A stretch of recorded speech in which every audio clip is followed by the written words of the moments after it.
I thought we... Alright. I do... I said this every time we go through a section. I wish the skip was a little faster. But I can't complain, because the skip dialogue option wasn't available on the DS version. Everything had to be long form. Granted, once you knew all the solutions, all the puzzles, freaking clicking through all the dialogue manually, not that bad. Are they working? Yeah. Yeah, clicking through all the dialogue manually doesn't take too long. But yeah.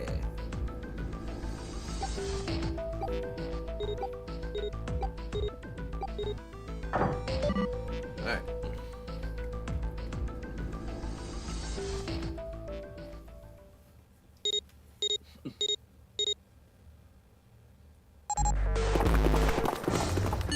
Running. Don't tell me the dead is in one of those rooms.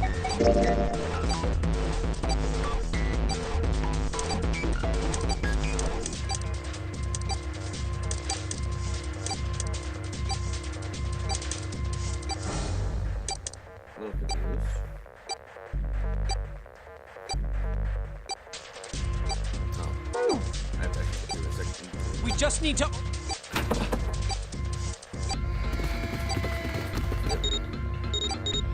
I did the right thing on this side at one point. Now I gotta go get the thing.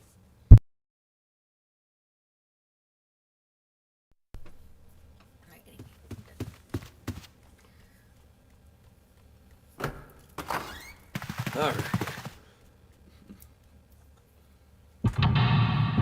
Hey, Darkman. Good afternoon. Hey, Darkman.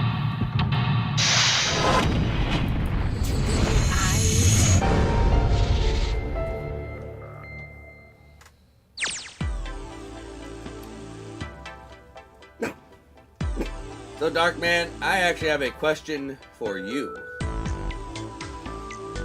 If you are prepared. Oh, you also have to play his plan. Yeah, I do have to play your plan.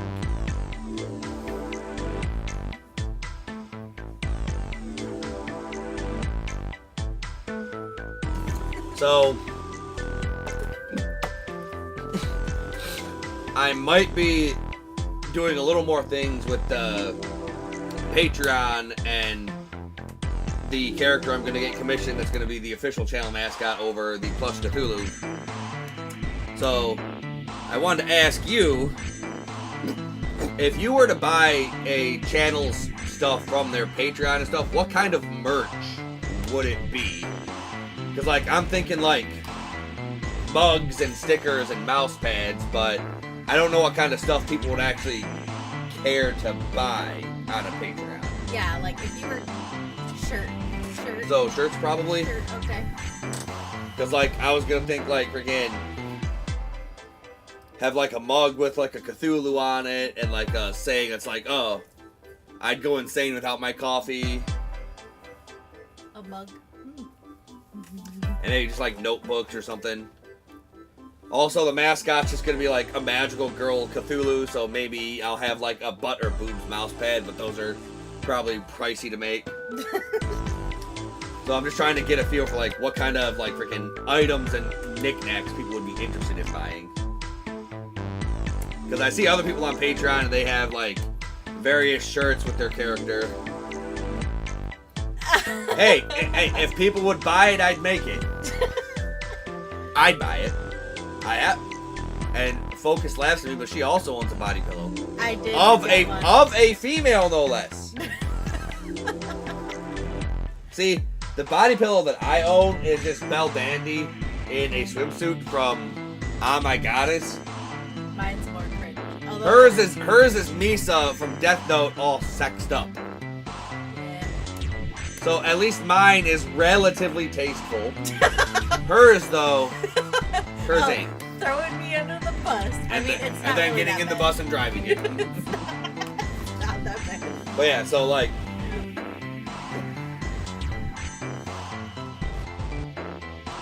which one, Death Note or Ah My Goddess? Probably Oh My Goddess. Yeah, because Death Note's still like all around. Ah My Goddess is a good one. It's just fun, goofy romance. I like it. Oh, both. Yeah. I mean, I guess, like, because Death Note's a little old, too. I came upon the pillow. Oh, I'm sure you did. Not like that. Not like I'm that. sure you came all up on that pillow. I really didn't. But I am Justice. Yeah, I am Justice. Yeah, I You might be Justice, Dark Man, but, I didn't have but to- do you take a potato chip and eat it? He might. I found it. I didn't even have to buy it. Someone else got it. Found it out. Oh, so you're a cheap hoe. Yeah, You're I not even didn't gonna even buy it. You're not even gonna pay for dinner. I didn't even pay for dinner, no. Alright, so freaking shirts and mugs, I guess. Like, to be fair, Yeah. everybody uses mugs. Everybody needs a Sure. shirt. Yeah. And I guess if they're watching me, they probably have a computer, so maybe a mouse pad. Yeah. And then I would want stickers. Notebooks, maybe not. No, Folders, probably- maybe not. No, but it's Maybe stickers on the cheap. maybe cheap stickers or free. Like we could do but people because normally if people buy merch, they'll put a free sticker in there. It depends on how much money it would cost to actually make a box of stickers. I don't think it'd be too much. I hope it wouldn't be too much. Like freaking $20 for 100 of them, I'd be down for that. I'm freaking, hey, everybody gets a free sticker of their choice, either safe for work or not.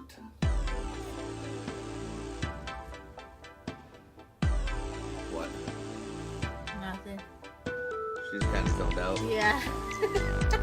Alright, so I tried freaking, to let the coffee work. It's not working. I gotta get another one. nice. Mine would have a little, if I was gonna make a pen that did the flip upside down thing, I would actually use like a little bit of fabric and have focus fashion into like a crimped skirt and put it on the bottom of the pen, so when you flip it upside down, you're like flipping the skirt upside down. I'm sure. That not too many people use pens anymore because everything's digital. Not many people need really notebooks because again, everything's digital. But everybody needs a cup. You could probably get away with a cup, a shirt, a mouse pad, and maybe a magnet. Maybe a magnet. Maybe a magnet.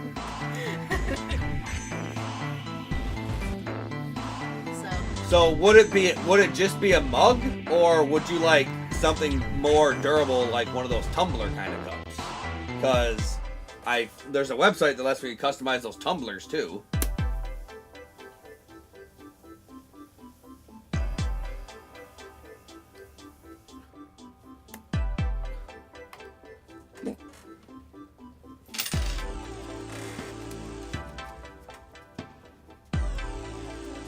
Oh, I wouldn't. The one that I'd probably make, I wouldn't. I wouldn't. Unless you want some weird looks. Nah, friggin' the Magical Girl Cthulhu mascot I'm gonna make is gonna be etchy adjacent, but also tasteful. Kind of like Madoka Magica kind of style of things. We got to. Or Sailor Moon. We probably could have both, like the toned down version for most things, and then like one or two edgy things. So, friggin' on that subject, what would be like your price point you'd be willing to pay for a shirt and or a mug? Yeah. So what like? What I don't know what I would price them at. I'd have, because I'd probably want to freaking Yeah, $10. Yeah, $10 for a mug. for a mug, maybe for a mug, For a maybe. mug and yeah. Because people would probably do that if we do like, because you know how they do. Here's the problem: it costs $15 to make the mug. Yeah, I know. Well, I mean, here's the thing. Like, we may have to. So what most of those people do is they get it on like stock or whatever, so it's cheap. Yeah, and friggin', I'd have to buy 20 mugs for like $15 to make it the cheap. Well, we'll see because there's more than one place to get it at. So, like, Yeah, but I we'll think- still have to figure out. The I think logistics. Vistaprint's probably the best place to get it at, though. I think actually Nick used to work at Vistaprint. Yeah, so we'll take a look at that and see. Because Yeah, we forget- got options. We got options. Yeah, because I'm trying to. Because ideally, on every item, I'd want to at least make $5 profit after, you know, manufacturing and shipping. So, for example, if it costs like $5 to make and $3 to ship, I'd probably charge $13 for it.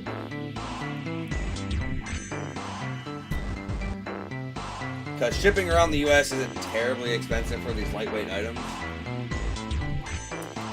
So, Actually, we could actually fit a lot of things in like those cheap boxes that they have for shipping.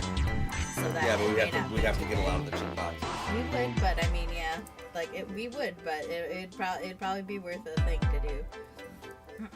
I think if we did, because like the big thing for people purchasing stuff is like free shipping. I don't know if we could do well. Like, so that's why like doing a little bit more on like the price of something to get the free shipping would probably. I mean, I guess free shipping on orders over $30. You'd have to get enough food to do that. But mostly, yeah, that is technically it. I mean, like if they bought like a $10 cup at $15, sure, they get free shipping. Because then I could at least eat the cost of that. Like if the shipping for each of those items would be about $4, I could eat the cost of that. Yeah, I'm just trying to get the channel and stuff out there, you know. Because, yeah. We're gonna work on making it a brand. Yep. Of course Amazon makes it work. They're a multi-billion-dollar company.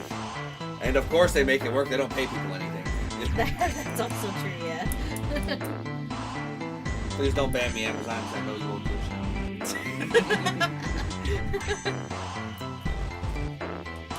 The Bezos machine. But yeah, I'm just trying to...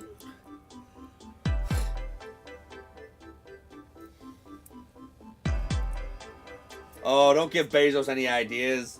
He already thinks he's kind of a god. Don't tell him he has the power to smite people, even though he absolutely fucking does.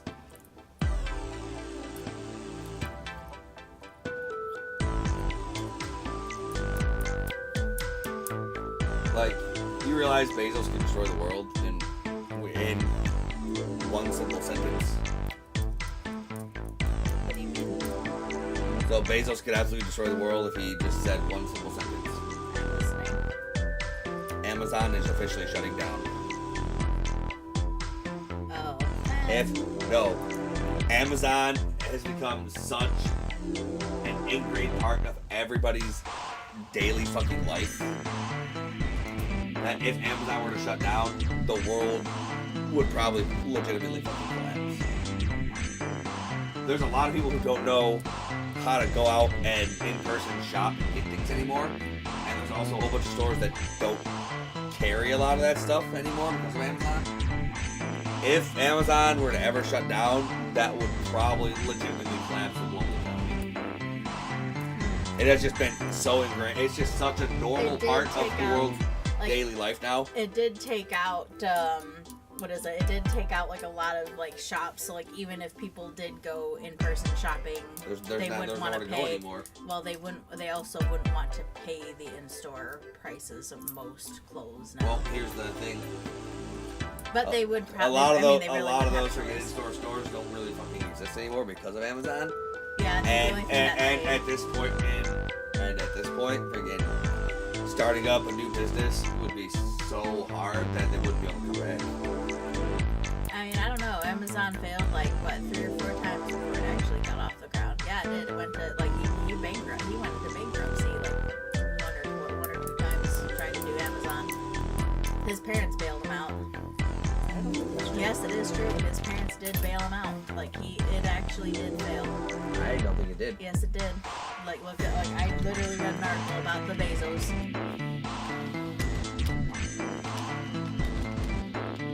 Because Amazon was initially just for books. You know that, right? Yes, but he did have to do that. No, it didn't. It did. No, it didn't. No, Dear, I literally watched an article about how Amazon got started. Or watched a fucking thing. Amazon most certainly did not fail. Yes, it did. No, it literally didn't. Yes. I had to watch a documentary on Amazon from its early stages of conception to where it is today. It was like a 4-hour documentary. I had to watch it for my business courses.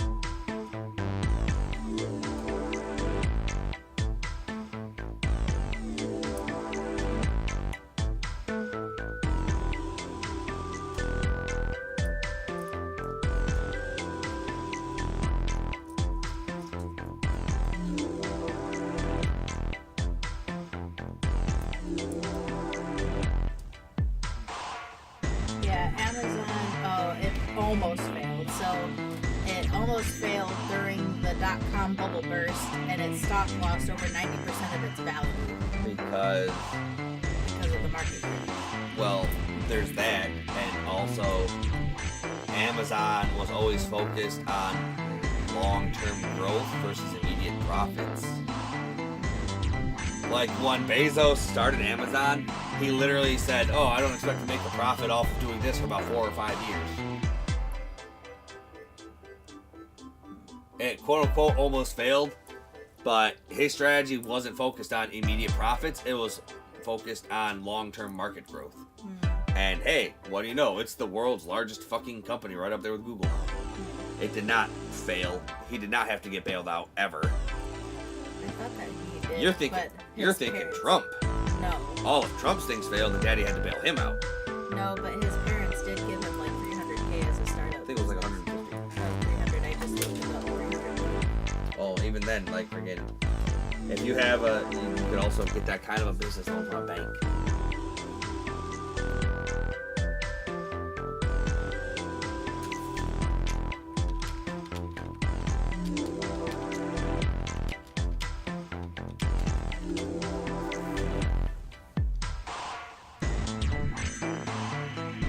Ah, okay. So it was, So so Amazon- it was an investment from his parents, which means Yeah. so they didn't give it to him; they invested it into him, Yeah, which is to- a big difference. Yeah, and then it said he got like, so he had 300 from his parents, and then like the rest of his family had also invested, which totaled about $1 million. So his family members gave him about $1 million total.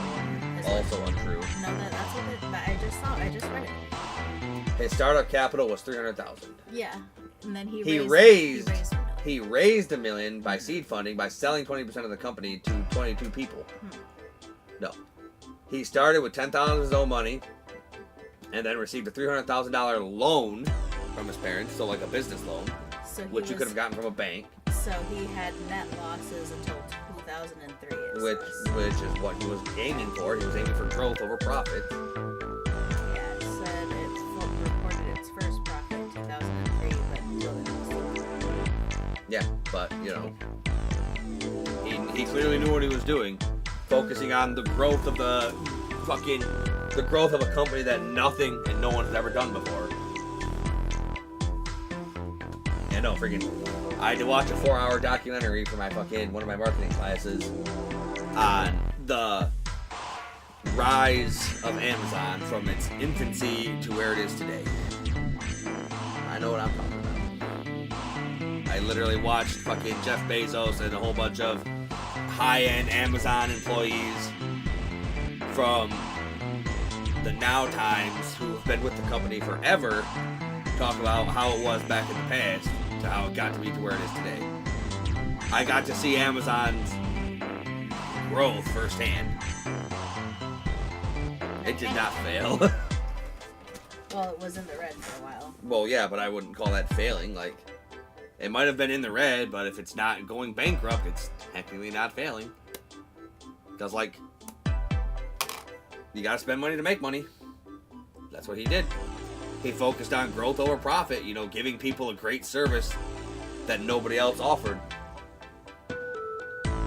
And then he was able to expand from just books to everything else.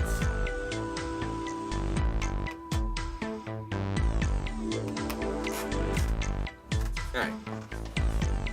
Alright, with that tangent taken care of, you ready to get to it? Are you ready to get to it? Yep.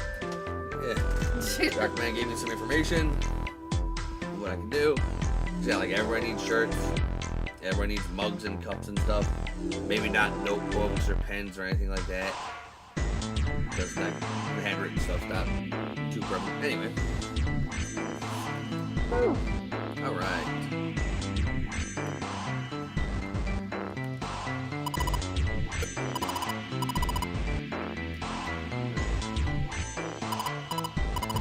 Picture.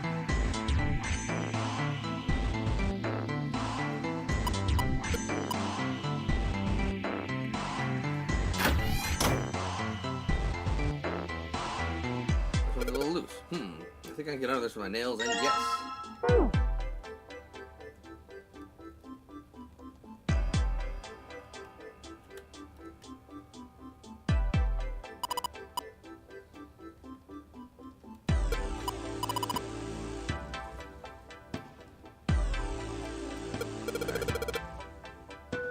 Yep.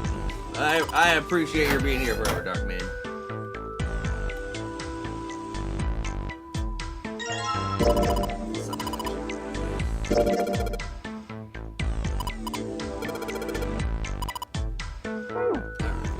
Oh yeah, how's your fever? You feeling better now? This is skippable dialogue. Hey, come on, it's not like that. Hey, come on, it's not like that. I guess you haven't changed at all, Jumpy. Nope. By the way, how did you end up here? What do you mean? I told you earlier, didn't I? There was a man with a gas mask when you got home at night. Yep.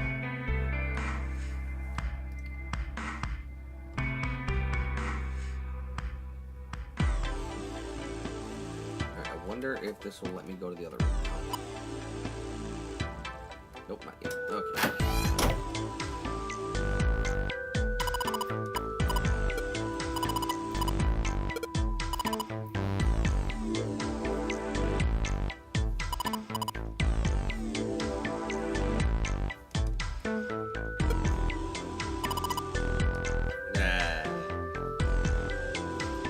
Grab this.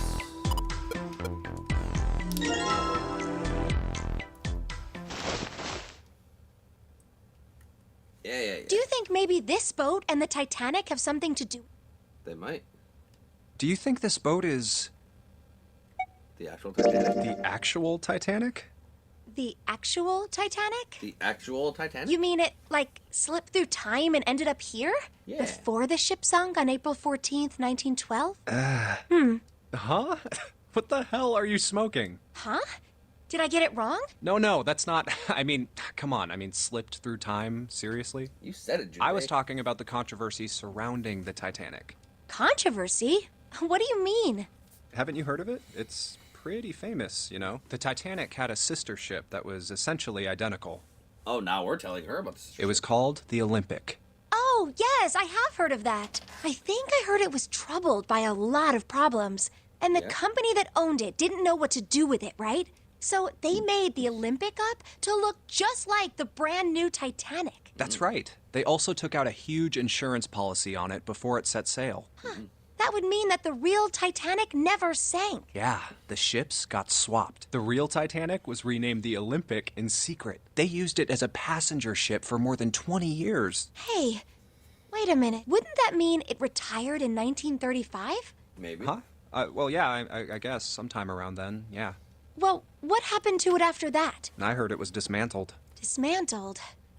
Then it doesn't matter, does it? It does Whichever boat the real Titanic was, it doesn't exist anymore. It was either retired and dismantled, or sunk in the Atlantic by the curse. But then that would mean that this ship is... Wait, what did you just say? Curse? Huh? Sank in the Atlantic because of what? The curse. What do you mean, a curse? A curse is a curse. Yeah, and a horse is a horse. This one is the curse of the Egyptian mummy. Okay. Supposedly, the Alright, now we can skip it.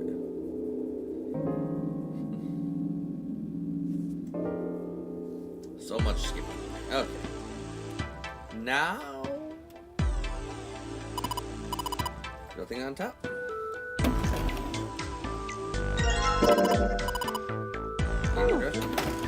Okay, now I should be able to go.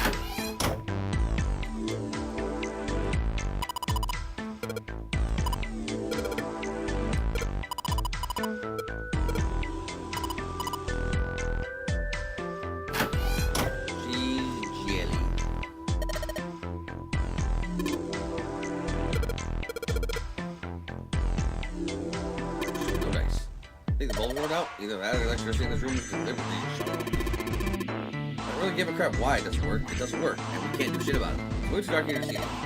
We're going to need some light.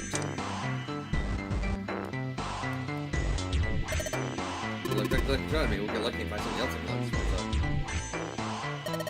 Candle to candlestick. This might come in handy. Light the candle. So you lit the candle. But it gets hot when I open it. Set it on the dresser. Good idea. Hey, it got pretty bright. Now we can look around a little.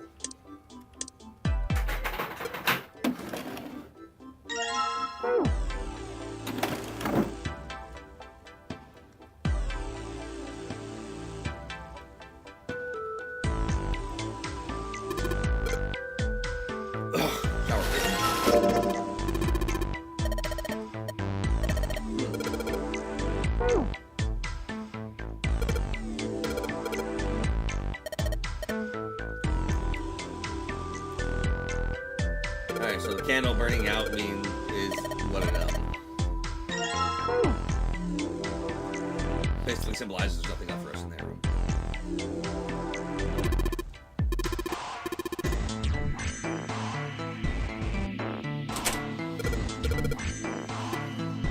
Pull that shit open.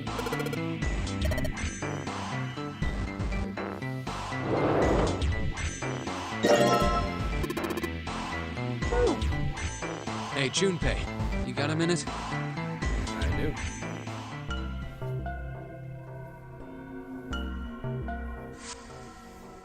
We're gonna take it now. All right, sure. I'll take it. Oh, man, I feel a lot better now. That thing was a real pain, you know? Do you really hate those 4 words that much? Yeah, well, they can all betray you, you know? Hope, faith, love, even your destiny. Well, that's not my only reason. What? That's not the only reason I hate the 4-leaf clover. I just can't bring myself to like the number 4.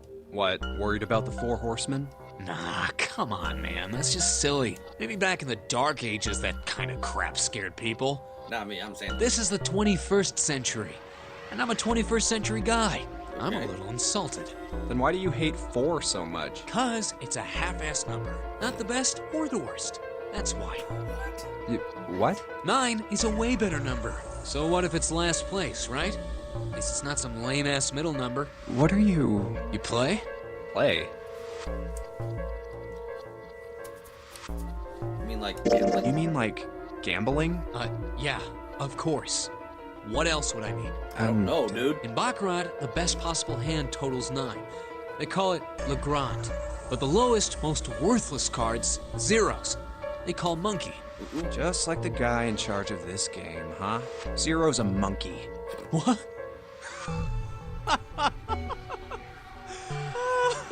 Oh man, you're totally right. I am. The guy who trapped us in here sure is one hell of a monkey. You know, if you think about it, the nonary game is really a lot like Baccarat. Of course, it doesn't use any of that stupid digital root junk. You just drop the tens digit, and that's it. Still, it does have the same idea of your final number needing to be a single digit. Oh, yeah. I guess you got. And in both games, whoever has 9 wins. Yep. The person who makes 9 wins? Wait, did you forget already? Don't you remember what Zero said? It is hidden, but an exit can be found. Seek a way out. So, if we want to get off this boat, we have to make a team whose numbers have the digital root of 9. And only the people in that team are going to make it out alive. Of course. That's why it's called the nonary game. What? Huh? You don't know? Nonary means something derived from 9 or base 9. Oh, she's gonna teach God. you. I taught you. It's derived from the Latin prefix nona, which means 9. I think it's nonatus. While we're at it, the prefix for 1 is uni. You know, like the unicorn, the horse with 1 horn. Then why do we use binary? 2 is bi, like binary. Binary means composed of 2 parts. 3 is tri. I'm sure you've heard that one plenty. Like trio, triple, and triangle. You get that. After that, you have quart, quinty, sext, septum, and so on. Octa. And of course, the prefix for 8 is octo, like octopus. It's called that because it has 8 legs. Get it? Yep. I see. So then Nona means 9. So, how many of us are trapped on this ship? That'd be 9. And what are the bracelet numbers we have? They go from 1 to 9. And our time limit? How many hours did we have? Zero said 9 hours. And finally, to get out of this ship, We need to find the door with a 9 that's hidden somewhere in the ship. By making a team with the digital root of 9. and there you have it. There you have it. That's what The I number figured. 9 is everywhere in this game. Yep. He's got a real theme of 9s for this whole thing. Yeah. No wonder it's called the Nonary game.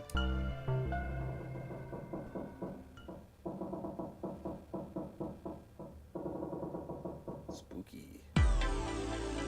Alright. We have that information. We have that information.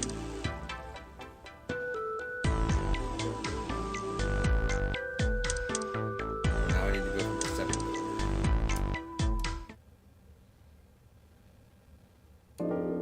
Okay.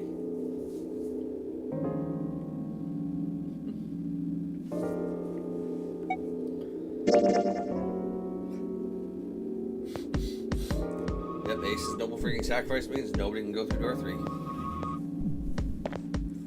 That's why he drugged himself so we couldn't force him to go through door 3.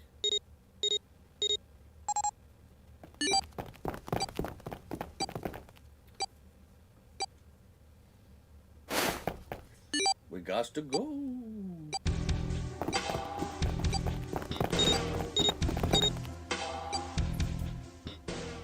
Huff, huff, pant, pant, wheeze. Skipping all the useless stuff. Skipping all the... Yeah, it's spooky. Spooky dooky.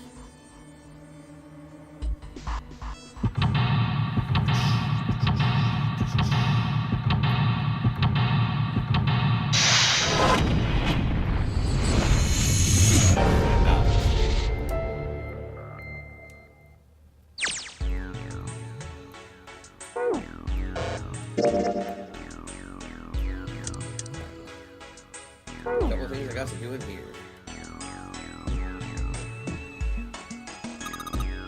Less surgery stuff. Alright.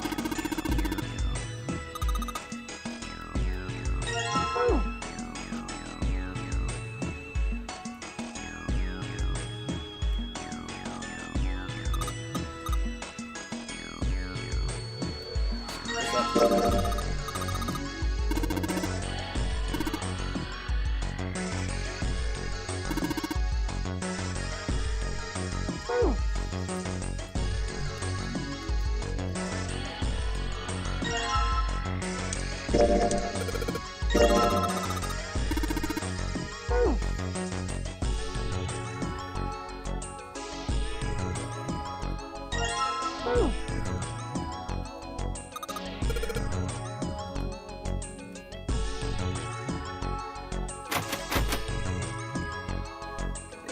Oh my god, buttons.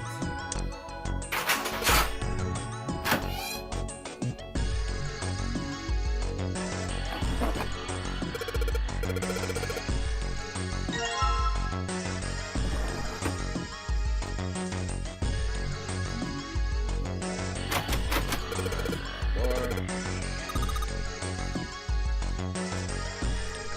Can't do anything in this room.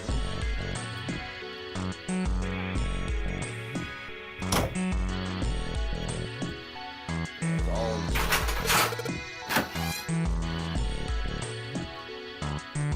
I wish I remembered what it was. 2, 5, and 7.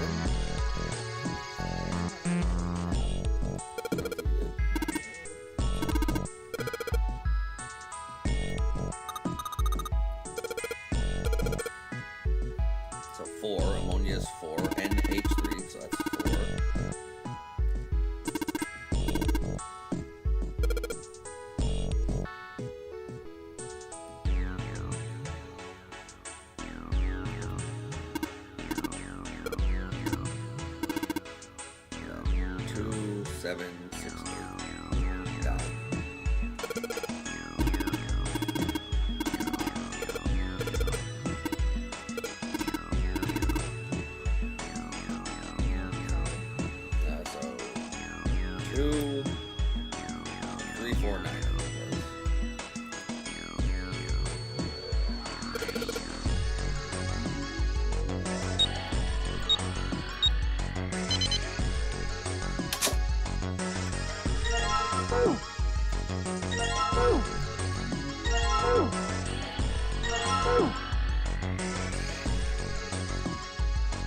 should go.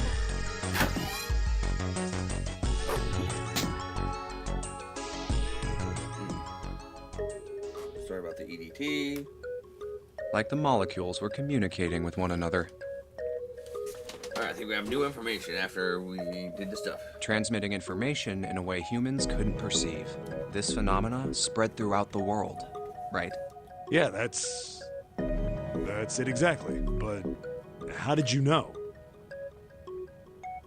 It's because we got the information about the morphogenetic fields in the previous room with Lotus. I heard another story, kind of like that one. When? In the freezer? What? The freezer? Yeah, June told me. About Ice 9. Ice that doesn't melt at room temperature, huh? That sounds familiar? Yeah, hold up. I feel like I can remember something. Do you? Know about Ice 9. Do you know about Ice 9? Ice 9? Ice 9. Ice 9. Ice. Baby.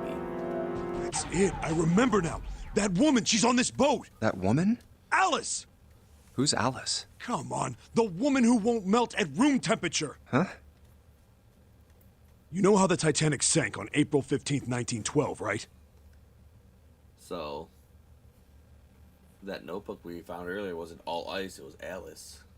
Oh. Yeah, more than 1,500 people died. Worst maritime accident in history. What about it? Did you hear about the boat that was sent to collect the dead bodies? I think that was the RMS Carpathia, right? It was a cruise liner, just like the Titanic. No, that was the ship that picked up the survivors. The ship that collected the dead bodies was the CS McKay Bennett. The McKay Bennett showed up on April 17th, 2 days after the accident. It set out from Halifax, a port in Canada, and recovered 306 bodies. Which is crazy, because wouldn't they have all sunk to the bottom of the fucking ocean at that point? No. You would, like, okay, I have zero idea about human anatomy, and, I don't float. But I would just think a body that's so bloated and full of water, being in the ocean for 48 hours, would have to become so bloated and weighed down they would have to sink. No, that's why it floats, is because they become bloated. That's why that's why in the movies people But they become become bloated because they're full of water, and to have a body float, it's because it's full of air, and air is lighter than oxygen, so you float. Let me mess up my algorithm and get my CIA. The Atlantic person to that be far like, "Why north are was you Googling really that?" cold. It would have to be for there to be icebergs and stuff. Anyway, the bodies they pulled out of the water were frozen solid. This isn't a very nice story. Except for water. So, what happened next? Well, they say the McKay Bennett recovered something more than just dead bodies. There were various bits of stuff floating around in the water. Things the drowned had carried with them, or stuff that dislodged as the ship sank. One of the things they found was a coffin. A coffin? Yeah, a wooden one.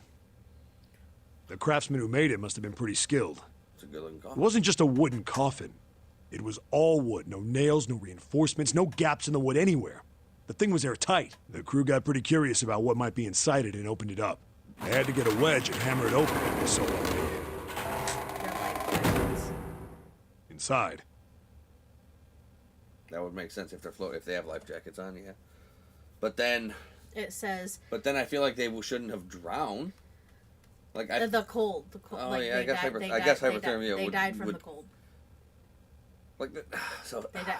so then here's all right. So then here's another question: if they had life jackets, why couldn't they just hang on to the side of the lifeboats as the lifeboats are carrying them away? So I don't know how true the movie was to what it was, but the reason why they didn't. So first of all, apparently, so if the movie was right, they didn't fill up all of the boats, because the rescue boats, because the safety boats or whatever, because they didn't know how they would handle. And in the thing, the guy that made the boat gets pissed about it because he's like, we tested it and it's the weight of 70 men or something like that. So he's like, fill the damn boats, because they weren't filling them. They thought that if they filled them too much, it would capsize or whatever. And so then they were like, okay, so they managed to get people to move from one boat to another boat to try to empty boats to try to save people. But then they're like, we have to wait for some of them to die because they could then tip the boat. Okay, so then there's freaking so many. So I don't know. follow up question. Don't then know how friggin- true So the what about the movie was. what about the actual question I asked? wouldn't the bloating make them sink? No, because they're wearing a life jacket. The ones that Okay, did, I want. the ones that No, I get it. The ones that died wearing a life jacket that died due to hypothermia. I don't care about any of that. Okay, so life jacket's why they were floating. Now answer my question. If they were bloated, wouldn't they sink? Regardless, so let's just assume let's just assume nobody had a life jacket.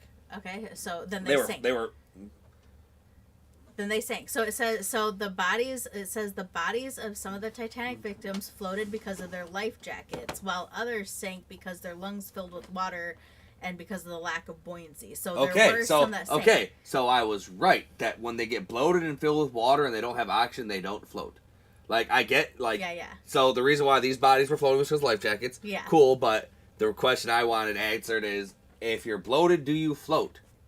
No. So I was right on that. When you get bloated and too full of water, you sink because your lungs have to be filled with the oxygen to float. So this said no. So it says dead bodies float because Putrescence.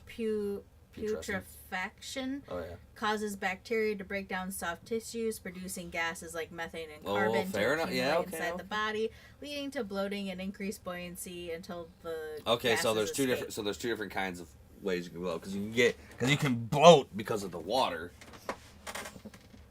But you're bloating because of the bacteria. Like, although there's two ways they to would have, bloat. although they would have sank because it would have been so cold that the bodies, I don't think, would have gotten that much bacteria in them. To be honest with you, the ones that sunk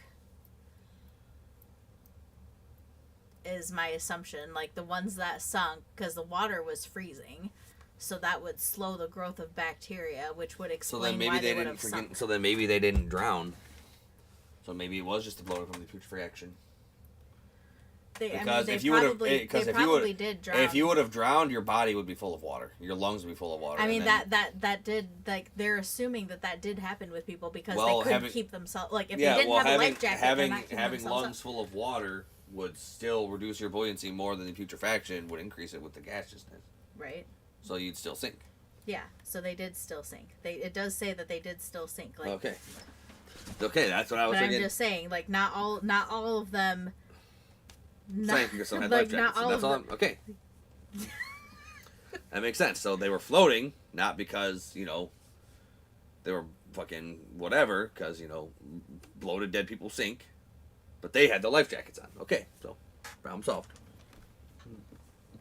They But found they a can woman. float if the temperature. I guess you should say they found the dead body of a woman. Also known as the mummy.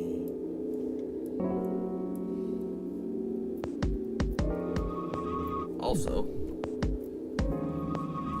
take a look at that. Yeah. Picture. Yes. What about it? Are you trying to say it looks like our girl? Yeah. Looks like Lotus. No. That's not Lotus. Oh. Lotus is here. Oh, Lotus is there. This is from this is the crew from the sequel. Oh, weird. No way. No, there was no way. No There's a way. No way. Her hair was thick and black, and her skin rich brown with no blemishes or signs of decomposition. They say that she looked gorgeous, like a goddess. She was obviously dead, but everyone who looked at her said she just looked like she was sleeping. Her skin was so lifelike, she looked like she might wake up any minute. She didn't. Like the rest of the bodies they found, she was frozen solid. Eventually, the McKay Bennett finished searching and returned to Halifax. Yes, she was the only one. The 306 bodies were unloaded and taken ashore. However, it was warm enough that they began to thaw. They say that the stink was horrible. Oh, I'm sure it was. There was one body that didn't thaw, and that was... The girl in the coffin. That's right. Everybody thought for sure that she'd melt and start to rot like the rest of them eventually. No, but it was Weeks beautiful passed girl. and nothing happened. Then a month passed, and another. It was summer, and she was still frozen solid. After a while, people started to say she was some sort of miracle. Rumors about her started to spread. People came to visit Halifax from all over. After a while, people started to call her All Ice. Which we now know what that means. Alice. Of course, those rumors didn't last long. Why? Well, she up and disappeared. One day Alice was there, the next day she wasn't. They say someone snuck into where they were keeping her and stole the body. With the body gone, the rumors followed pretty quickly. Yeah, After a while, no one remembered her. You might be able to find something about her if you could find a newspaper from back then, but that's about it. Wait, you just said that she was on this boat. Yeah, I did. Alice has got to be somewhere on this ship. Now why the hell would you say something like that? I know. And just what is it you know? What happened to Alice after she was stolen? All right, tell me. What happened to Alice? Yeah. Well, around that time, the word was that there was a special black market in New York.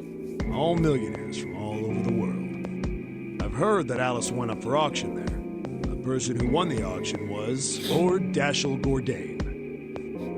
Gordain. You've heard that name before, right? Lord Gordain. Oh, isn't he the guy who bought the Gigantic? The Titanic's sister ship? Yeah, that's him. Although I guess he hadn't done that yet. What do you mean? Gordain bought Alice in 1912. 4 years later, in 1916, he bought the Gigantic, and he hid Alice somewhere on the Gigantic, but nobody knows where. He died in and apparently he died without ever telling anyone where Alice was hidden. However, well, he did have one close friend who asked him, "Where is Alice?" And he said, "Alice sleeps in a small chamber past the Forest of Knowledge beneath the navel of the Gigantic."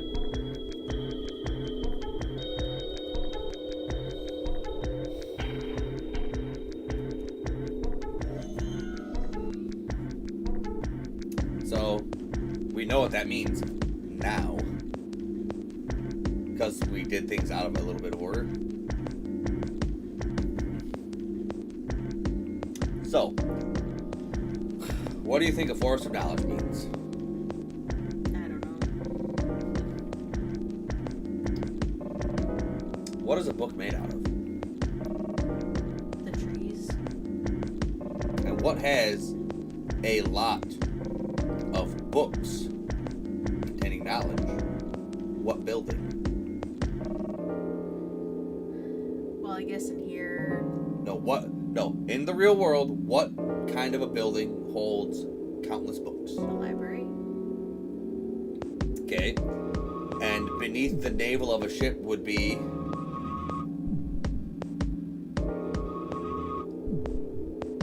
where? I don't know.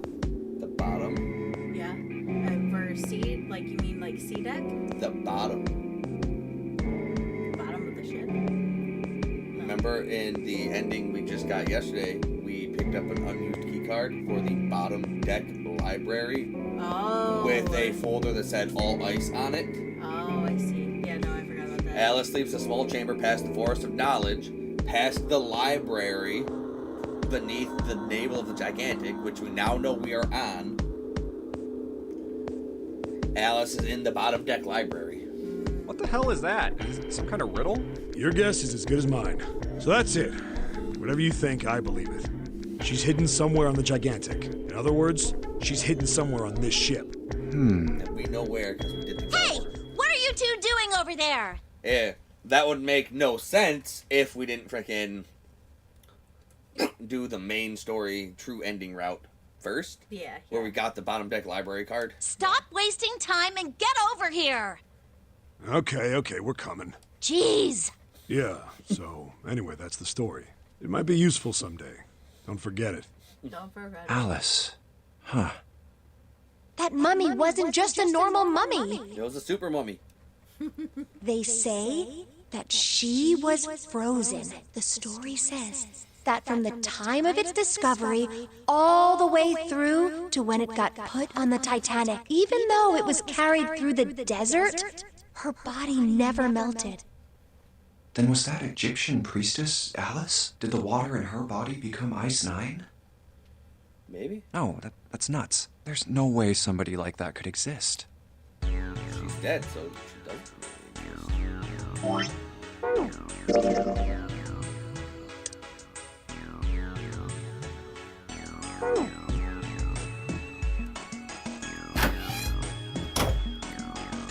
Now we do the thing.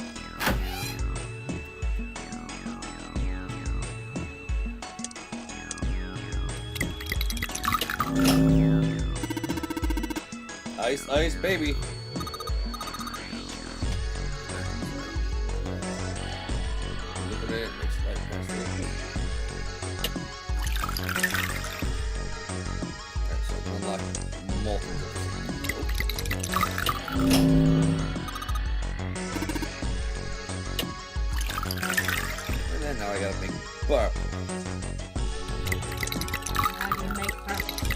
tell me. I'm not so good with it. You just did it. Because I had two options, red and blue. There you go. So that's what you make purple with. There you go. Good job.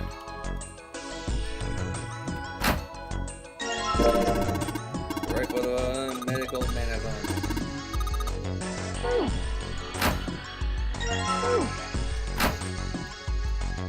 I'm taking both.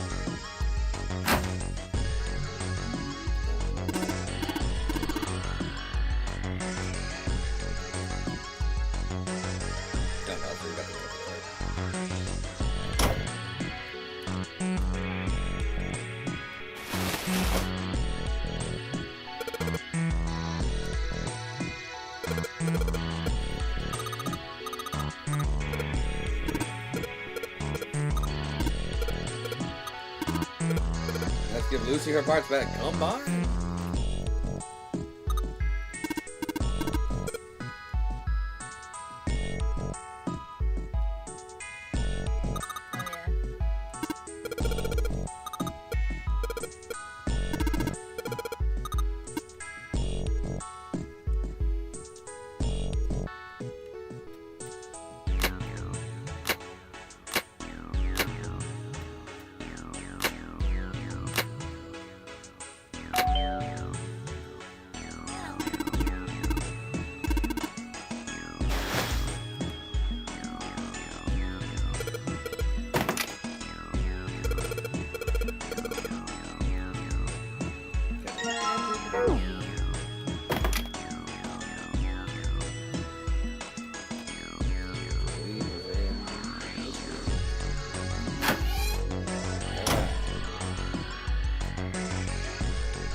Hey, hold.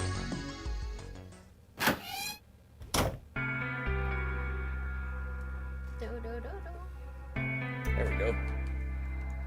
So we couldn't really talk to her about this. But now that we have the 4-leaf clover bookmark, we can give that to her to consult. Oh, yeah. It's in my pocket somewhere. Here it is. A 4-leaf clover. Hey, did you know?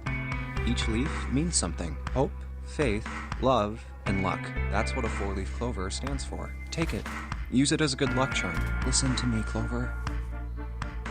No matter what happens, you can never lose hope.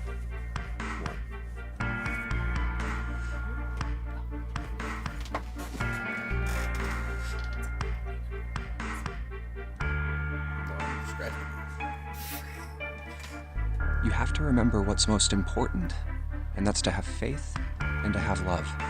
If you can remember all of those, that'll bring you good luck. Sure will.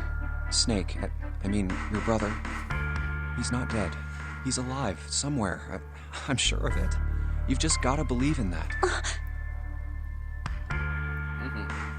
Thank you. Boom. Thank you. Please don't murder me now, Clover. Come on. Seven's waiting for us at the exit. Wait, before we go, there's one thing I want to ask you. What's that? What do you think when you hear the word experiment? What? Science guy. Oh, I guess it was just a coincidence then. I mean, that you knew about the 4-leaf clover. Look, I'm sorry. I don't want to be a jerk, but you are making less than no sense right now. Oh, no. It's nothing. Just forget about it. Oh, don't give me that. You really think I could just drop this? What is this experiment you were talking about? You promise you won't tell anyone? Cross my heart. Really? Really? I can trust you, right? Sure, and if you can't, you'll just kill me with an axe. Of course you can. Okay then. I'll tell you. I'll tell you what happened on this ship 9 years ago. Wait. On this ship? Yeah, this ship. It was an experiment to test some sort of psychic thing. Communicating through these fields that you can't see. Fields that you can't see? Like, think about this. This is John, right? Yep. But is he really John? Huh? Sure is. Isn't this like Locke's socks? Or the ship of Theseus? Oh. That's true, because now there's only two things that are John, the head and the arm. Interesting that the left arm is the only part of John that remains. Oh yeah, when they say that that's like... Snake's left arm. You don't know? You haven't heard of those paradoxes? No? Really? Okay, well pay attention then. This is how lock socks works. Let's say I've got a pair of socks. They're my favorite socks. One of them gets a hole in it. What would you do if that was your sock, Junpei? Throw it away. You would throw it away, but I would patch it. Well, I guess I'd patch it up, get some cloth, and close up the hole. But what if another hole opens? I'd add another patch, I suppose. What if another hole opened after that? Another patch, I guess? Well, let's say you just keep adding new patches until eventually the original cloth of the sock is totally gone. No. Once you get to that point, can you really say they're the same socks you started with? Well, that's the lock socks thing? Yeah, the ship of Theseus is a lot like it. The ship of Theseus. If you keep fixing the damaged parts of a ship, eventually it ends up with none of the parts it started with. Can you really say that ship is the same one you started with? And what if you took all the old parts from the first ship and built another one somewhere else? Then which ship is the real ship of Theseus? The one you repaired, or the one you built with all the original parts? The one you built with all the original parts. Hey, do you think it's the same? What's the same? These guys. Is this John, or is it Lucy now? John's head and heart are both his. But apart from those, and a single arm, the rest of his body was once Lucy's. We're just like these mannequins. Well, friggin', I'd say that this John is still John because the two pieces that make somebody exactly who they are, the brain and the heart, remained. Think about it. The cells in our body change every day. Old ones die and new ones are born. Maybe part of my arm is made of stuff from a fish I ate once. Or maybe part of your right side is made from a cow you ate. No, that's my belly. If you take it a little further, those cows and fishes are made from something else too, right? So we're all just chimeras. That's how we're all connected. Through fields that can't be seen with the naked eye. Yes, alchemy. Hey, what the hell is taking you two so long? How long are you gonna make me wait? We don't have time to screw around. Sure we do. Oh? What were you two doing? Was this some sort of secret meeting? No, it wasn't. We were just Just... playing with the mannequins. Huh? Let's go, Junpei. Playing with mannequins, huh? Didn't know you were into that kind of thing, Junpei. Yeah, well, that's something about me you don't know. We just met like 4 hours ago. You're a dick. All right, I'm gonna open it now. Is that cool? Alright, so we got everything we need there. So this is door 1 we have to go through now. So we got everything we need there. 1, 2, 3, 4.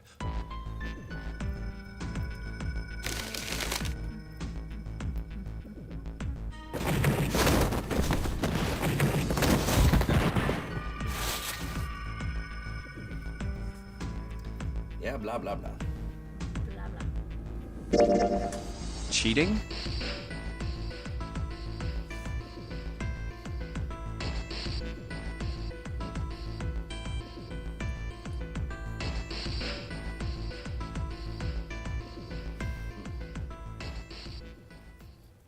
Yeah, blah, blah, blah, blah. So now this is the captain's quarters room. Yeah. I wonder if we'll actually get to use the video camcorder now.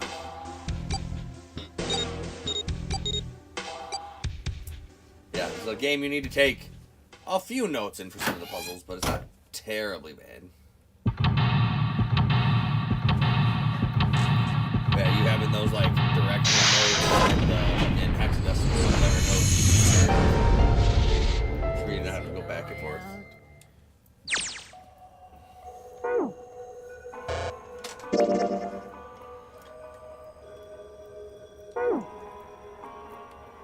Alright, well, now that we have befriended Clover, she's not going to want to axe us on this side. Yep, that's true. Oh, pocket watch. No, shut up. Well, no problem, but... Well, not a problem, but... That's a lie. I wanted to get rid of Ace. I sent him to the wheelhouse at the beginning for a reason. I wanted to talk to Clover alone. There's something I want to ask her, and I don't want anyone to overhear us. I'm pretty sure Clover won't talk if there's anyone else around. That's why you got me. I'm a little desperate to send him back. Quick. He has to leave. Oh, I see. Of course. I apologize for the intrusion. Well, best...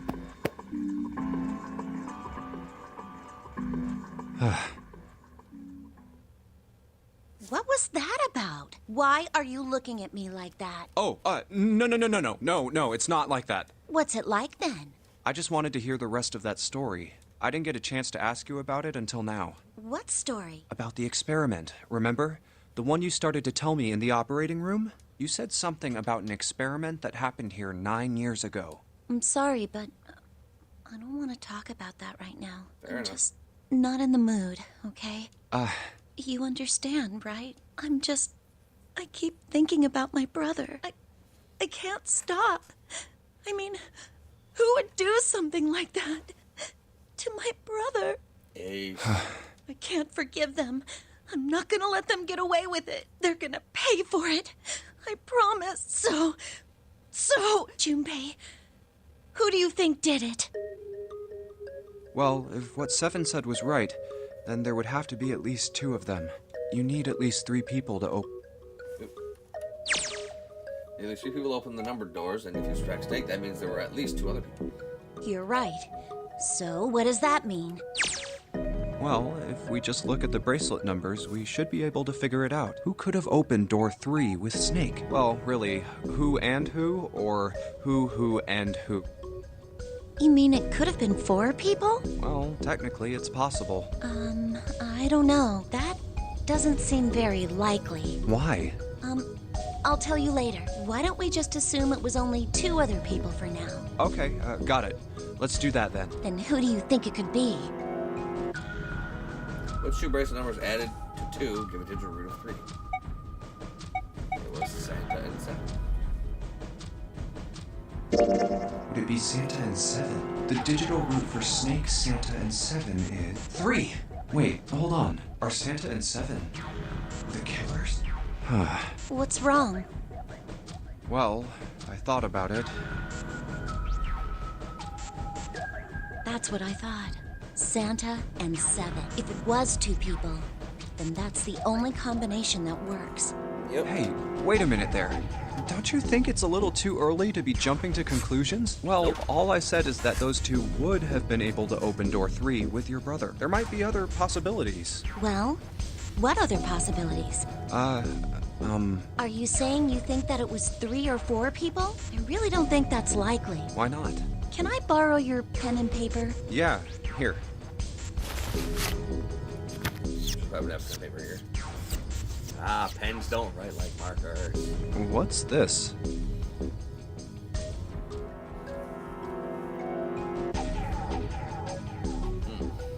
Oh, she did that. So...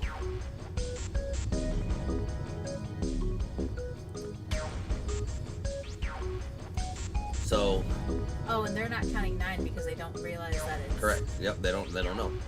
So...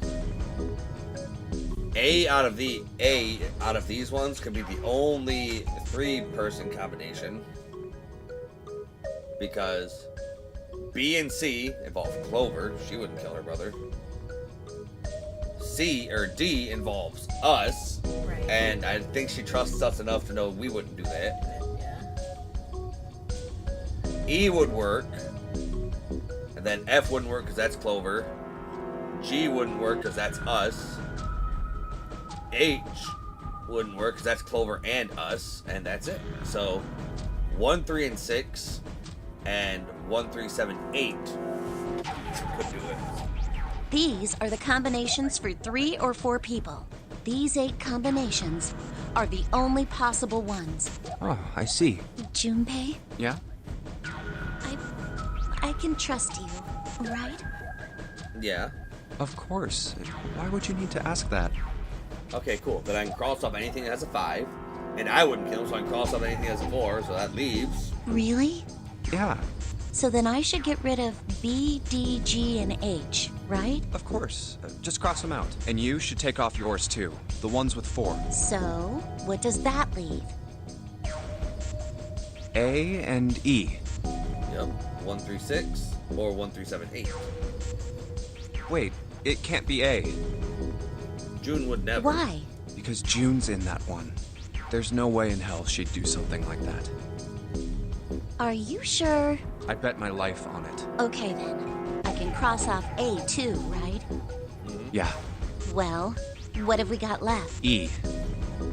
Do you know what this means? Everyone besides me, you, and June would be working together. Do you think that's likely? Nope. That's 4 people working together to kill 1 person. I don't think that'd be likely. If there were 4 people working together, they wouldn't be very cautious. I don't think they'd try that hard to hide what they were doing if they outnumbered us, right? Also true, because they'd have the number advantage. Well, you do have a point. Clover ain't dumb. And besides, if Ace and Seven are working together, they could have easily gotten rid of me when I went to the shower room with them. But they didn't. They didn't even try anything. Yep. Because if they killed Snake, they would easily want to kill Clover too. Yeah. If they were killers, why wouldn't they? Oh, I see. Anyway, I understand now. It seems pretty unlikely that it was as many as 3 or 4 people. Yeah. Which means she did all this in her head and came to the conclusion, nope, it was just those 2. That means there's a good chance it was Santa and Seven. That's how it looks. But why would they do it? Their motive. Have I interrupted something? Yes, go away. What is it? There was something I wanted to speak with you about, Junpei. Could you come with me for a moment? Nope. Clover. For real. Go ahead. I don't wanna. Okay. What did you want to talk about? There was something I wanted to check. Yeah? If you'll excuse me. He's looking to see if we found it. Yep. Hey, what the hell are you doing? I'm just checking. No, stop. Just as I thought. What exactly are these pieces of paper hiding in your pocket? You switched them, didn't you, when we voted? Well, I can't say that I care. I managed to get through the numbered door I wanted, despite your mischief. Then why did you... He always wanted to come through this room because he knew it was in this room. Oh, simple curiosity. I hope you won't think ill of me for it. For that? No. For everything else? Damn.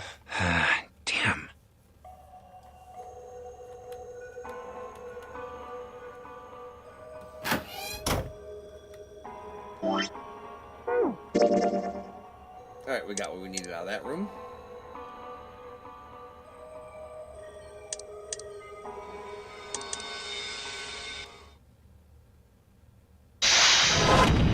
Oh. Actually, never mind. I don't know what he wanted, because that wasn't the captain's quarters. That wasn't where we found the dead body, where it would have been.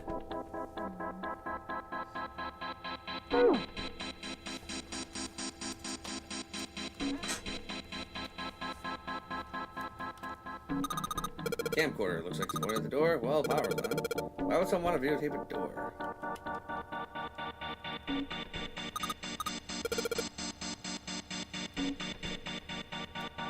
This.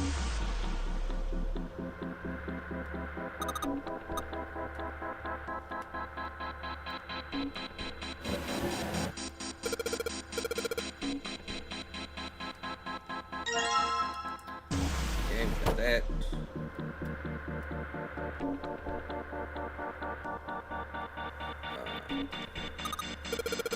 I was gonna power communication on talk to Ace.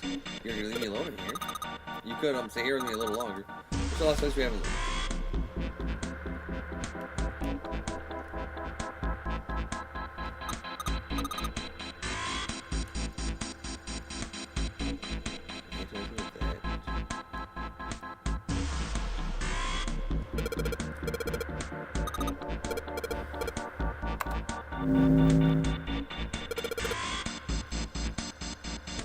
Come on, just static.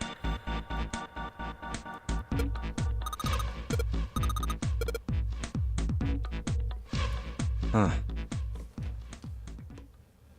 Okay, this is skippable. Well, even if he wasn't one of us, there's no way that man could be Zero. Huh? Don't you get it? The letters that spell Zero on the TV screen, the captain's clothes he's got on, and of course, the bracelet with a 0 on it. It's too obvious. Look, this is Zero right here. This dead body is Zero. Isn't that kind of fishy? You're right. Only an idiot wouldn't see through something like that. No, that's not the point. So I'm not trying to make fun of them for thinking a trick like this would work. I'm sure they didn't think it would work. Which makes me wonder. Why did they do it? I think this is a challenge. A challenge from the person who's really behind all of this. He's making fun of us. Yeah. Don't you get it? If whoever killed this guy really wanted us to think this corpse was Zero, they'd never have put a bracelet on him. Walking around with a 0 bracelet would be like hanging a sign around your neck that said, "I did it!" Anyone with a brain would be able to see that this guy is supposed to look like everything Zero is supposed to be. Just like we did. The killer must have known we wouldn't think he was Zero and put the bracelet on him anyway. Do you know why? Why? Like I said, he's mocking us. Too bad, suckers. This isn't Zero. Where's the real me then? See if you can catch me. It's the same bad joke a lot of criminals like to play. They'll just sit back and watch people run in circles. That's really twisted. But it almost seems kind of childish. Yeah, you're right. It's really childish. It's like it's just a game to whoever this person is. That's what seems funny to me. It's called the notary game. All right, let's get back to the point. Who killed this man? I don't know. And what's this guy's deal? Who is he? How would I know that? If I knew anything, I would have told you. You have no idea who he is. Why would I? We should check and see if he's got anything on him that might tell us who he is. Give me a hand here, Clover. Huh? We gotta flip him over. How else are we gonna search his pockets? Clover searched his pockets. Okay, fine. Oh, Guess that I'll do would've it. been what she found. Probably the paper. The paper. Yep. Here we go. Huh? Hey, it's the... Lastly, let us discuss how to be mocked. Yeah. Oh God, this man... He's dead, isn't he? Yeah. Huh? No, it's just... I guess I didn't really think about it until right now. If his bracelet's off, that means he's dead. Yeah. Well, it's pretty obvious that he's dead. You don't really need to look at his bracelet to figure out that he's dead. Yeah. I guess you're right. It is pretty obvious. Yep. Well, he looks a lot better than the other bodies we've seen, though. You know? Dude, her brother, her brother was possibly one of them. You don't I know. mean, if there wasn't all this blood, he'd almost look like he was still alive. No. I mean, I know it's kind of a messed up thing to say, but he kind of has it better, you know? Oh my god, Junpei, shut up. I don't know if he does. I'm pretty sure an axe to the back is a much more painful, slow way to die versus just instant kaboom. Dying from a bomb going off inside of you? I mean, that's just... I think Clover's only like 14, dude. Some of Snake's bones went right through his skin. Oh my god. Oh my god, Junpei, I think shut the explosion fuck must have up. thrown him against a wall or something. Jesus fucking. Oh my There was a god. broken bone just sticking out of his left arm. There we go. And, What did you just say? oh man, I am so sorry. I shouldn't have said that. But I really boom, don't know what I was now, thinking. yeah. I mean, No, that's not what I'm talking about. What did you say about his arm? arm? Yes, his left arm. You said it, didn't you? Well, yeah, I did, but I mean, didn't you see it too? Of course not. I could barely look at him. There's no way I was gonna see the details. Are you sure it was his left arm? Yeah, I'm pretty sure it was. And he had a broken bone, right? What the hell are you getting at here? Just shut up and answer me! Yeah, he did. It was pretty bad, too. The bone was sticking out of the arm. Clover? What's wrong? Look, I'm sorry if I said anything. You said everything. Thank you. Huh? What are you... Thank you so much, Junpei. Hey, what's going on with Now you? we know that she has no reason to kill us because she has no reason to kill Santa and Seven because that wasn't Snake's body. So now she's not going to axe us. I'm sorry, it's just... I'm so happy! Why? The body in the shower room, it isn't his! It isn't my brother! Huh? It's not Snake! Why on earth would you think that? Because his left arm is... I'm sorry, I really shouldn't be talking about this. But he's still alive. I'm so happy. I'm so glad. Junpei, you were right. Huh? No matter what happens, you can never lose hope.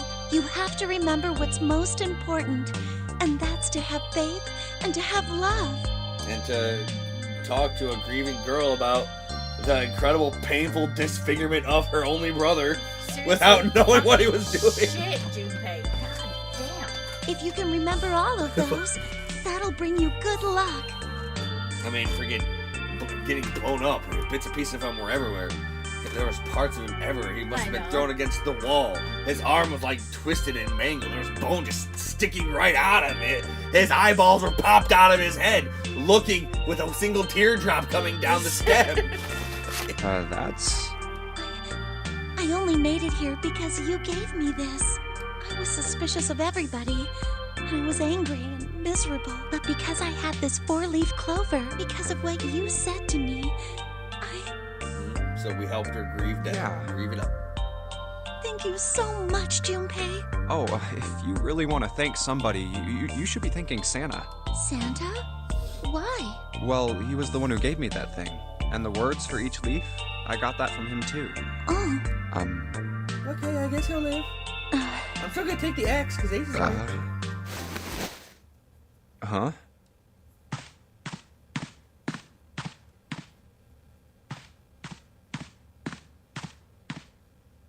What are you doing, Clover? Is she... Did Santa really tell you those things? Yeah, he did. Did I say something wrong? Oh, no. Not at all. In fact, this could be really good news. I think. You think? Santa knew about the words and the clover. The only people who should know about that are the other subjects. Subjects? The other people who were in the experiment 9 years ago, with my brother and me. She was here too. Which means Santa was here too. But he's blind.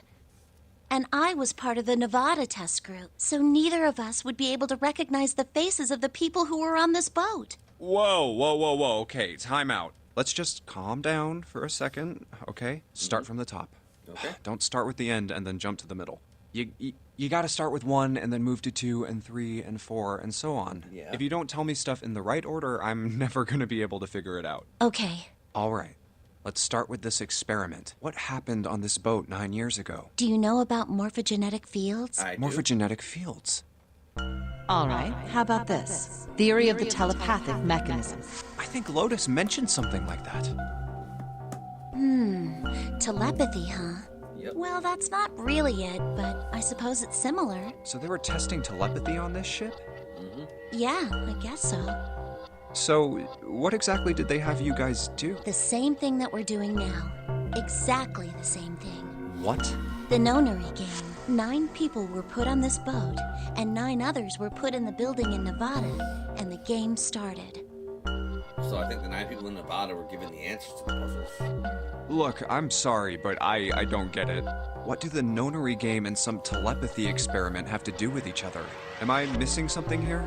The ability to access a morphogenetic field is affected by a couple of things. Like what Santa said about the rats and the inspiration and the danger.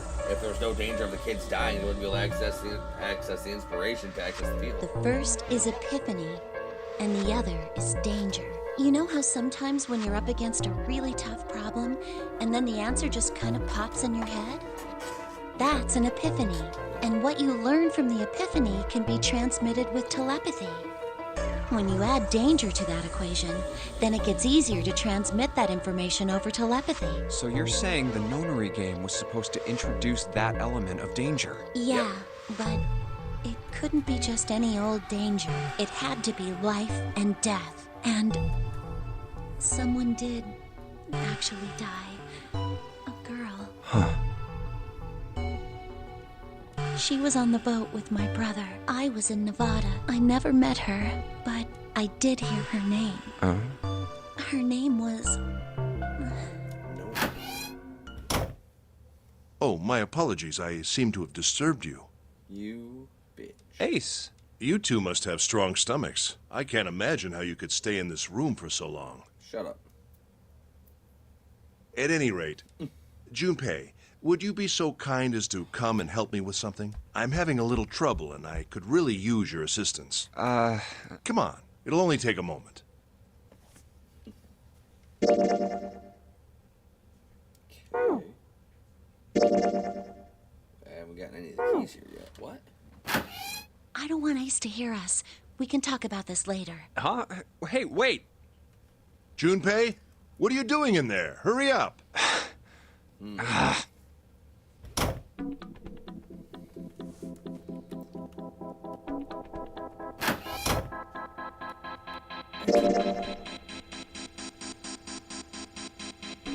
we got one of the pieces. How did I not get the other piece?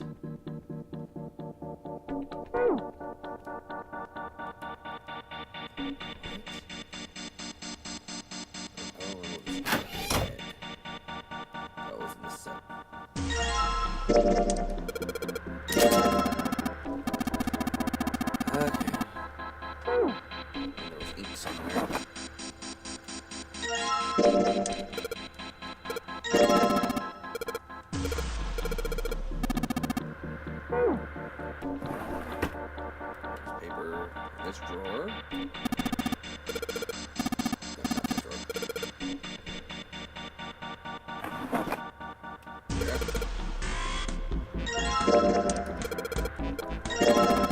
Alright.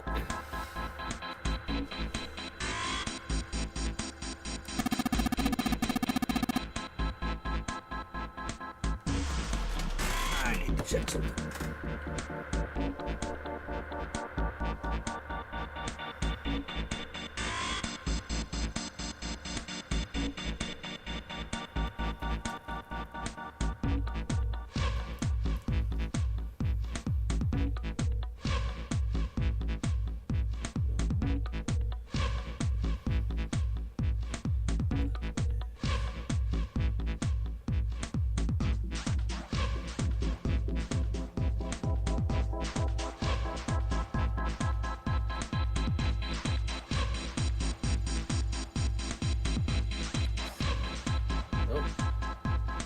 Weird.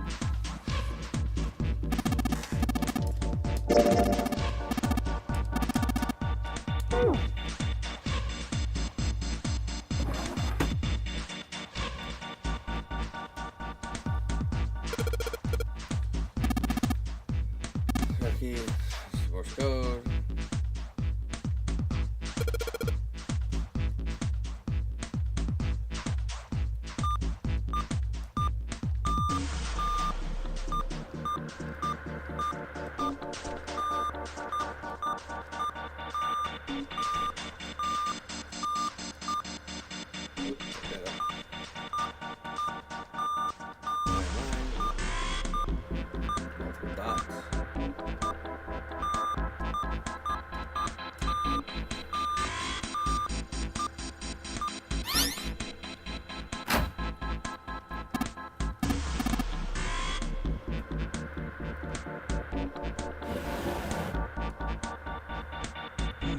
Looks like there's something on the cover. Atlas. All ice. Now we got the information because now we know what all ice is. Alice, does this mean... What the hell is this? And that's why it's in hieroglyphs, because we know that All Ice Alice was the Egyptian priestess. They are hieroglyphs, a form of... So it would seem. Bottom deck, library. Oh, 7 said something like... Alice sleeps in a small chamber past the Forest of Knowledge beneath the navel of the Gigantic. Could beneath the navel mean the bottom deck? And the Forest of Knowledge is the library? Yeah. Then could Alice be in a room somewhere beyond the library? Yeah. What's wrong? Something on your mind? Yeah. I just remembered something. Don't Is tell that him. so? What about? Don't tell him. Well, don't laugh, okay? The Egyptian priestess, an Ice 9. Interesting. And the woman who wouldn't melt, who was recovered from the Titanic disaster, they called her All Ice, which eventually turned into Alice, and she was purchased by an English millionaire who called himself Lord Gordain. According to 7, this ship is where he hid Alice. And you think that he hid her in a small room, beyond the library on the bottom deck? I do. Yeah. Well, I mean, it is just a theory. Junpei, have you ever heard of the term CAS? Cass. It stands for Cells Alive System. It is an advanced technology for freezing and preserving organic matter. Put simply, it is a technique that allows one to freeze things without the formation of ice crystals. Normally, if you freeze something fresh, water within its cells expands as it crystallizes, damaging the cell membrane. CAS, however, works differently. The object to be frozen is supercooled using magnetic fields, and then frozen instantly and uniformly, giving ice crystals no time to form. No ice crystals. No freeze. It was originally developed for the preservation of food, as an alternative to the normal freezing process. Now, however, there are rumors that it can be used for other things. What do you mean, other things? Well, there are obvious medical uses, but perhaps also space travel. Space travel? Are you serious? Surely you've heard of suspended animation. Cryogenic freezing? It's a that. fairly common idea in science fiction books and films. People are sometimes frozen for especially lengthy journeys through space. Whoa, wait a minute there. Are you saying that Alice was frozen using that CAS thing? Well, I'm sure the possibility is quite low, but it is a possibility. Indeed. If this special ice you call Ice 9 does indeed exist, and CAS were used to freeze her into that sort of ice instantaneously. You think she could be alive? Well, I can't say for sure, of course. I'm only talking about possibilities. Good possibilities. The melting point for Ice 9 is 96 degrees, right? If she were put somewhere where she could reach that temperature... That's nuts. Are you really saying she could have defrosted and started walking about? Yeah. You're quite right. It does sound unbelievable. But if she had, then we would have an explanation for the man we found dead on the floor. Would we though? You mean the guy dressed like a captain? Yes. He was dead when we found him. Clearly, he was murdered. But if he was murdered, then by whom? It couldn't have been one of us. That would be impossible. In order to enter the captain's quarters, one must first open door 1. That door that requires the Earth key prevented us from accessing door 1. Who was it that opened that door? Santa and Lotus. Right. Clearly, the two of them could not have opened door 1, or any other door for that matter. Who else then could have done so? Nobody. After Santa and Lotus used the Earth key, they turned back and met up with me in June. Then we returned to the large hospital room and found Ace, 7, and Clover. While we'd gone into the shower room, Ace, 7, and Clover had stayed behind. But it's impossible for those 3 to open door 1. Is it though? What about when June and I took the elevator to door 2? No, still won't work. We were only gone 5 minutes. No human being could have run to the captain's quarters, killed that guy in there, and run back that fast. It would be impossible for any of us to be the murderer. That being the case, who could have killed him? Wouldn't it make sense if his killer was someone who had been in the ship for some time? A person like that would know the ship well. They would know the locations of all the hidden passages and secret doors. The numbered door would mean nothing to someone like that. It would be a simple thing for them to enter the captain's quarters. Then you're saying the killer was Alice? Well, this is all only one possible theory. Good theory. All ice. Alice. Is she really somewhere on the ship? Yeah, it's hard to give a shit about anything Ace is telling us now. I know. Don't really. Maybe this card will give me access to the Forest of Knowledge and the big mystery. What could be there beyond the Forest of Knowledge? Anyway, whatever. It's gonna have to wait. I can't do anything right now. I'll come back to this later. Yep.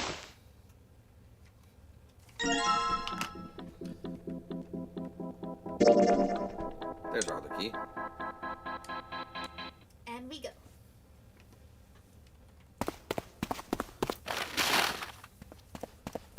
Alright, now we can go to the Forest of Knowledge.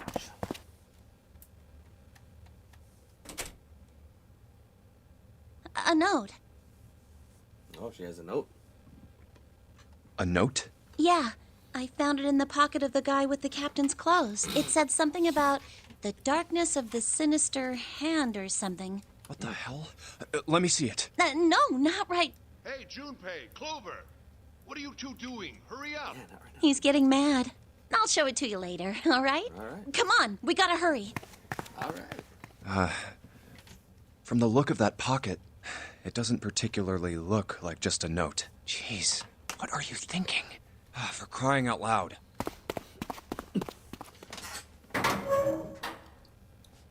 Yep, she'd have no reason to get the axe and kill the rest of us. Jumpy! Clover! What's up?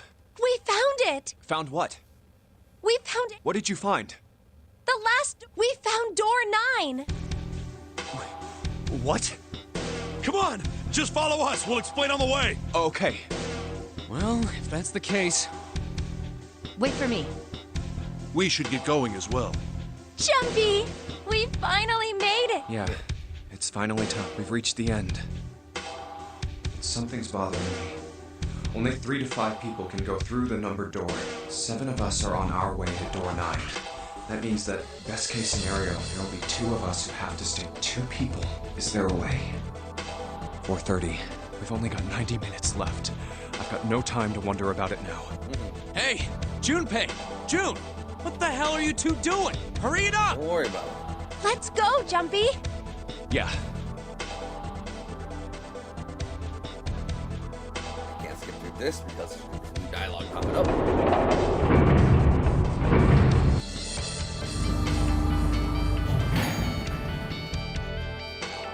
I know I told you I'd explain it earlier, but honestly, there ain't much to explain. After we split up, Academic. After enough of you guys, 4 of us got in the elevator and went to the left and took us to the other side of the grate. after that, we headed down another hallway. It took us toward the bow and eventually to the number 6 that you two found earlier. We opened it and kept going. There was another locked door behind it, like usual. But this time we had to complete 2 different areas before we could unlock it. Once we were through that door, there was another hallway that went the other direction, toward the stern. So, on your way, you found the elevator. Yeah. That's right. So, in other words, you kinda did a lap, huh? You came from that side to this side. Yeah, So, where's the number 9 door? over here. Follow me. By the way, you know, it's because of Santa that we're all here right now. Huh? That all 7 of us are going to door 9. What? You don't get it? Santa, 7, and Lotus, what's their digital route? 9. It's 9. That's right. They could have just left me behind and kept going if they'd wanted. But they didn't. Yes, because Santa wouldn't let them. He said, we can't leave June and the others behind. That's why we went looking for you guys. And then you got on the elevator and went back to the central staircase. That's right. Well, I wouldn't have called that one. That Santa would be the one to stick up for you. I mean, Oh, don't get me wrong. I don't mean that 7 and Lotus said they wanted to leave me behind. We were just talking about it, and Santa objected to it first. is that so? We're here. We know 7 wouldn't. And we probably know, and Lotus probably wouldn't either, because, you know, she mother. Yeah, parent. So, is this... Yeah. There's no other place for us to go. Nope. Just look around. There's a big old iron wall at the end of the hallway. The other hallways on the left and right are blocked by metal grates. I see. All right, let's get moving. Oh, So yeah, we have all the necessary pieces of information to do this. no way. The 9 door. Yeah, you have to make the right dialogue choices to get the right information to... We're finally not here. die. No doubt about it. This is door 9. Yeah. Oh, finally! This is the last. Junpei, look behind you. Behind? What? Why? A door and a 9. There's another one? Hey, what the hell? What the hell is going on here? There's a red there too. That means... And of course it won't open. But why? Why the hell are there 2 doors? Do you think perhaps one is the right door and the other is the wrong one? Probably. I don't know about that. It seems unlikely. What makes you say so? Well, think about all the rooms we've been through so far. They're full of puzzles, but there are always hints about how to solve them. I'm pretty sure there aren't any... Dang it. Do you really think that at the very end of the game, Zero's going to suddenly throw in something that depends entirely on luck? Nah, he's a good guy. Then you're saying there's some sort of hint in this room. Yeah. No, I don't think there's a hint anywhere in here. I searched it very well when I was in here before. I didn't find anything that might have been a hint, though. Well then, that means... Sorry, Sally. Yeah. Both of these are the right door. I mean, if you think about it, Zero never actually said there was only one door with a 9 on it. It is hidden, but an exit can be found. Seiko. So if there are 2 number 9 doors, if we split it up right... That's not gonna work. You've got a notebook and a pen, right? Can I borrow them? Yeah, here. Look at this. You get it? Yeah, it was because we fucking lost 9 and 2. The numbers on the top are all the combinations with digital roots of 9. The numbers on the bottom are the people who don't fit. But if we had Snake's bracelet, we'd all fit fine. There's only 8 possibilities if we split up into 2 groups of 3 or 4 people. So... If 3 people go through the door, then 4 are left behind. If 4 go through, then 3 are left behind. yeah. No way.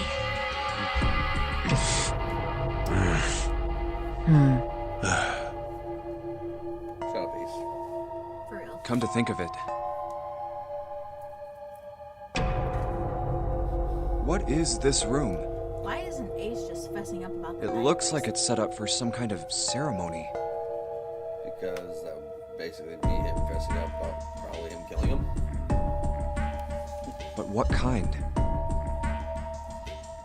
Because also in this situation, the 9 bracelet wouldn't do anything. Is that an altar? Yeah, you add the 9 bracelet and right, the right. remains. A coffin? Oh, it couldn't possibly be. Okay, I give up. I give up. I figured if we sat around here long enough, someone would volunteer. But I guess nobody's got the guts to do it. What are you talking about? What? You guys didn't figure it out yet? Fine, fine. Let me enlighten you. Clover was mostly right with her little explanation earlier, but she missed something. She wasn't really wrong. She just... screw it! Let me just write it out.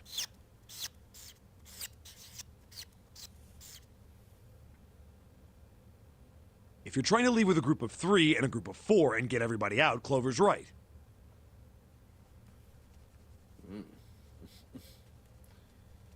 Oh. Both those groups of people make 9. But both those groups of people don't have 7. But there's another way. Only one combination, though. If you split us up into groups of 3, 3, and 1, you can make this combination. Wait, this means... Don't get me wrong here. I'm not trying to copy Ace or anything like that. Even if he hadn't been the hero back in the big hospital room, I'd still be saying the same thing. The same thing? Are you saying? Yeah. I'll stay behind. Yeah. Why are you acting so heroic all of a sudden? I'm a cop. It's what I Are do. you some kind of idiot? No, I am completely against this. I'll be goddamned if I'm gonna have to owe you for getting out of here. I'm against it too. I didn't want to leave Ace behind, and I don't want to leave you either. I don't like that idea. There's gotta be other options. I disagree as well. I can't say I care much for you being the hero. Well, there you go, Seven. Proposal denied. Clover's right. There's gotta be a better way than this. Doesn't make any sense. Whoa, hold on a minute. I haven't said anything yet. Are you agreeing? You want to leave him here? Nah, I'm against it. I don't want to leave Seven here alone. Then I don't see how it matters. I said alone. Huh? I said I don't want to leave Seven alone. What the hell are you? What? You don't get it? I can't leave just one person. I need 2 more. 3 people, including Seven. I'll be leaving behind 3 people. That's my proposal. No, those are my orders. What do you mean, orders? What the hell makes you think you can order us around? Who the hell's gonna listen to you? You all will. In 3 seconds, you won't have a choice. What? 3, 2, 1. See? I told you. Huh? What? Why? What the hell is that? The gun's from the other room. What room? One of the rooms behind door 6. Yeah, we didn't go into that room. I should have known he was gonna do this. Should have taken the gun. Yeah, you're a cop. You should have. Well, it's too late now, fat ass. Damn it!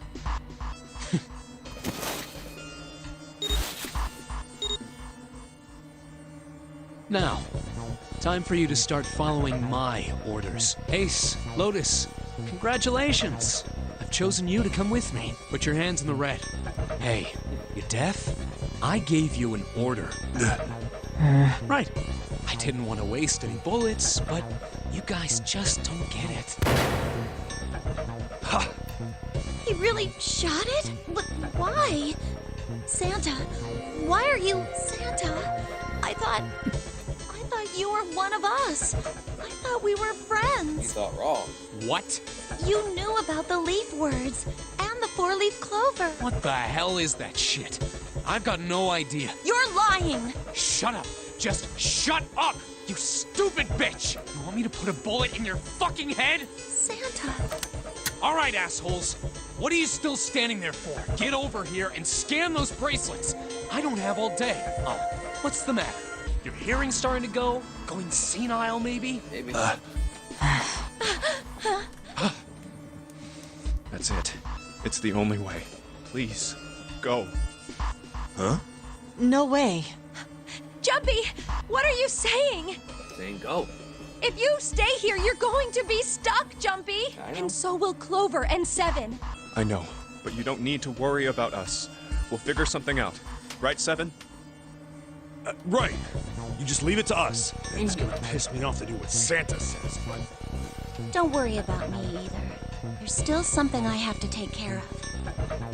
No, no! You can't! Ace! Lotus, don't come over! Don't worry about me! Please! Gotta worry. Please. Go. Fine. All right. Now let's get those hands in the scanner panel.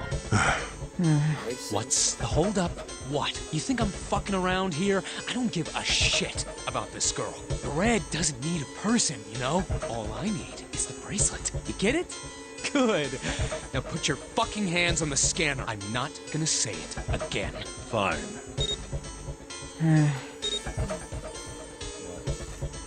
Good job.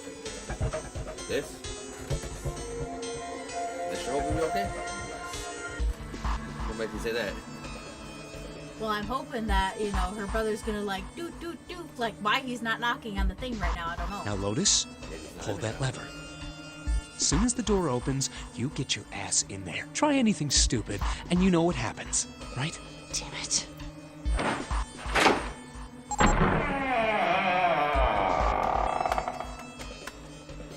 Good. Go. Later.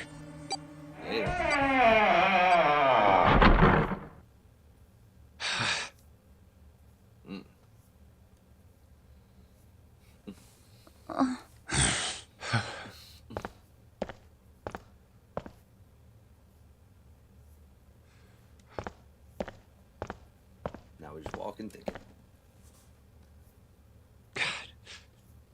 June. So, what do you want to do, Junpei? What do you mean, what do I want to do? What can we do? There he is. What the hell is that? Shh, quiet. Yep, with his bracelet. We can go. Where is it coming from? Could it be? I have the Hey, code. I think it's coming from this coffin. You're right. Let's open it. But how? What are those muscles for? For show? You're telling me to force it open? Just shut up and try!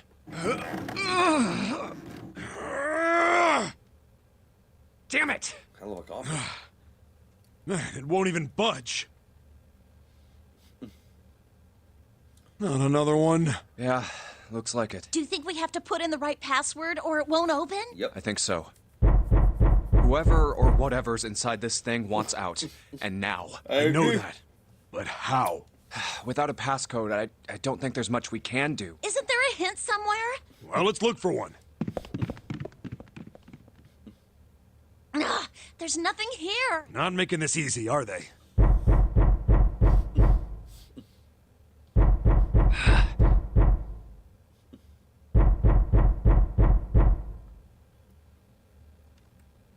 What's the passcode? What am I supposed to do? How can we figure it out? I need something.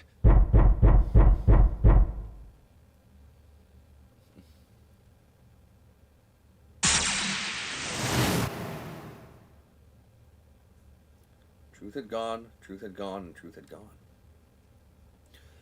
Ah, now truth is asleep in the darkness of the sinister hand. Wait, what? What the hell was that? That voice? From a different timeline. Huh? What? What's up? Oh, nothing. He pressed the buttons. Truth gone, truth gone, truth gone.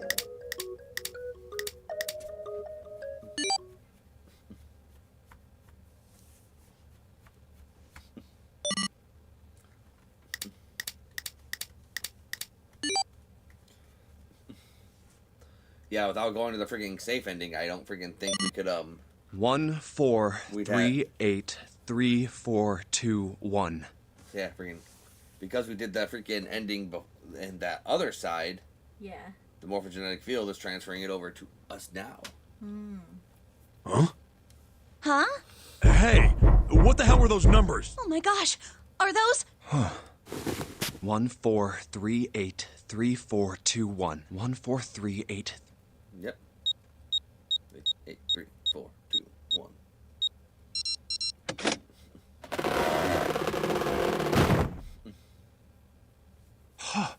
No way. So freaking, you know how I did the actual freaking cutscene where it was fading back from the coffin? Yeah.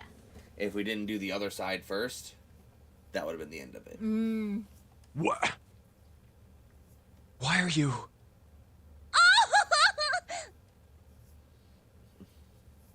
Oh?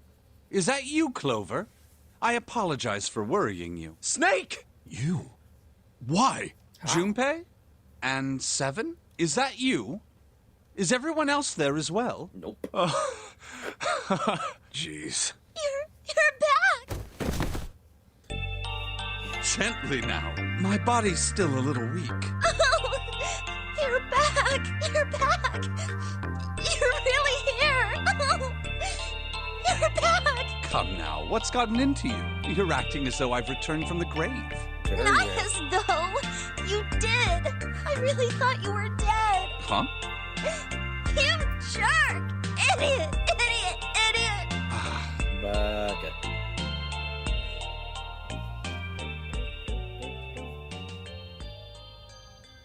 I see. I believe I understand things rather well now. Thank you. You're welcome. In the shower room, there is a dead body wearing my clothes. Yes. Because of that, you thought that I was dead, correct? Yes. Yeah. You also discovered a corpse in the captain's quarters, and Santa turned on you here, in this room. Yep. Do I have it straight? Yes. Well, sir. the dead body in the captain's quarters is a surprise. Sorry. There wasn't a good time to tell you. Don't worry about it. Well then, I've got a pretty decent idea of what happened while I was indisposed. But it's still something of a mystery who did all this. And why? The corpse in the shower room that looked like me, and the corpse in the captain's quarters. Why were they killed in the way they were? You don't know? No. Why would I? He was in the coffin. The guy in the shower room. We don't know who he is, so let's just call him Mr. X. Anyway, this Mr. X is wearing Snake's clothes. Yep. But you're wearing some kind of weird robes. That means someone took your clothes and put them on Mr. X. We need to figure out who that was. Mr. X.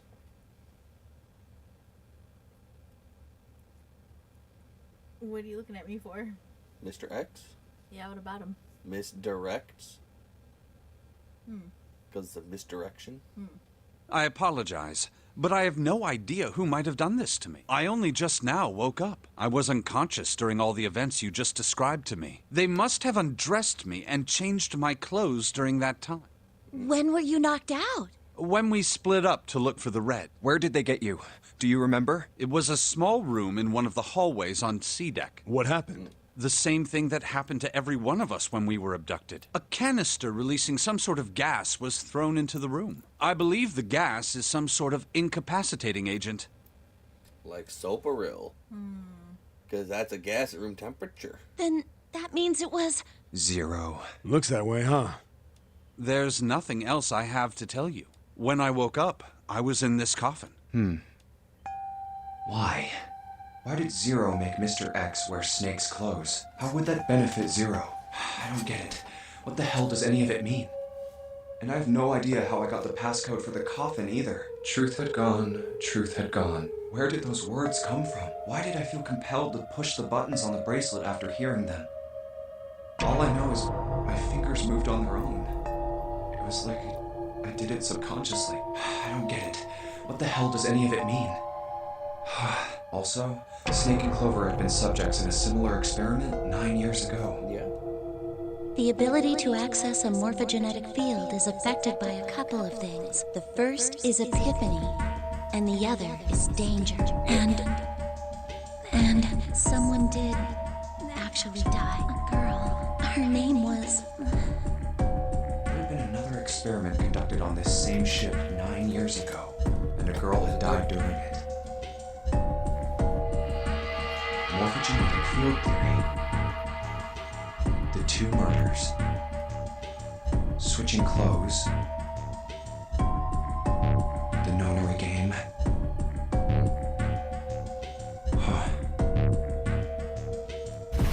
Zero. He's the ringleader. The person who trapped 9 of us on this sinking ship. Yes, sir. Zero should know everything.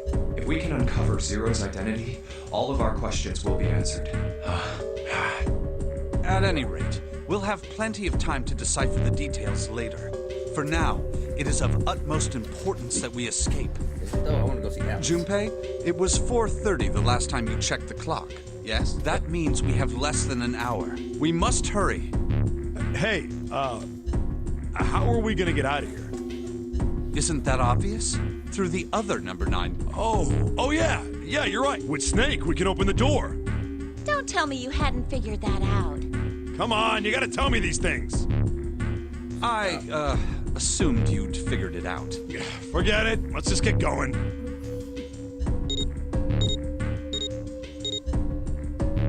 All right. You guys ready to go? Yeah, Snake and Seven can go in whichever door they really want. Yes. Yep. They just have to drag the corresponding number with them. Not yet. Huh? Before we go in, I'd like to check something. You want to check something? Yeah, but before I do, Seven, could you pull the lever? I want to make sure we can verify with just the 4 of us. What do you mean? We don't need... Just do it. All right. But if the door opens, don't go in yet, okay? Please, this is really important. I really need to check this, okay? Work with me here. Fine.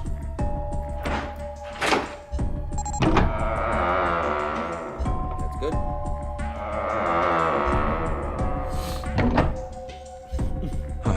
All right. That means the 4 of us can go into door 9. So, we knew that already. It's obvious. Obvious. Yeah, you're right.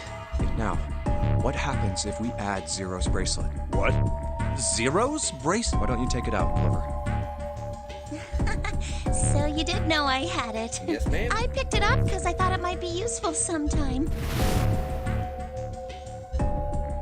This was on the left hand of the corpse in the captain's quarters. If you look at it, you can see it's got a 0 on the face. Just to make this a little easier to talk about, I'm gonna call the guy we found dead in the captain's quarters, Cap. Then I should be able to open door 9 with just me, Clover, and his bracelet. Though the big question is, if Cap is the mastermind of this game, would he really put one of these bracelets on? Anyway, let's just give it a shot. Clover, give me your hand. Okay. Now the captain's bracelet. And pull the lever. I knew it. Now, what does this tell us? Maybe the bracelet has to be on your wrist in order for it to work? No, that's impossible. Did you see how the panel showed a 3rd asterisk when I scanned Cap's bracelet? Whether or not it's on your wrist doesn't matter. All you have to do is put the bracelet near the panel for it to register. Yes, sir. Some backseating allowed, but not so much, I guess. You're free to chill with us.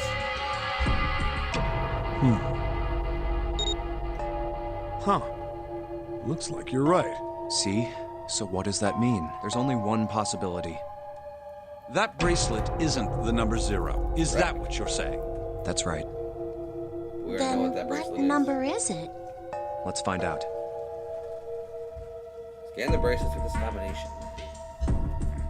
So we know it's 6.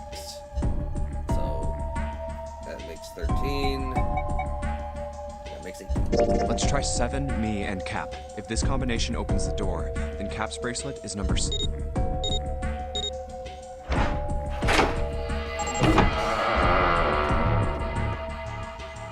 Hey, it opened! The door opened! What? Why? What does that mean? What does that? Isn't it obvious? Cap's bracelet is number 6. But doesn't it say 0? This isn't a 0. The symbol on here isn't a number 0. It's a letter O. Oh. Whoa, wait a minute. I don't get it. I mean, we figured out that Cap's bracelet is 6, right? Yeah. Does that mean there are 2 people with 6s? There is most likely only one person with a 6. But I don't get it. What about June? Well, this is only an educated guess, but I think June's number was never 6 to begin with. Her bracelet was flipped. Her bracelet was 9. In other words, June's real number is 9. That seems the most likely. Then all this numbered door stuff was just a load of crap? Why would you say that? Because if June is 9, then the numbers wouldn't match up. Oh, they would though. Here, look.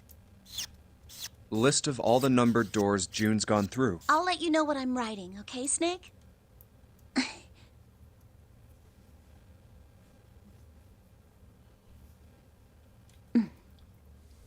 And that's everything. I wrote down which door she went into and with whom. And I wrote what all the numbers were. So if Okay. you switch 9 in wherever there's a 6, the numbers don't work.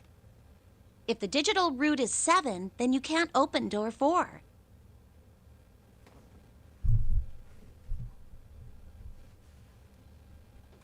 If her 6 bracelet was a 9, then the 9th man's bracelet was a 6. And if she somehow got a hold of the 9th man's bracelet, which would have been no, it would, because I don't know. if you so here's the thing: if you add 6 to each one of these doors, and then add 9, it wouldn't change what June would have done. If the digital root is 2, then you can't open door 8. Clover, do you notice anything interesting on that list? What do you mean? You're talking about 3, right? 3? Santa's always in the room with her. That's what you're saying, isn't it? Yes, that's right. What about it? That's quite simple, really. You told me that the first time you came to this room, Santa was the first to refuse to leave June behind. Yeah, he was. Now, doesn't that beg the question why?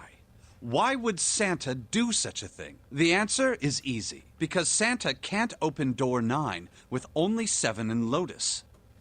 Of course, there's only one reason for that. His number isn't actually 3. It's E. Santa's real number, 7? Would you be so kind as to modify my sister's equations? Yeah, sure. This is what you were getting at, right, Snake? Thank you. That is exactly right, 7. So Santa's bracelet was a 0. Just displayed 3. He was always with June. Santa's true number wasn't 3. It was 0. No way. Santa is 0? And June was 9, not 6. Conversely, Santa was 0, not 3. Plus 3 and minus 3, The numbers add up. they cancel one another out. Nothing appears out of order. Santa was still playing by the rules of the notary game this whole time. Yeah. Precisely. But it was a little shenanigan. So the 0 bracelet is 6. The 6 bracelet is 9. The 3 bracelet is 0. And the 9 bracelet was probably 6 or something. I was gonna say. 'cause So you're what saying was the- Santa but planned then this whole thing? How would it work? So Ace took the 9 bracelet. That is now Potentially the 6 the bracelet. 6 bracelet. Oh, unless So there's then how would he have unless there's 2 9 bracelets. gone to make the amount that he needs for... If there's 2 9 bracelets, then June's 9 bracelet could still do everything else, but the 9th man's 9 bracelet would still be the thing. I'm not sure if he acted alone or not, but I think it is safe to conclude that he is 0, if my hypothesis is correct. Snake's hypothesis. Something doesn't seem right. June's bracelet being flipped. Even if that were possible, that would mean there are 2 number 9 bracelets. And if that's the case, All right, that's enough talking. There's 2 9 doors. It makes sense. There's 2 9 bracelets. Let's go. It's high time we went through that door. I told you. Reveals after reveals. Those aren't even I'm the. just thinking though, like, so the other time though, how would that? How did he open the? How did blah blah blah? How did Ace open the 9 door? Last time when he went ahead and took it, he assumed he needed. it's right there. He thought it was right because he would have had the 9 door, June, and himself. Or no. She had Did Lotus. he took Lotus? So never mind. She had the 9 bracelet so and one Lotus. Should be 1 I mean, plus 8 plus. Like, well, I guess he it would- literally just said there's possibly 2 9 bracelets. Yeah, I guess. So he would have had the other one then, I guess. I don't know. You're about to find out. I guess so. oh, No, my brain. all right, let's keep You've got going. all those notes ready to go, and we're just like, nah, just kidding. I think these stairs go to the bottom deck. Looks dry. Let's head down. Hey, it's a... Uranus. This is the Neptune symbol. There must be Oh, yeah. a key Yeah, around sorry. here somewhere. Neptune key. I only have the Uranus key card. It's a different planet. Plus, it's the wrong kind of key. Let's turn around and go back for now. Yeah. Hey, another door. And a card reader this time. It's the Uranus symbol. This is the place. Uranus World Chicken.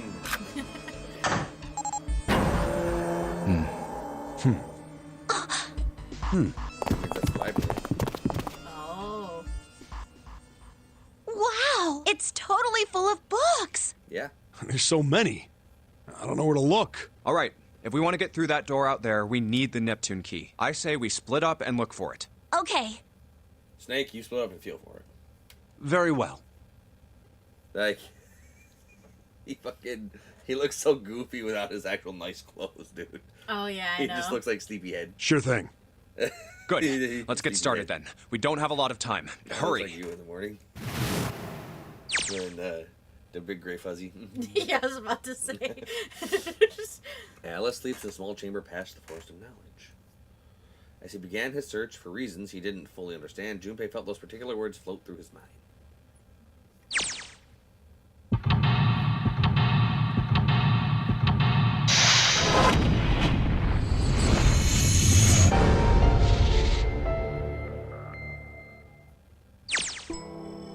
Alright. We're going to call the video here. As always, thank you all for watching. If you're enjoying the series and you want to see more, like, comment, subscribe, ring the notification bell, follow me on Twitch, follow me on Kick. And if you want to support the channel, check out the Patreon link in the description. For just $1 a month, you can help support bringing the best content that I can. Until then. Oh, we haven't even gotten to the review, the super good reveals yet. Ah. It's good, isn't it? It is. I love this game. It's good, isn't it? I kind of can't wait for the other ones. It'll be No, good. they're good. It's a good trilogy. Like now you know why. Because like you liked Danganronpa, Yeah. the first one. Second one's good. Third one's probably great. And you're liking 100 Line, so like 100 Line is basically a culmination of some of the writers from this trilogy and some of the writers and people from Danganronpa at the same time. Okay. So it's like it's some people from here and some people from there went into the 100 Line.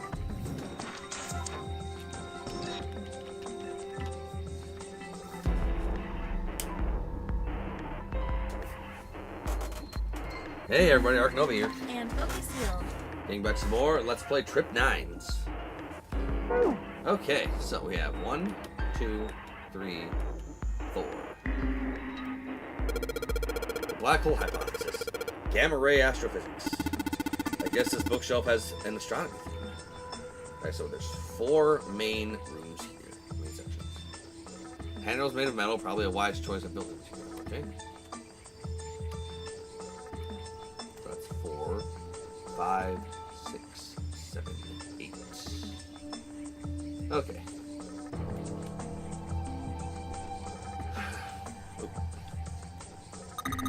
What's Hellenism? I think it's something like a fusion of Greek and Oriental culture. Looks like an off-brand door. A kid's book here. It looks like it's a children's story about Native Americans. Don't you think a random book like that is kind of suspicious? Maybe you ought to hold on to it. Thoughts? Cowboys and Indians? Like that is Pretty typical for that time.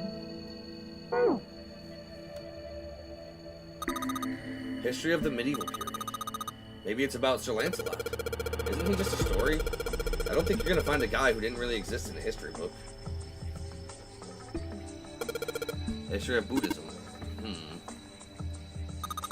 Look, this one says cultural heritage of Rome. But that's gonna be serious inheritance tax. Permian creatures. Seems a little fancy for some kind of prehistoric critter. Not to mention, most of them are likely reptiles. And amphibians. Without hair, I can't imagine they need a bunch of perms. That's got nothing to do with this. Energy theory, development of nanotechnology materials, interaction between shortwave energy and matter. What else we got? Just listening to you read those titles is giving me a headache.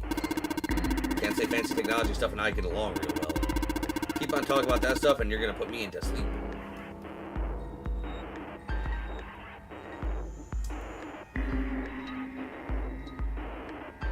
Okay.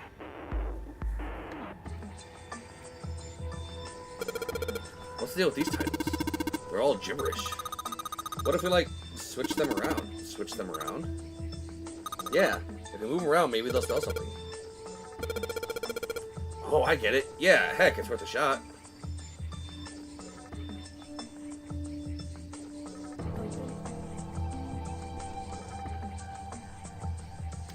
I can see what it wants me to spell in each one. Yeah, like it's open.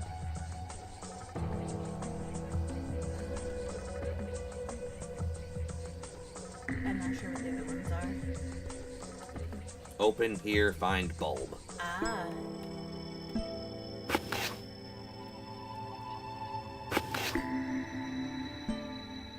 Ta-da!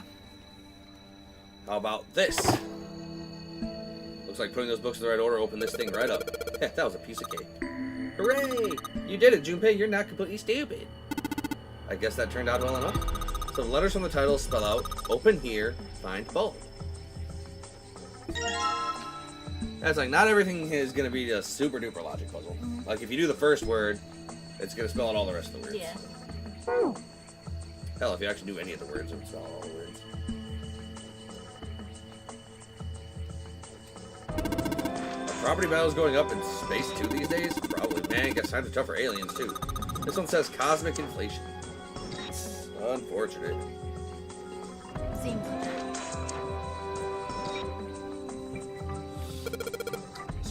Supersymmetric string theory in 10-dimensional spacetime. They're just talking about superstring theory. It's a theory of reality where, how to explain, it says that all elements of the universe are governed by the vibrations and harmonics of tiny supersymmetric strings. Indeed. Drink out of that pressure.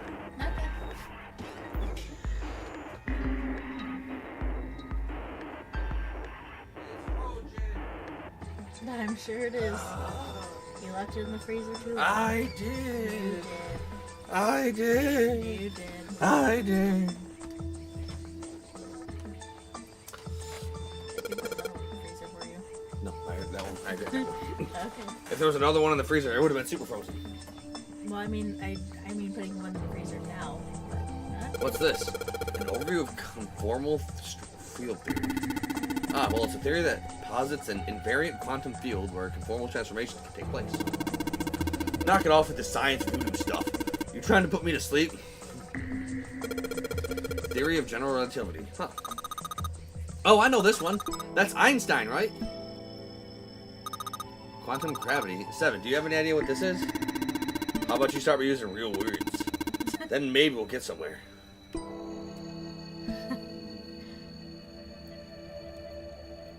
Okay, we got that. Bunch of books titles, the black hole hypothesis. Bookshelf is a bunch of books about things like energy theory. Okay.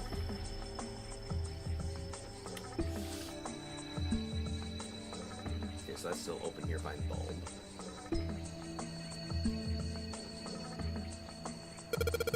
Creatures of the South Seas, huh? I wonder if this one's got pictures of colorful fish and stuff. Introduction to geology, huh? Thinking about the Earth, even when you're on the ocean. Kind of romantic in a way, I guess. Theories of the Cambrian explosion. Did a bomb go off here somewhere called Cambria? Wrong kind of Cambria.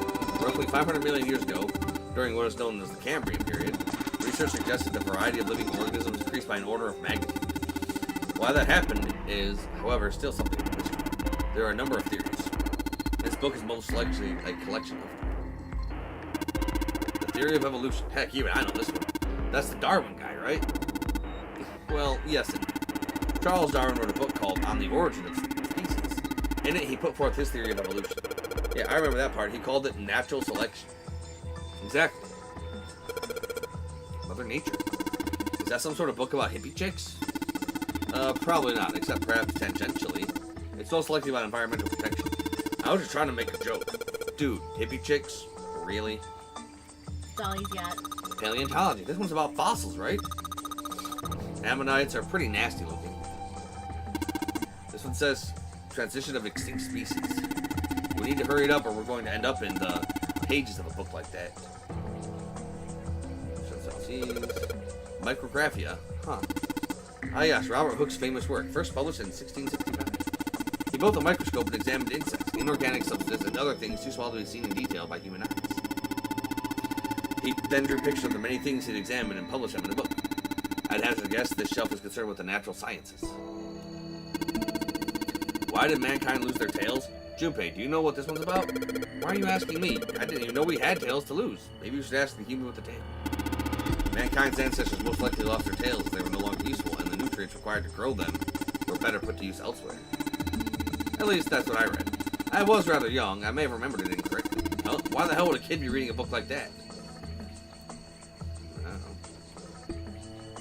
It's all the same. Okay. There's a note on the table. Lights to the bookshelves. Huh? What does that mean? Interesting. Well, intelligence often hides itself in darkness. Have you ever thought about the pages of a book? Each page only sees, what, maybe 2 or 3 minutes of light before the reader's on to the next? They then spend the rest of their lives locked in darkness. Rather like myself. That's horrible. Oh, don't get me wrong. I'm not complaining. Not at all. I live in the darkness, yes, but that was gifted to me with the ability to catch the truths others might miss. I can hear the voices hidden in the darkness, you might say. Okay, give me the note. Lights to the books. Okay. Made of metal.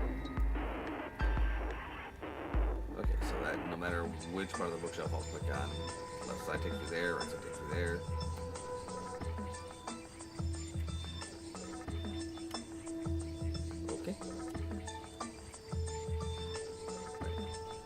Introduction to Geology. Creatures of the South Seas. Oh, it's all the same stuff. Okay. Yeah.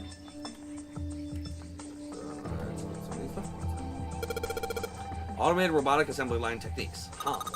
What's that? Some sort of comic book? Jeez, I guess boys really like that stuff, huh? No, you're thinking of a different sort of robot. This book is talking about automated machinery that's used to build things like cars. What's that one called? It says Foundations of DNA and Genetic Engineering. An overview of photochemistry. I think whoever set this up wanted us to see the cover, not the spine. Let's look at it, okay? Huh, looks like there's a whole lot of space behind these books. Look, Junpei, I think there's something hidden behind the books. Second. Okay then. Huh. Communication Computer Science, huh? That's a pretty generic title. To be honest, it's so vague, I don't really know what it might be about.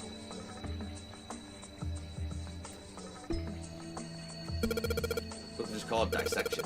This bookshelf must be all medical books. From what I can tell, it sounds as though these books have been organized by genre.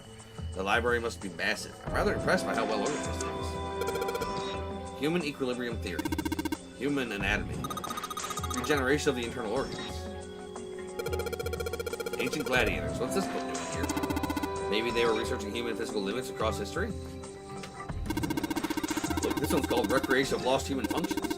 You think they're talking about if you, like, lose a part of your body and then can grow it back? I don't think so. Maybe they're talking about reconstructing abilities that humankind once possessed. In other words, they may be talking about cultivating a sixth sense. Dissection Atlas, huh? This whole shelf is full of medical books. Functions of the human brain. Huh? I guess this is a book about the nervous system. I'd love to ask you to read it to me, but I don't think we have the time. I'm kind of curious about it too. There's got to be a reason why people connect with each other, you know? This one, it looks just like the picture book from earlier, the one with the pop-ups. You think they're part of a series or something? They do have the same binding. Baseball in this one. Come on, Junpei, let's see what's in it. I'm gonna go out on a limb here and say it's probably baseball stuff. Whoa! Head. This one is Native Americans on the cover. Hey, Junpei, let's take a look at this one. Native Americans, huh? Maybe it's got some... Kill.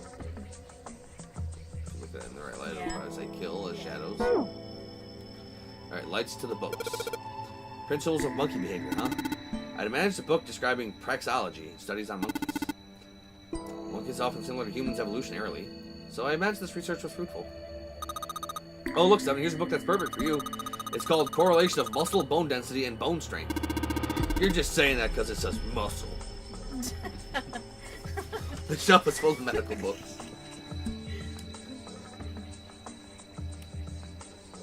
Okay, let's go down here now.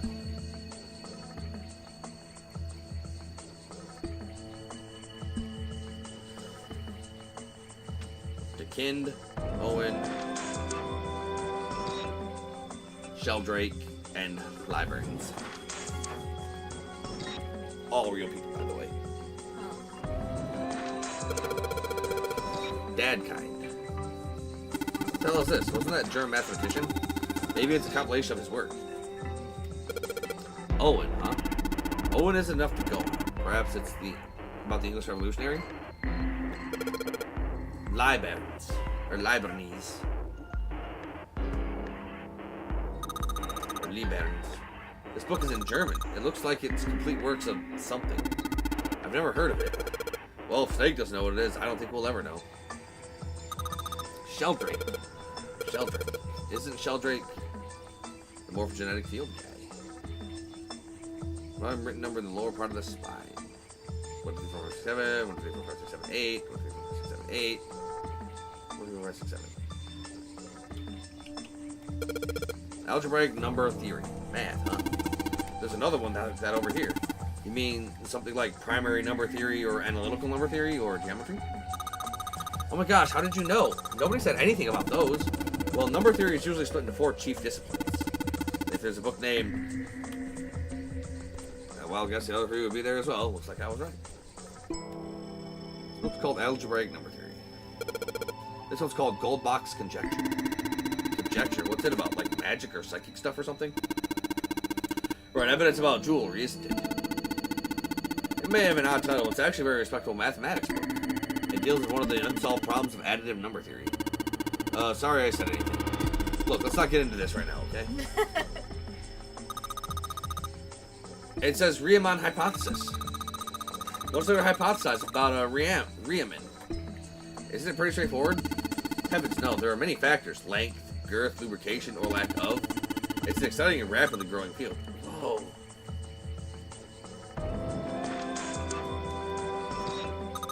That's a weird book, Junpei. Indian mathematics. That's funny. Why is that funny?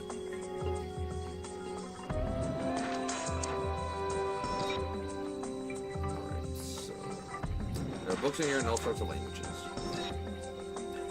But there's something suspicious about the shelf on the left. This bookshelf has sort of a glass inlay. It's pretty big, but there's only 6 books in it. That seems kind of weird. Hey, it looks like there's something on the bottom. Can't really see it though. The glass is all foggy.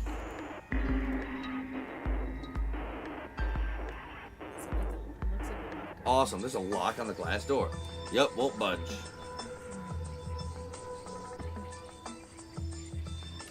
Okay. Let's see what we've got here. So many books here. I wonder what this one's... Whoa, what's this? Warm? Oh, sorry. No, I'm sorry. Hey, what's the deal with this sappy stuff? Oh. Books of folklore and myth here. Agriculture, historical organizations, and folklore.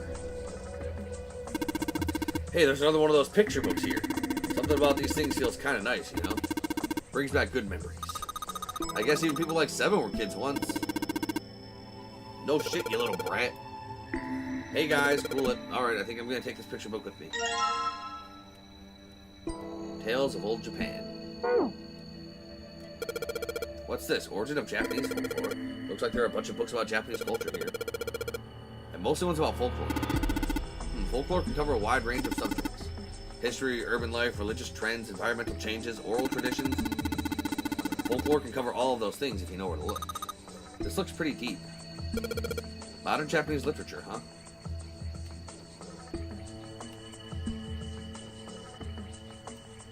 Voice conjecture.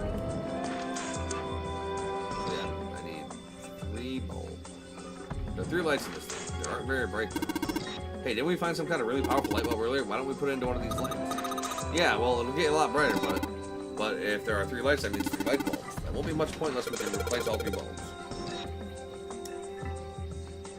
True. Iron plate is bolted down. I don't think it's a door. I think it's just a bulb. Is it possible that this could have a section? It is, yes. That, like, yeah, it is, yes. Too much. Yeah, it is possible. Correct. Yep.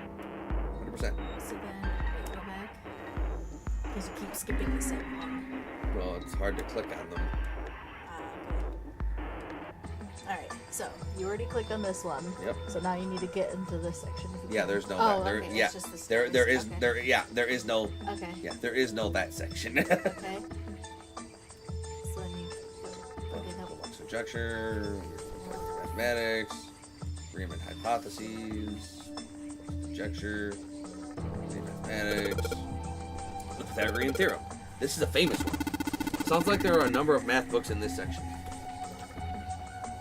Algebraic number theory. Like it would have to be something to do with these. Red book says Dadkind on it. Book says Owen on it. It's in light blue. Oh, maybe how many locks are, or how many things are on the lock? Way more than this. But this is a clue. Not for that necessarily. No. Wait. There's only 4 sections. Yeah. In the middle of the glass door is a cylinder lock. You know this kind of lock where you rotate the numbers around and you got the right ones to open it? What the hell is this? It's like they just gave us the answer. Guess I might as well give it a shot. So, 2, 4, 6 digits. Oh. There's 6 shit. books here, but that doesn't mean shit. Oh. Okay, so 514236. So 632415.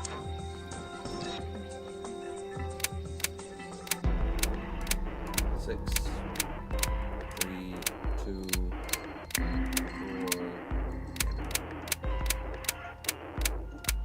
4, 4, 1. Boom. Yeah. You did it, Junpei. Yay!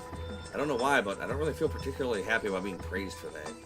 Whatever. At least the lock's open now. Let's see if we can get it open, alright?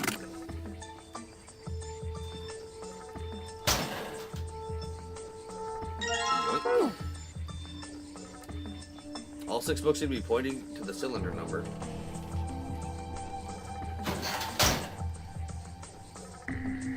You did catch on to that, though. You saw that. Alright, so there are 3 lights in here. I'm going to change these bulbs.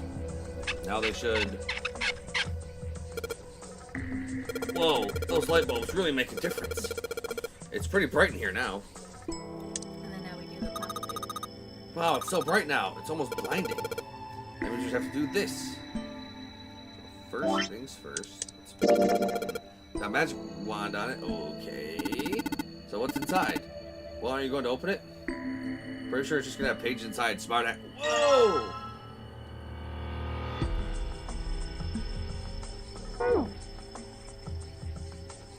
Small enclosure with 9 sides. There are 3 sides to these things that look kind of like music stands. I will try putting these picture books on the stands. Then...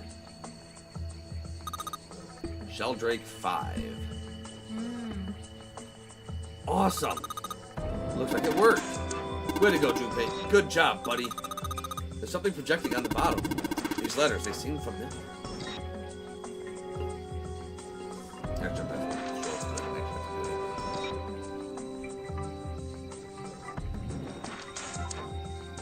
actually it says Sheldrake on the spine of this book. I got the volume number written in the lower part of the spine. Sheldrake on the spine of the book. Sheldrake 5? I think I saw the rest of this collection somewhere. Yeah, I think it was somewhere around here. Let's go take a look. Okay. Sheldrake. Have you heard of him? Sheldrake, I mean. I have. Yeah, Lotus told me about him. She did. There's a British biochemist named Sheldrake. He has a rather interesting morphogenetic field, which relies on the theory of morphic resonance. Really? From Lotus, huh? Well, Clover didn't also expect said that. something to me about that stuff. She did? Yeah, what was it? The ability to access a morphogenetic field is affected by a couple of things. The first is epiphany, and the other is... Danger. That girl. I told her not to tell anyone. You did? Why? Because some bad shit happened. dude. Well, Look, man, I didn't push it because we're in a hurry, but I'm kind of sick of this. How about you just tell me, okay? tell you what? Don't give me that. About the experiment. Ugh. Very well, fine. I'll tell you everything. Cool, great, but Junpei, we really are in a hurry. Yeah, like we don't really But not have the here. time, but okay, Let's cool. move to the top floor. Let's get Sheldrake 5 first? Nope, we're gonna have to go back for that. I suppose I might as well start by telling you why I kept quiet, and why I made sure Clover did as well. Oh my god. To be honest, the explanation is quite simple. Zero told me not to. I had little choice. He didn't walk up and tell me, of course. He gave me a message engraved on a card. So, what he told us on the card at the start was not necessarily true. That's a Braille card. It looks just like the one you showed us earlier. So you had 2 cards. No, only one. Huh? What do you mean? I thought that card just had some rules for the nonary game on it. Yes, it did. And those were the rules I read you. However, they were not the only thing on the card. There was something I didn't read. Well, perhaps I should say there was something I couldn't read. And that was? Tell no one of the events that took place 9 years ago. Tell, and I activate your sister's detonator. It's a threat on our lives. Oh. Well, what about Clover? Did she get a message from Zero too? I don't believe she did. But doesn't it strike you as strange that Zero would shut my mouth, but not hers? Yeah. To be on the safe side, however, I told her it was best not to tell anyone. Still, apparently she told you. That girl. Well, freaking, to be fair, she was part of the safe control group. Yeah. What's wrong with her telling me? I figured some stuff out with the things she told me. I mean, it looks like the whole activate her detonator thing was just a bluff. She's prancing around downstairs happy as a clam now that you're back. That's very true. I've decided I can trust you. I've decided to tell you the truth. The chance that Santa is 0 is very high. I feel I can assume Santa doesn't have the time to observe us at the moment. And at any rate, even if he were, I very much doubt he would kill us. Why? Clover told me about the 4-leaf clover, about the words. If he knew about that, then he was in my group during the first experiment. I'm sure of it. He wouldn't kill us, no matter what the situation was. Hey, Snake? Yes, I know. You want to know what happened during the experiment? Yeah, so out with it. How much do you know? Clover told me about... Not much. I see. The morphogenetic... God damn it. Like, I just want to get to the next section of the dialogue. It was like, oh, yeah, we'll just give it. The morphogenetic field in the experiment 9 years ago. How the experiment had taken place simultaneously at 2 locations, one being the ship and the other being in a building in Nevada. And the girl that died during the experiment. She told you all that, did she? She did. At any rate, I now know how much you've learned. All that remains for us to determine is who did this and why, right? Yes. Can you tell me what happened? Yes. The people who organized the initial experiment were from a company called Cradle Pharmaceuticals. There were 4 of them running the show. Gentaro Hongo, Nagisa Nijisaki, Teruaki Kubota, Kagechika Musashido. Hongo was the CEO of Cradle Pharmaceuticals. Nijisaki was his right-hand man and did the lion's share of the planning. Kubota led the company's research and development division. Kind of looks like the 9th man. Musashido was their majority stockholder. It was these 4 people who planned the initial experiment. Let me simplify it for you. Hongo designed it, and Nijisaki put it all together. Kind of looks like a cat. Oh, damn. 0 did say these 4 people are to pay. Yep. Ace, the 9th man, the cat. Oh, and then that dude is actually probably the guy that wore the clothes. Yeah, that got Guy exploded. X. Yeah. Good shit. Good shit. Kubota Know where he developed the is. technology required, and Musashido provided the cash. So it's Hongo, Nijisaki, Kubota, Musashido... Of course, more than 4 people were required to conduct an experiment of this scale. To that end, they organized a top-secret team to assist them with their research. Yeah, now we know why everybody died. All in all, they gathered 10 people or so. Those 10 completed their team, and they were able to begin the project. They named it the Nonori Project. The purpose of the experiment was to research the prospect of controlling a human mind through sheer will. Willpower. The vessel, I suppose you could say, for this control was the morphogenetic field. Why did the glycerin suddenly begin to crystallize? Why did the crystal structure of EDT undergo a sudden change? Why did the rats improve their puzzle-solving skills with each generation?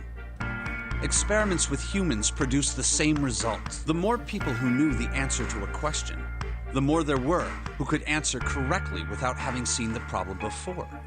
Why is that? How could it happen? How could this happen? The answer is that the shape of the answer has been stored in a field invisible to the naked eye. And through that field, the resonant event transmits information related to that answer. That's essentially the idea behind morphogenetic fields. But that's just a theory. Can't bring yourself to believe it? Yeah. Let's say someone killed another person because the devil told them to do it. Whether the devil exists or not has no relevance to the murder. They believe the devil exists. Whether or not he does is immaterial. So what matters here is that Hongo believed in the morphogenetic field. That's right. But I still don't get it. You said they wanted to figure out how to control people. right? That is what you were saying. Yes. So how are they going to do that with a morphogenetic field? I'll keep it simple.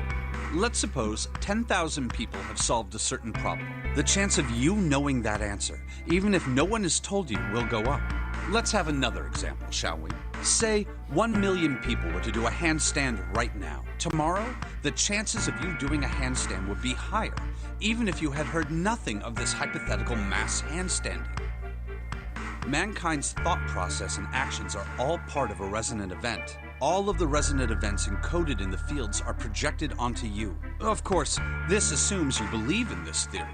Do you follow so far? I'm with you. Yeah. Now, if there was a person who had the same effect as those millions of people, what would happen? If that one person were to do a handstand, other people would find themselves wanting to do handstands as well. So it becomes super widespread. Can you imagine what a person with powers like that would be able to do? Come on, there's no way. I'm not done.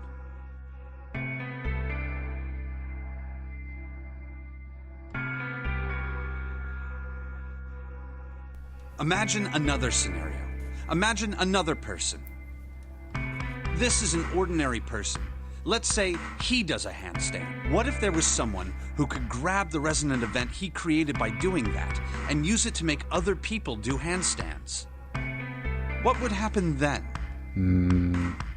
A person who has the power to write to the field, and someone who can read from the same. You could think of them as the writer and the reader, or the transmitter and the receiver. Or the beyonder and the beyond. What would the world be like if there were people with abilities like these? So the transmitter's resonant event can be transmitted through the field and sent to the receiver. Something like that. And then the transmitter can control the receiver however they wish. That's what you're saying, right? We're saying. Yes. Close enough, at least. Come on, that's just crazy. Well, if you want to prove that, then you'll have to test it first. At least, that was how they thought. That was why they decided to do their experiment. That was how the Nonary project began. So the people in the Nevada test group were the writers. And then the people in here were supposed to be the readers. By the way, Junpei, have you ever heard of the Gansfeld experiment? Yes. Yeah, that was an experiment in telepathy, right? You place a pair of subjects in separate rooms. Then you show one a picture and ask the other what they see. Interesting. I'm impressed.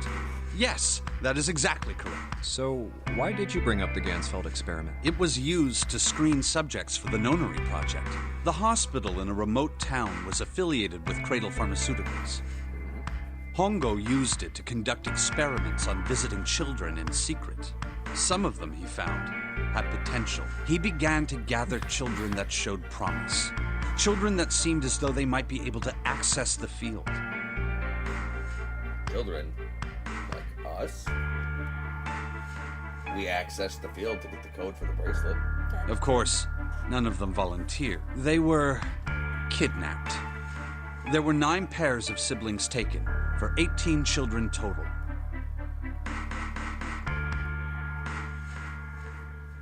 So, Santa was on the boat, and his sister was in Nevada. For reasons that were not fully understood at the time, each pair had one transmitter and one receiver.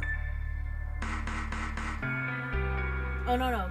Clover did say one person died. Yeah. But I thought she said that the person that died was part of his team. His team. Yeah, that was probably Nona. Freaking Lotus' daughter. They were split Or at least perfectly. one of them. One of them. Oh. As such, the 18 children were split into 2 groups of 9. That's right. The children who were put into Group Q were the ones who excelled at transmitting.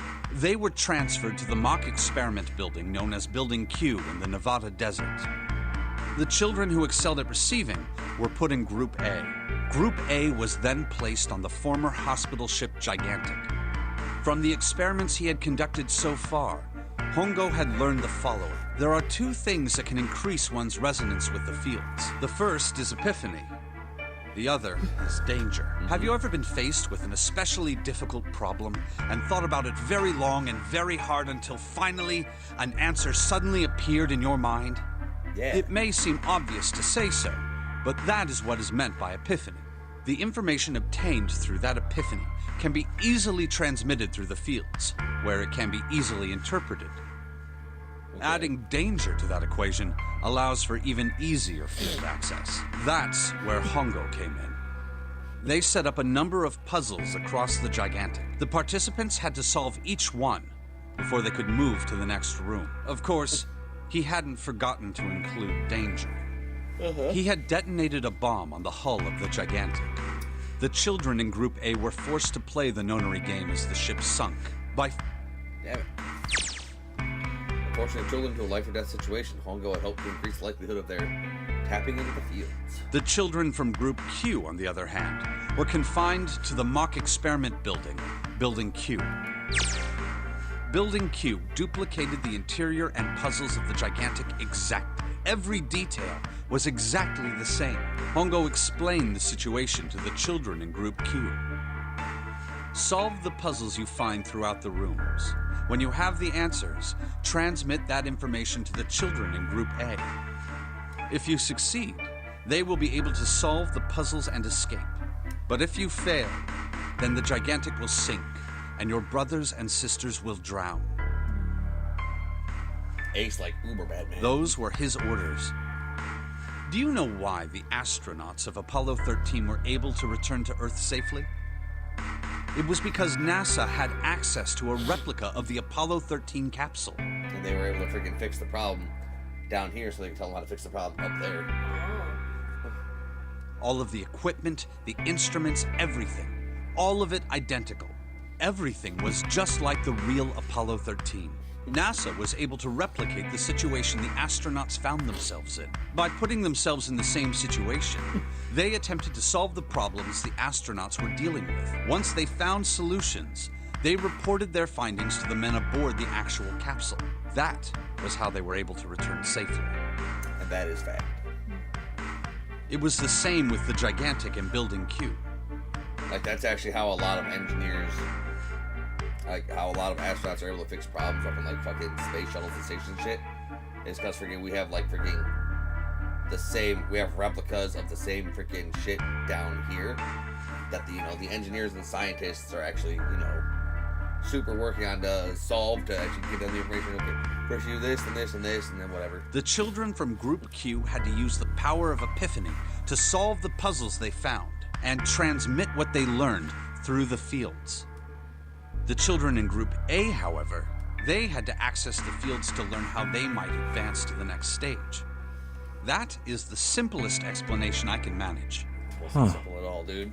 Hey, Junpei, Snake! How much longer are you two gonna sit around on those bony asses? Get down here already! He's right. Let's go, shall we? We don't have much time. We need to get out of here, and soon. Hold it. There's one more thing I want to ask you. Oh my god, June's life is at stake, dude. Are you sure that there were 18 kids? Why?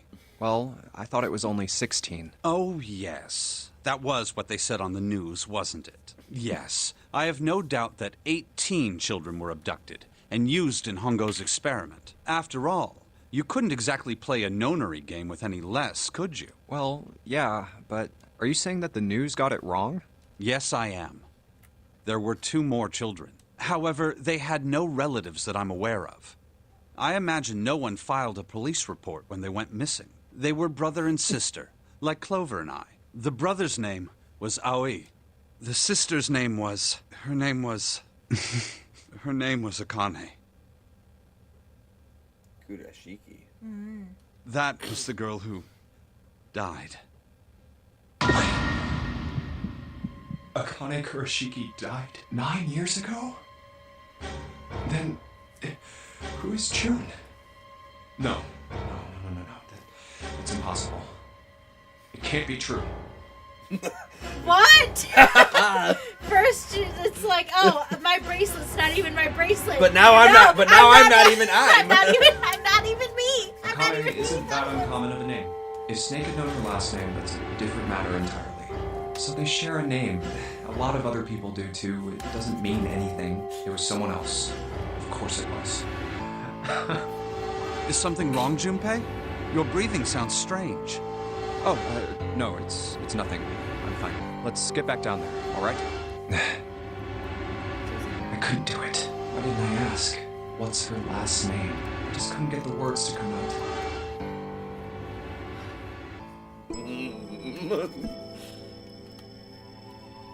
Kaya. No! This tastes good. So like, this is it. This is what the shadow picture was pointing to. But didn't it say 5 at the end of the shadow picture? Oh shit, that's what we were doing. Yeah. No, I'm just kidding. Yes, I think we need to find the 5th volume. Whoa, would you look at that? There's a big red button behind this book. Guess we should press this button. I don't know if you should press the button, but we're gonna press the button. It's either press the button and die, or don't press the button and die.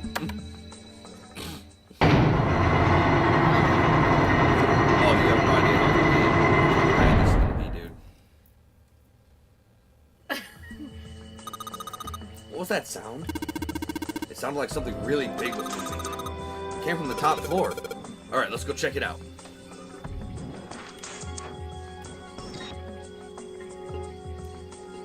Two doors. Well, 2 doors. Alright, 13, 14, 10, 13. There's a keyboard in front of the numbers. And there are 4 Roman numerals on the wall. It's got to be a hint of some sort. 13, 14, 10, 13. Those are all Roman numerals. Do you think you just need to put in the numbers from the wall on the keyboard?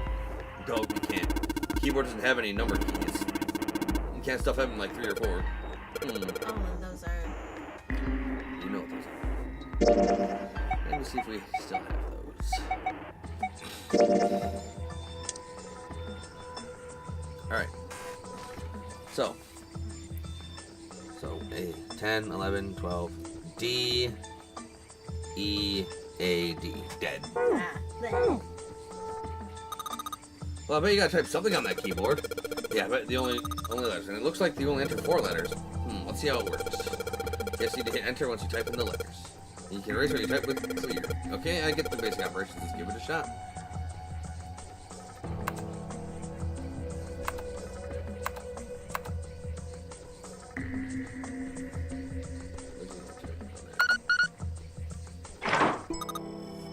Yay! You did it, Junpei. It's unlocked now. Good job, Junpei. Whoa there, don't get too excited.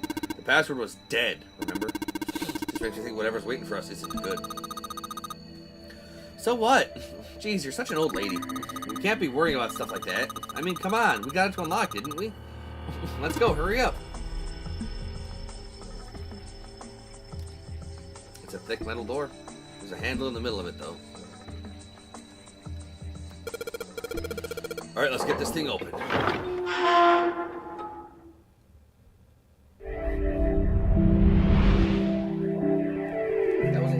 I guess the puzzles in there didn't take me too long. It was a lot of it was clicking. Alright, this is the next. Alright. We're gonna call the video here. As always, thank you all for watching. If you're enjoying the series, you want to see more, like, comment, subscribe, ring that notification bell, follow me on Twitch, follow me on Kick. And if you want to help support the channel, check out the Patreon link in the description. For just $1 a month, you can help support me bringing the best content that I can. Till then. Oh, man, that's so crazy. June's not even June. Or is she? Da da da da.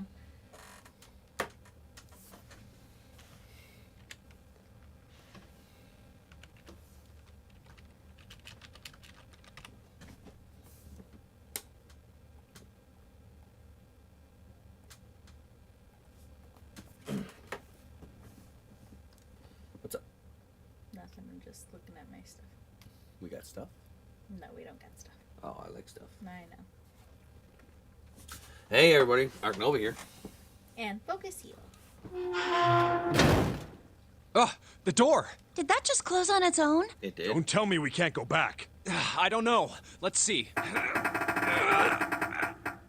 Damn it.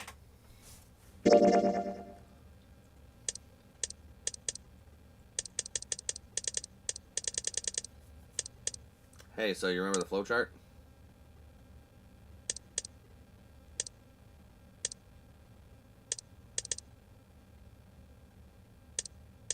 Remember the flowchart?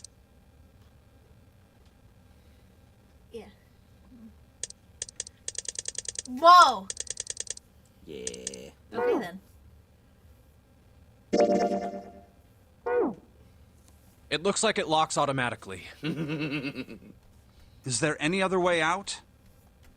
Well, there's another door over on the right. There's a card reader next to it. It's got a red light on it, though, so I'm pretty sure it's locked, too. Yep. But there is a card reader, right? Yeah. Then perhaps if we find a key card, we could open the door and leave. Well, Yes. yeah, that might work, but... Hey! Wait a minute. Are you saying we're gonna have to search through this room for one little card? Yep. Oh, man.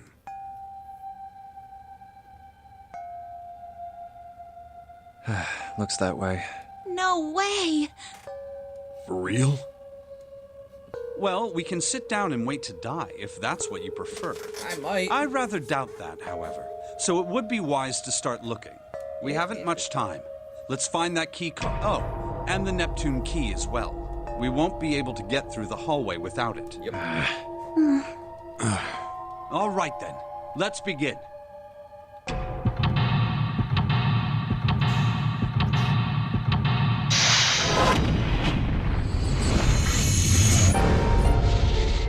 Secret way out. I don't know if I can actually get the coffin ending now.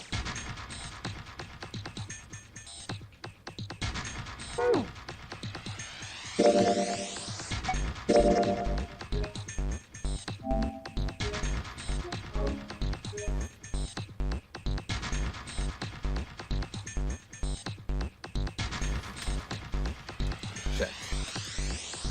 Because I think we were supposed to just be locked in that room with the banging of the coffin and then die. But since, you know, we did what we did when we did, I don't think I can keep the coffin ending now.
After I get this freaking... After I get this ending, I should get the trophy for the other one, too. Yeah, so... We weren't supposed to do the safe ending first.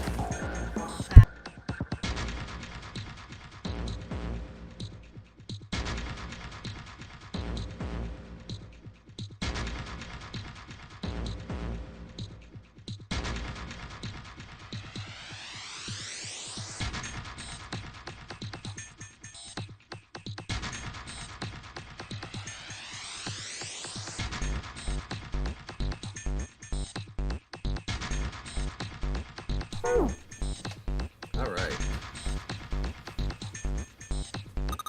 Hey, Junpei, isn't this a nautical table? Yeah, I feel like I've seen this before.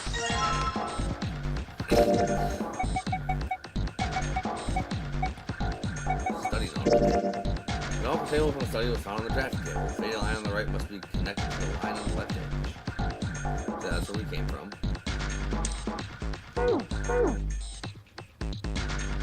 The rule is attached to the drafting table. The light that's attached to the drafting table. It's got this little metal arm that holds it up.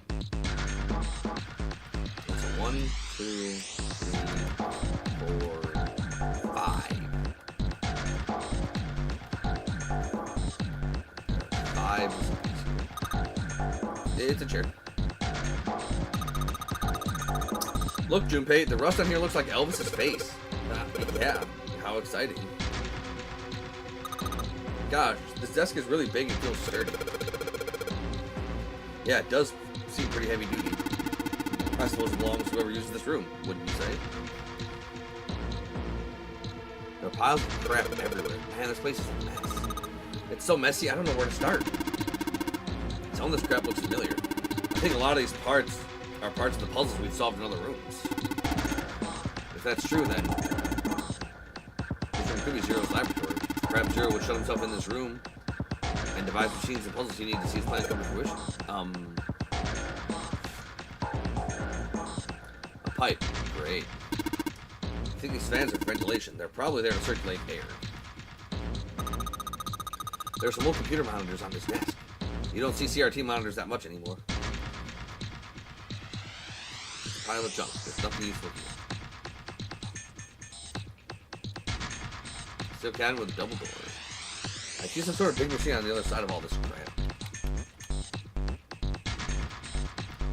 Can't worry about that in just a second. Oh, come on now. That's a pipe. There's a cabin underneath it. Here, damn it.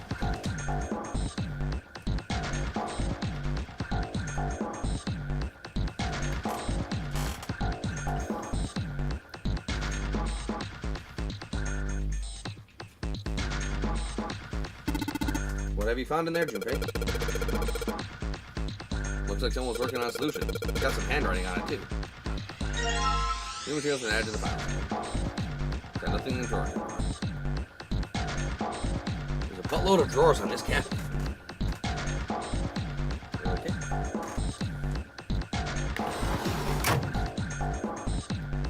Let's check this out. There's a control panel in front of the big screen here. I wonder if any of these buttons do anything. Oh boy. Something on the screen now. What's this? There are 15 cells here with numbers and letters in them.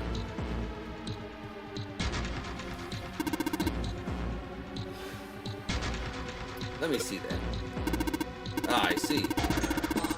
Whenever you touch a cell, the ones next to it turn on or off. You just gotta use that to make all cells on the right and the bottom of the paper.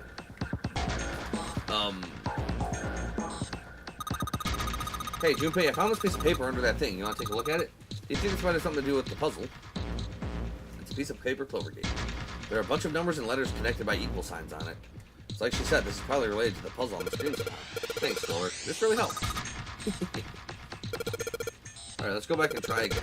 Anyway, it looks like I just need to make all the cells all green.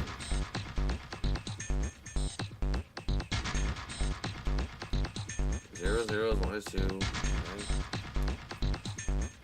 D is 13. Okay, so 13 plus 6.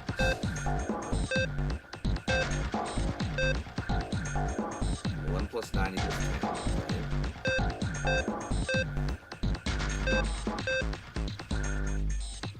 64.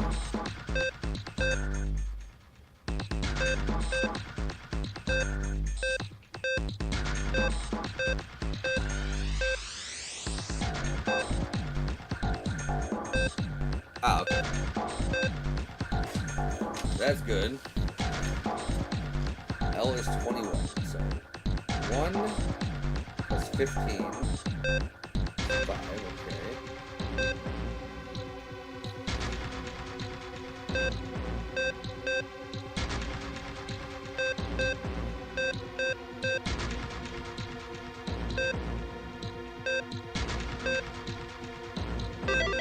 There we go. You did it, Junpei. You're so smart. You seem to have done an excellent job and solved the puzzle. Just what I would expect of you, Junpei. Hey, come on, you're embarrassing me.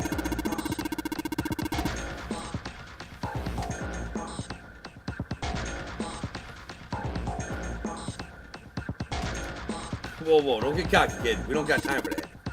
Look at this. Check out the right edge of the control panel. The lid slid open and something came out. Cross emblem. Control panel for this thing. Nothing happens when I press the button. Okay.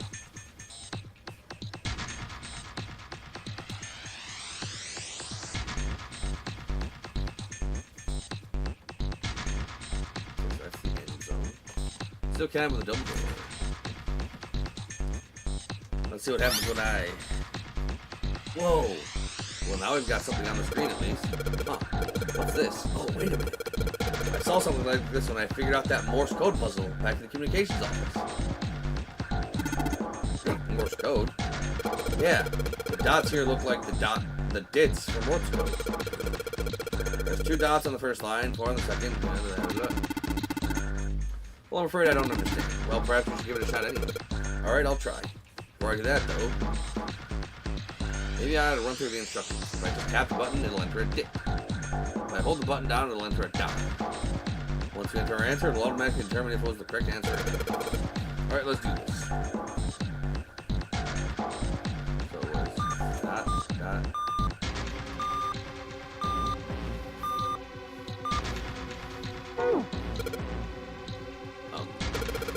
Alright, let's give it another shot. Before I do that, though,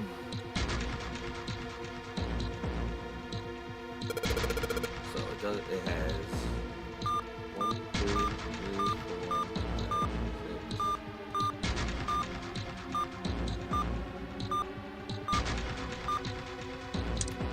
Okay, so it's 2, 4, 1.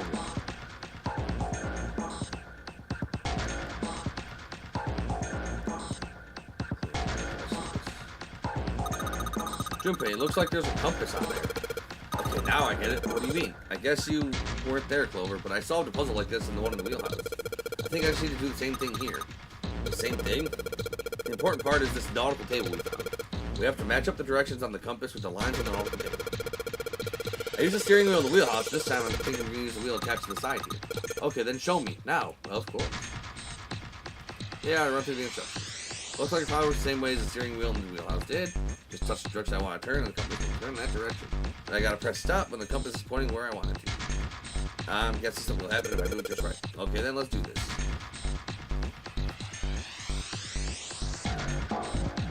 Alright, so.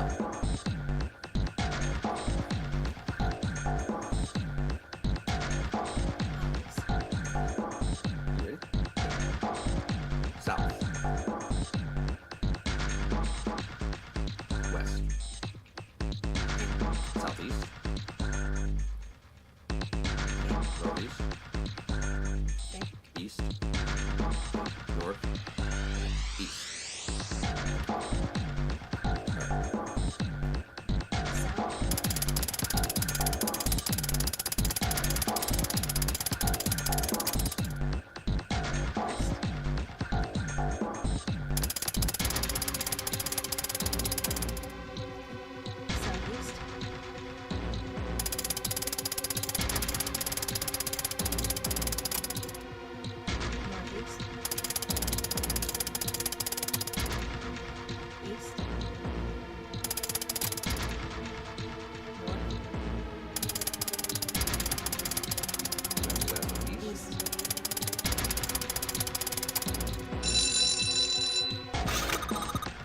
Yeah, you did it, Junpei. Good boy. Who's a good boy? Ah, knock it off. You're not Hideko. Hey, we don't have time for screwing around right now. Check out the right side of the monitor. It's kind of slid open and something came out. Oh, yeah. I heard a noise, too. You know that big box in the hall by the exit? I think it made a noise. Like something unlocking, you know? A noise, huh?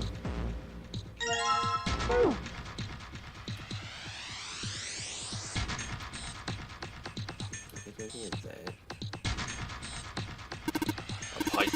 It's running into this box over here. There's something written on these pieces of paper. It's like we've got 3 sheets instead. New materials were added to the file.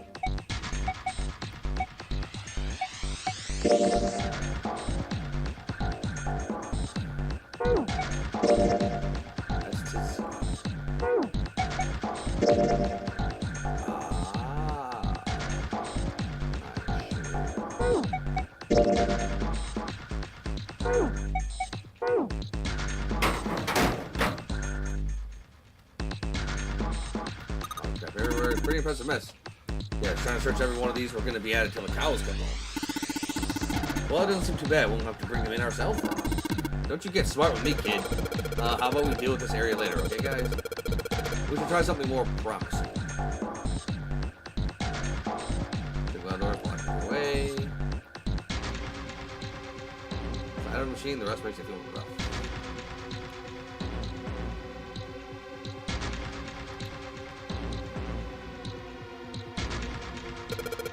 Alright, let's give it another shot. Before I do that, though, here on through the instructions. Just have to enter a dit.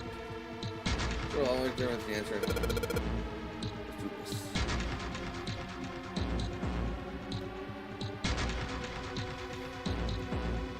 So let's just try and type in die.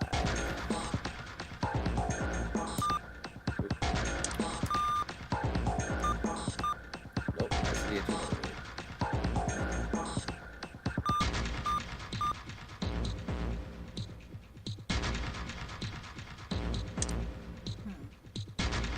Let's try.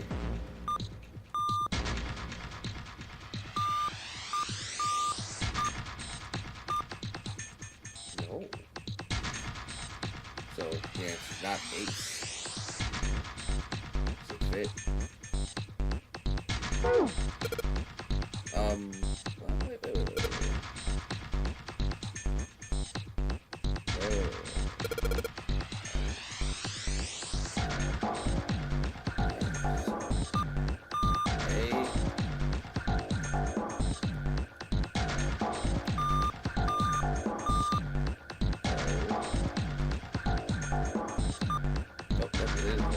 Wait.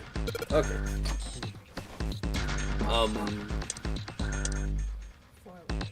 Well, 3-letter word, but the middle one is 4 things.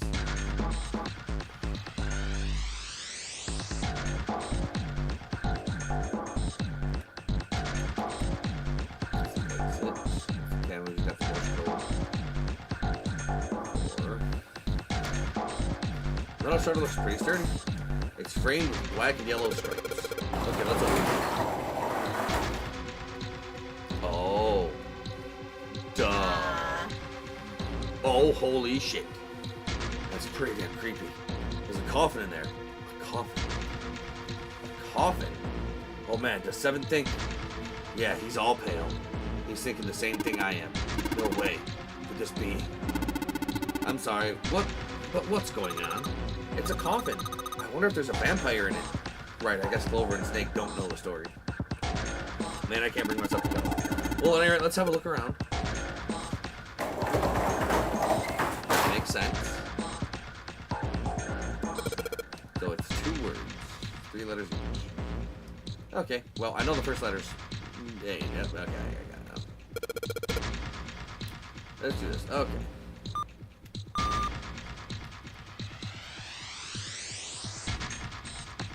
Dot, dash, dot, dot. This is also just 2, right?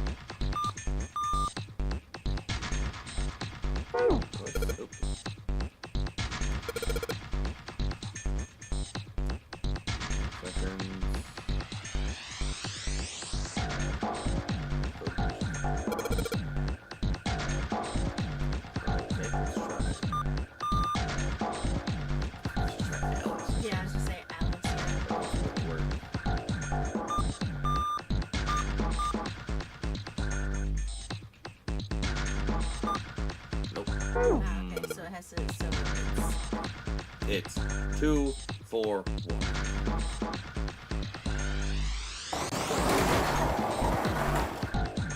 There's a metal plaque on the coffin. Snake's touching it. All in place. Ah, the 2 machines. Oh, holy shit. Man, this is serious. Ah, well, let's open it, shall we? Clover, if you could give me a hand. Okay, I got it. Ready? 3, 2, 1. Ah! Ugh. No luck. It doesn't seem to be ready to open. Yeah, but it's not like a screw shutter or something. Yes, I believe it's locked in some other way. Hey, Seven, do you think you could open it with your superhuman strength? No, What's wrong? I think I'll just pass on this one, okay? What the heck? Very well, we'll just have to give up on the coffin for now. Let's look around the room a little more, shall we? Alice thinks this small chamber past the forest of knowledge beneath the neighborhood of Gigantic. Is that actually true?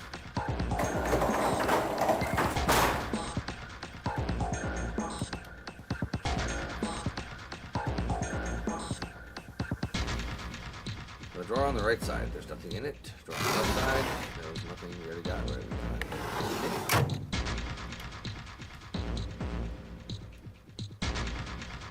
We don't have time to go through this. Monitors hang down from the ceiling. Each screen shows a room on the ship.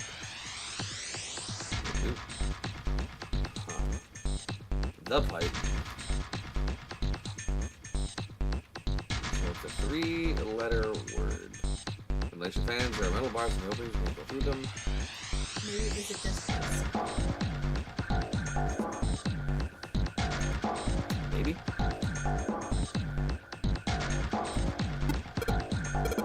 Looks like the word is supposed to be here as 3 letters. It's got 3 lines, I think each line is 1 letter.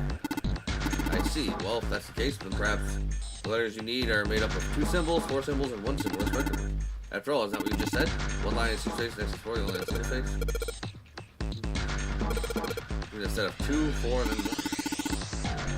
So what's in? You're right. Just ice. They gotta run through the instructions. Yeah, clicking on this a few times will give you an extra small hint. Like we already knew that though. Nope. Maybe all. Wait. Actually. No, actually, I think, yeah, it is ice.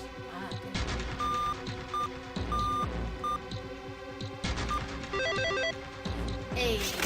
No, ice. There was no A there. I see. Seems we have solved the puzzle. Excellent. The answer was ice. Oh, like Ice 9, Iceberg, all that shit. Yeah, Ice 9. How did you know? All I had to do was listen to the sounds the machine made. After that, it was a trivial matter to decode. Ah, yes. I believe I heard a noise from somewhere on the right side of the device after some puzzle. It sounded rather like something sliding open. Did you see anything that could have made that noise? Yes, that's true. Ah, yes, one more thing. I heard a sound from behind the shutter. Perhaps the coffin is unlocked now. What? So, we got something on this. Code emblem. So I think these would be given to like heroes for the gigantic and the Titanic and shit. Maritime like heroic emblems, patches.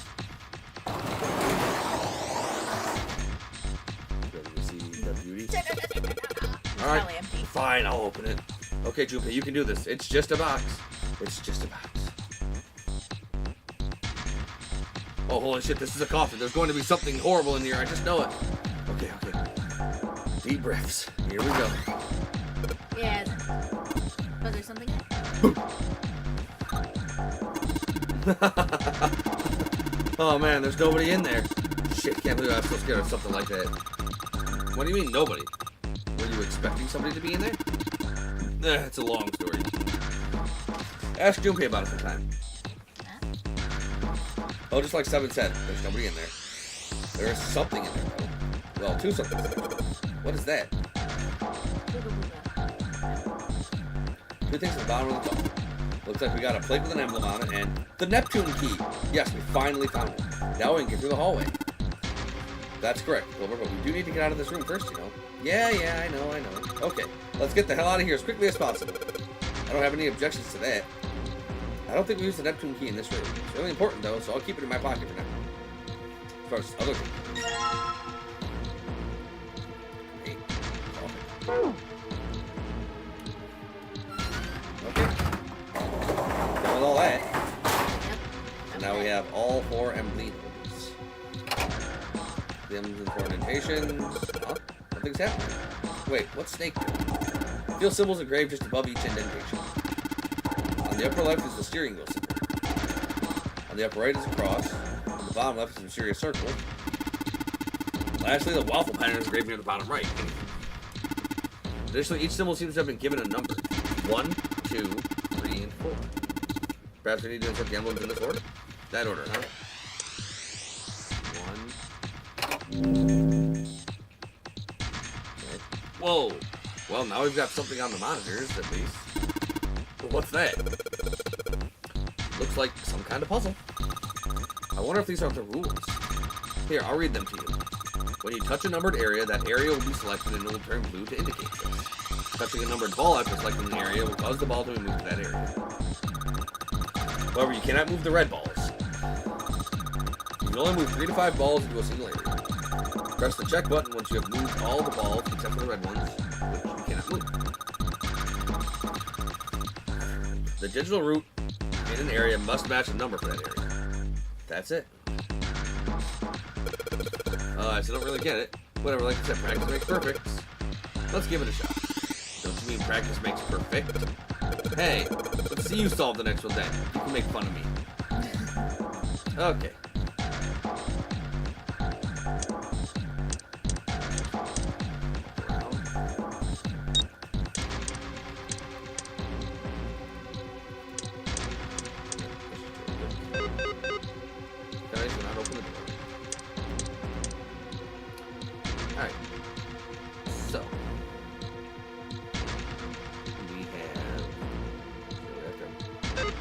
That's 9 each side. So 10, 15, 13.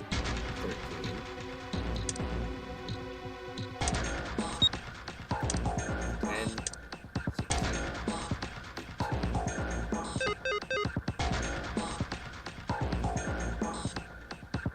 16, 18,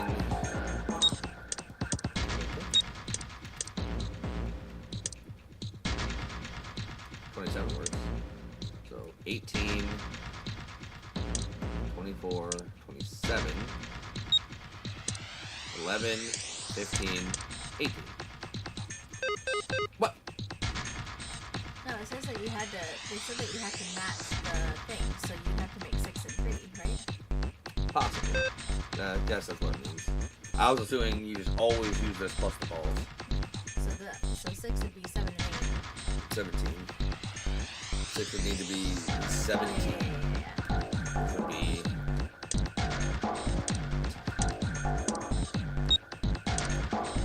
14, 18, 19.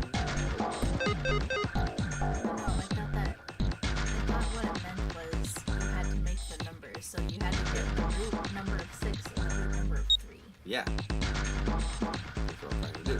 13, 16, 21, 23. Oh, that's 5. 7, 3 is 10, 15, 17. Oh, 17 is 8. Don't know why I thought 17 was 6. 7, 3 is 10, 5. That's 15. Okay. 14, 18, 20, 21. There we go. Oh, nope, too many balls. Oh, oh. Okay, I guess that's just show it can't have any more balls in there. Okay, this is it, right? I think every time I put in one of those emblems, I'll never saw one of those. Where are we going? Well, I guess I'm gonna be right back too.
Ready?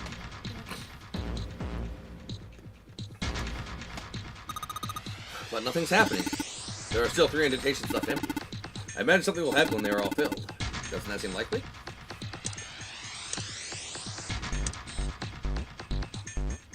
Put them all across. Hey, Junpei, something just showed up on the screen. The puzzle sure looks a lot like the last one. Yeah, but there's more of those red balls you can't move. The numbers for each area are different, too. Looks like it's got the same rules as the last one, though. Sure you don't want to double check that? No, I'll be fine. If I get confused, I can just look at the screen over there, right? Anyway, like they say, a picture's worth 1,000 words. Let's give it a shot. Isn't that a picture's worth 1,000 words? Hey, shut it. At least I'm trying, alright? Alright, 1 and 9. Okay, so... That's 10.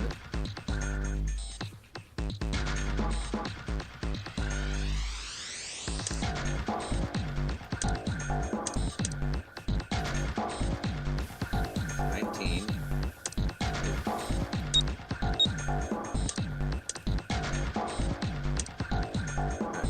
13, 16. Yep. Okay, good. Easy. That's awesome, Junpei.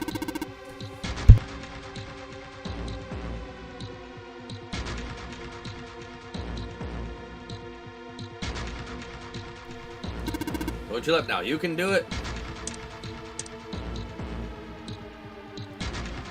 Okay, let's put the emblem of the secret code. Damn, this puzzle looks a lot like the last one. Looks like the rules are the same, though. Do you think you should double check it? Come on, this is the 3rd time I've done this. It'll be fine till this, if you can't think of anything clever, please don't strain yourself. You might hurt something. Shut up. Just give me a break, alright? I'll think of something. Each side needs 7, so... 16. So, 8. 6, 2.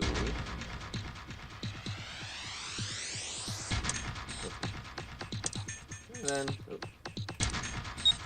4, 5, 7. Excellent work, teammate. We've only got 1 left. I can see the light at the end of the tunnel. Only empty indentation is the one with the waffle pattern on it. Let's see what happens when I put the emblem of the coffin into this indentation. Are you okay?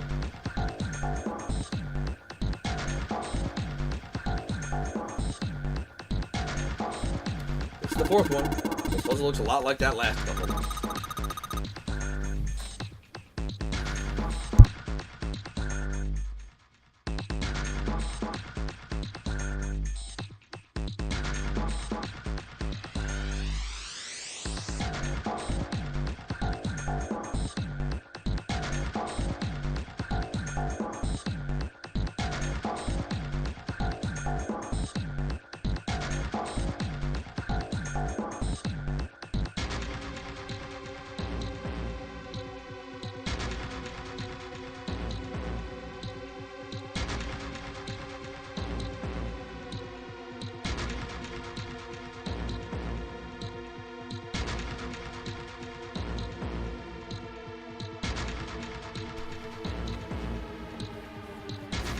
Last one. Once you solve this puzzle, I'm sure something will happen. Alright. I'll solve it in no time. 8 would be 17, and 9 would be 18. So. Let's see.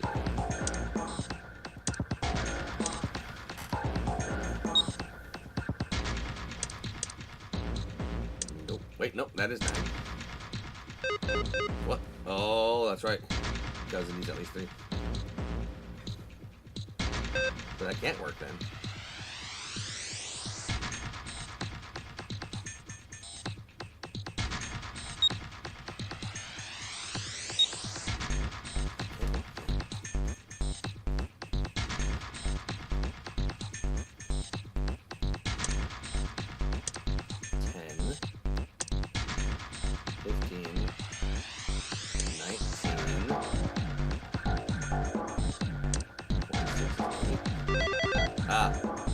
Hey.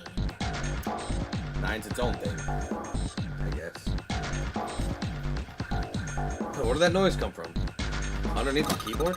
Way to go, Junpei! You answered all the questions. Damn, Junpei, good job. Okay, did you hear something just now? Yes, I heard that as well. From the bottom corner of the desk, I believe. There's something in the drawer. A picture. What the? What the hell is this? This man with a mustache on the right. He's the same guy we found murdered in the captain's quarters. Yep. He had the zero bracelet on his left arm. He did. And this second man, with the glasses and a doctor's coat. He's the ninth man. Yep. The one with bracelet number 9. Yeah. He died after he went into door 5. But this guy, the one in the striped suit. Oh man, that's Ace. Mm-hmm. Yeah, I guess it is. No doubt about it. But what does it mean? What is Ace doing in this picture? He's a bad man. I drew the picture and everything. We don't know that, though. Yeah, I know. It was the safe route. Where he told us about Ace being part of Crane Pharmaceuticals. Not only Ace, the ninth man and Cap, too. And they look happy, like they knew each other well. They did. Why? How? How in the world are these 4 men connected? You say Ace is in that picture? Yeah, it doesn't look like it was taken recently, though. Ace, the ninth man, and Cap all look about 10 years younger. Ah, so the ninth man and the man you found murdered in the captain's quarters are also in the picture? Yeah. Why'd you change the mouth? Because technically it's also a different face. I thought you literally went back up and erased it, and then just drew a different mouth. Is there anyone else? It's a new one. Or are there only 3 people in the picture? I'm afraid I can't see it. No, there's one more guy. He's got kinda long hair, he looks smart, but a little cold. He's the only one I don't recognize. What's the date of the photograph? It doesn't have one. Did you look on the back? The back? Yes, the reverse. The other side. Huh. Praying for the success of the Nonary project. With Nijisaki, Kubota, and Musashido. Then the 4 men in this picture were the organizers of the Nonary game 9 years ago. That means Ace, the ninth man, and Cap were all responsible for making it happen. But I feel like I should be more shocked about this. It's almost as if that's just how things were always supposed to be. Why? Why am I not surprised? Ace was the one in charge of the Nonary project. But why? Why am I so calm? Because you already knew that secret. It's like I already knew. It is. Ah, of course. I understand now. Ace was the CEO of Cradle Pharmaceuticals. He was the one who invented the game 9 years ago. He was Gentaro Hongo. Ace is the Hongo? Yeah. I had my suspicions from the beginning. Their voices were similar. Too similar to be a coincidence. I could never forget his voice. It was the voice of the devil. I couldn't be sure, though. After all, I had no way to check. I certainly couldn't ask him. Even if I had known, however, I would never have told you. Zero made it quite clear what would have happened if I did. Yep. Oh my gosh, I had no idea. Huh? I didn't know that Ace was Hongo. Oh, yes. I suppose you wouldn't have. 9 years ago. You were in Building Q in Nevada, but Hongo was in the Gigantic with us. I know. That's why I didn't know what Hongo looked like. Now But you do. why? Why didn't you tell me? I mean, I'm your sister, right? You could have told me. I'm sorry. I apologize for keeping this from you. But if I'd told you, Clover, you would have told everyone else. Probably. And if you did, then I would have been forced to tell them about what happened 9 years ago. Then you would have I exploded. had to prevent that. Hey, Junpei. You think I could borrow that picture for a sec? Sure. Hongo, Kubota, Nijisaki, Musashido. Hongo, Kubota. Yeah. Hongo, Kubota, Nijisaki, Musashido. Hey, Seven, do you... Abracadabra. Shut it! Just be quiet. I'm this close to remembering. This close. Hongo, Kubota, Nijisaki, Musashido. Cradle Pharmaceuticals. Nonary project. Shit. What? What's wrong? Holy shit, this is nuts. What's nuts? I remember Remember what? everything. Everything? Everything. Yeah, I remember all of it. My memory's back. I remember what happened before I got snatched. What? Let me tell you what happened. Like Snake said, Ace is Hongo from the right. The other three are Musashido, Nijisaki, and Kubota. Musashido was the man with the cash. Nijisaki was Hongo's right-hand man. And Kubota developed the actual technical details of the experiments. How do you know all this? Come on, man, I told you, I finally got my memory back. No, that's not what I mean. I'm trying to ask you why you knew all this stuff in the first place, before you forgot it. You really want to know? Of course. Me too. This is gonna take a while. Hell, it'll probably take me a good 3 days to tell you everything. But I was a cop. I was investigating kidnappings. It led me there, and then I got snatched here, and then I was here, and then I found the kids, and now I'm here. Well, we don't have 3 days. Just give us the short version, all right? Short version, huh? Okay. All right, fine. Give it a shot. No promises. I'm a detective. It's a little awkward to say this about myself, but you could probably consider me a lone wolf type. I hold to my own code, because I think doing what's right is more important than doing what you're told. That's why I followed my gut that night. A slim lead brought me to the wharf. It was 9 years ago. The wharf had been cold as fuck, and I could barely see squat. I was investigating a mess of kidnappings, all of them children. It all had one thing in common. A history of visits to one particular hospital. A hospital under the management of Cradle Pharmaceuticals. My investigation had turned up evidence that Cradle had been involved in the kidnappings. After a little sweet talking, I managed to finally get a real lead from someone inside Cradle. My source told me this. Tonight, a ship is set to take the children to a large passenger liner docked offshore. So I headed to the wharf. In the shadows, I searched the harbor until I found the ship he was talking about. There was a bunch of movement near it. But who was this freaking inside man? Men in black suits, many of them were carrying large bags. Bags. There was something about the way they moved as they were carried, no doubt about it. There were human beings in those bags. I moved before I realized it. Like, where do you get a freaking burlap sack big enough I came for out of hiding with my gun already in my hand. Don't move. I felt metal touch the back of my head. Drop the gun. I could kill you, right? Just tie an anchor to your feet, and no one would find you for a week. That what you want? The fish here would love a meal. I kept digging the cold metal thing into my skull. There was nothing I could do. I did what he said and laid my gun on the ground. Then suddenly, there was a sharp pain in my neck. A drug? Deep. That was my last thought. My face hit cold concrete. I was out like a light after that. I woke up on a hard floor. Damn it. Shit, my head hurts. I do. I did a quick once-over of the room. Where am I? A small, shabby bed, a dirty sink, a toilet with no privacy. I'd seen it countless times as a cop. I'm in a cell, huh? Facing the toilet was a door set into the wall. I was still pretty woozy, but I made my way over to it. Crawling like a slow Pushed man. and pulled on it, but...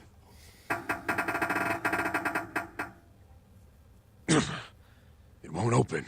Not like I expected much else. Would be dumb enough to put me in a cell and leave it unlocked. Threw myself against the door a few times, but it wouldn't budge. I think the person who put the gun to the back of Seven's neck is Yujiro Hanma.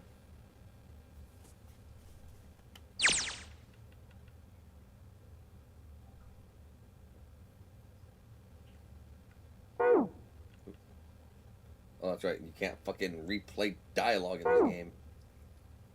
Oh, you can get some. Oh, I see. I knew it. I gave up and made my way back to the bed. And sat... Don't look it up yet. Okay, okay. We don't know who he is yet. Oh, I see. No, I was just gonna do the voice actor. Don't know because it might reveal who he was. Okay. Huh. I'll do it later. I sat there for a very, very long time. Who knows? Then, the voice was far away. I couldn't understand what it was saying, but I could hear one. It was pretty high, probably a little... Huh?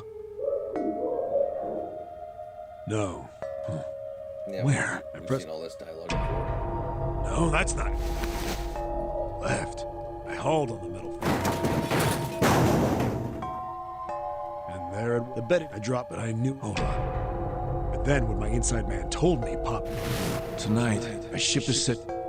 Whoa. It didn't matter. I checked. Yeah, we can I skip stuck all my this. fingers in and grabbed. Then.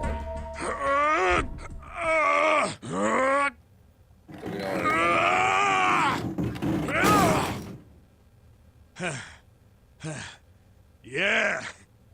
I finally got the damn thing off. Sweat was dripping down my face, so I wiped it off and crawled inside. The first bit or so was tight. I had a wriggle on my belly. This Wind up eventually, and there was space for me to crawl along on my hands and knees. because before when he was telling us his freaking story, him pulling off the crate is all that he remembered. I went from crawling like a worm in dirt to skittering like a bug. Couldn't say it was much better, but I'd take what I could get. And when I'd been in the thing long enough to start wondering where it'd take me, a massive sound nearly scared the piss out of me. It was like a heavy metal door had just been slammed shut. Then, there was a voice.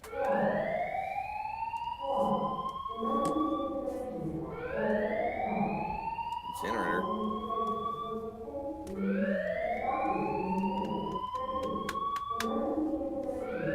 What? I wasn't sure what it meant, but anything with incinerator is bad news. Then, almost as if that was a cue, I heard a mess of young-sounding voices. A bunch of them were straight up screaming in terror. And all the sounds together made a howl that made the hair on my neck stand straight up. Damn it! What the hell is going on here? I scrambled through the duct as fast as I could. I made a giant racket, but I didn't care at that point. I soon found a metal door on the left side of the duct.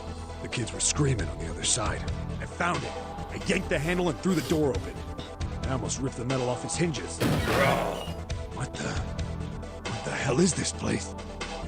I couldn't believe what I saw. The top of the incinerator room is everything we saw there. The room had a dome up top. There had to be about 9 walls, all the same size. Up in the ceiling was an upside-down funnel, almost like a chimney. I looked down. There they were. The kids I'd been searching for. A Santa-looking kid, and a Kane-looking kid, Yep. a Snake-looking kid, a Lotus's daughter-looking kid. They all gawked up at me, suddenly silent. For the moment, from surprise and fear. Scared of the room or me, I couldn't tell. Probably both. Not like I can blame them running into a mug like this when they're already scared shitless. I snorted at my own dig at myself and turned to the kids. Don't worry, kids, I'm not your enemy. I'm one of the good guys. All of them stood there, frozen. Well, except one. He was a boy, slightly older than the others, in a private school uniform. Who the hell are you? He stepped forward and glared at me, suspiciously. I'm a detective. I'm here to rescue you. It looked like they relaxed some the second I got the words out. How are you gonna help us? Where's the exit? There isn't one. The doors we came in through won't open, and the door over there... He kind of cut himself off. I think he was considering something before he changed his mind. Anyway, there's no point. We can't all get out of here. If we don't get out of here, we're gonna be burned to death. Burned to death? Can't you hear it? That voice said the incinerator's gonna start up soon. So...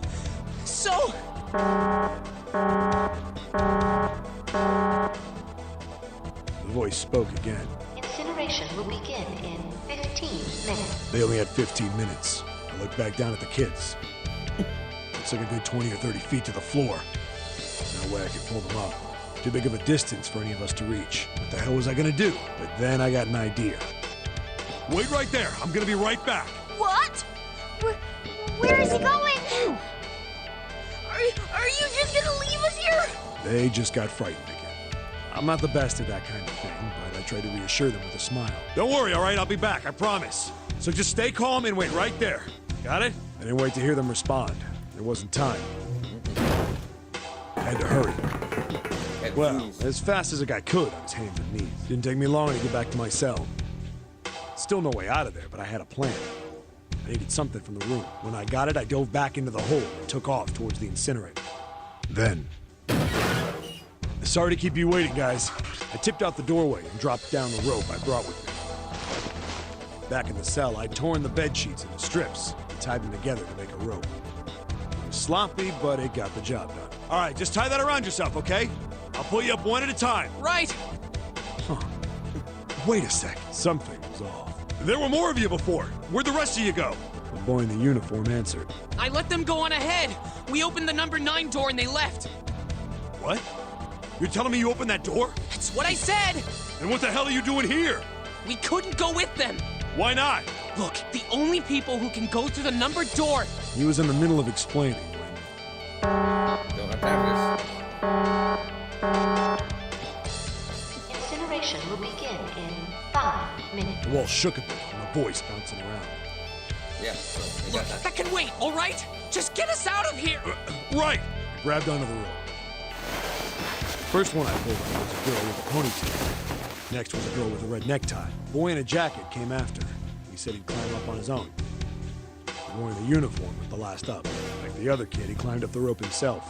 Looked pretty scrawny, but I guess he was stronger than he looked. He moved fast, but when he was almost to me, we heard some knocking.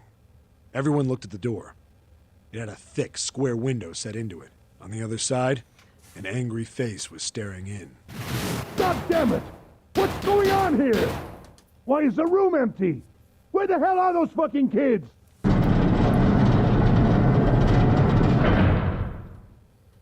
The door opened, and a man stepped in looking half mad with fury. I recognized his face.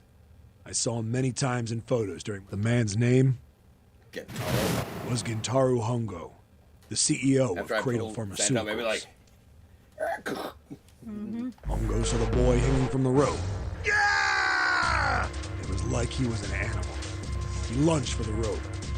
Hurry! I know! The boy in the uniform booked it up the rope. You son of a bitch! Get back here, you little shit! 15 feet. 10. The second I could reach the kid, I grabbed him. I hauled him up and tossed him into the duct behind me. No! No! Hongo had lost it. His face didn't even... His face didn't even look human. It was like the bastard pulled off his fake face and he was really a terrifying devil or some kind of damn monster. I quickly reeled in the rope, leaving a furious Hongo yelling at me from the floor. You fucking bastard! You won't get away with this! How dare you compromise this experiment! Experiment? What experiment? Experiment, suck it. Incineration will begin in 1 minute. Hey, old man! What the hell are you doing? Hurry up! The boy in the uniform was trying to get my attention. I may have thrown a salute in the raging asshole's face before I closed the door behind me. We were going back to the cell, so we went down the other direction instead. After about 30 feet, we came across another duct on the left. This one was heading down. Marty nodded and took turns sliding down it. The duct emptied us out into a narrow hallway. There was a door on either side. The one on the left was a normal double door. But the one on the right was familiar. It had black and yellow stripes. A device next to it on the wall. A plate on it read, Incinerator. Incinerator? Yeah, that's where we were. It was the girl with the red tie who answered me. We were inside an incinerator? Yeah, Hongo might still be there. It looks like it's been shut off, though. Wait, what? If he's still in there... Yeah, that's not good. That meant we better. We gotta get out of here. Go to the other door, hurry! The kid started running, and I was close on the heels. On the other side of the door was a large spiral staircase. Run! Okay. Didn't need to tell them twice. Nope. Up and up and up. Feet pounding the steps. Our arms pumping fast. Round and round and round. The devil was on the tail. The stairway kept going. We passed a couple of landings when the boy in the uniform suddenly spoke. Something's up. Akane's not catching up to us. Akane? My kid's sister. The girl with the red necktie.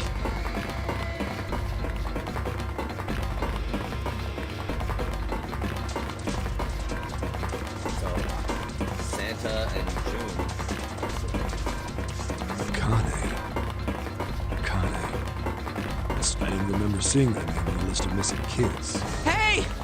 Akane! He kept his hands around his mouth and yelled. Maybe we outran her. The boy in the uniform skidded to a stop. I stopped too. So did the other two kids. When did we do that? Well, we passed a couple big rooms on the way here. Maybe she took a rest in one of them? No, that's impossible. Sorry, Grandpa. You keep going. I gotta go look for her downstairs. He turned to go. Hey, kid, wait! God damn it, I said wait! I don't think the kid even heard me. Fuck! Nope. I spun around to the boy in the jacket, the girl with the ponytail. I'm going after him. You two keep going, all right? The girl nodded and ran up the stairs. The boy... I'm going with you. I didn't have time to argue. I just nodded and took off down the stairs. I could hear him follow. He ran all the way to the bottom floor, calling for her. Akane was nowhere to be found. God damn it, where the hell did she go? I could tell the kid was frustrated. But Akane can't be his sister because the siblings were always sent into the other world. And suddenly... Help me! Somebody help me! We heard a girl's voice. Akane! The boy in the uniform threw open the door and leapt into the hallway by the incinerator. We rushed in after him. I couldn't for the life of me believe what we were seeing. That bastard Hongo had Akane by the arm and was forcing her into the incinerator. Come on, goddammit, move! No, I don't want to! Let me go, please! Let go of me! She planted her feet squarely on the floor and was struggling to get away. But Hongo was bigger and stronger. She wasn't gonna win. Akane! My brother roared with anger and charged toward Hongo. Help me! Ah! You're too late, idiot! Hongo lifted Akane bodily into the air and threw her, still fighting him, into the incinerator. Before we could even blink, Hongo had leapt through the door after her. We saw him land inside. Then, the door slammed shut. We ran to the door. We did everything we could think of to get the thing open. But... Fuck! It's no use! The goddamn thing won't move an inch! He started slamming his fists against the door. He was close to shattering his knuckles with how hard he pounded on it. Akane! Akane! Are you okay? You came back! The voice was muffled, but all of us could hear the sheer terror in it. What should I do? I think I'm trapped in here! Where's Hongo? He went out the other door! What? Warning. Warning. Emergency incineration command. Automatic incineration will take. Please evacuate the incinerator immediately. Repeat. Emergency incineration command has been acknowledged. Back to the cell and through the vent. Probably too long. Are you fucking kidding me? Considering he doesn't even know where that cell was. Yeah, that's true. It's the same damn thing! Oh, Are you there? What? Yeah, Snake was here. Snake was the one that was following him. Yeah, we're here. Just hang on, all right? We're gonna figure out a way to save... His words would have seemed like a sick joke to her if she'd been able to see how white and bloodless his face was right then. What did you say? Incineration will begin in 17. Please help me! I'm really scared! I don't want to die! I don't want to die! I don't want to die! It's gonna be all right. I'll figure something out. I promise. I promise, okay? You hear me? I promise! It was torture listening to her sobbing on the other side of the door. Her brother was nearly crying himself. He could only stand there, fists clenched so tight his knuckles were white. Dun dun dun. We remember everything. What happened then? Come on, man. Put yourself in my shoes. It doesn't end good. You think I want to remember that? Then... Yeah. Shit. If I'd known it was gonna be like this, I almost wish I hadn't remembered. Hey, are you sure? Huh? Look, I don't want to ask this either, but there's something I don't get. So if you could just tell me, did that girl, Akane, really... Yeah, I'm sure. There wasn't anything we could do. After a while, the countdown ended, and we heard something... burning. The fire stopped, but we still didn't move. Me and the jacket kid were frozen. The boy in the uniform collapsed as if he couldn't hold himself up anymore. Yep. A few minutes passed. The door opened.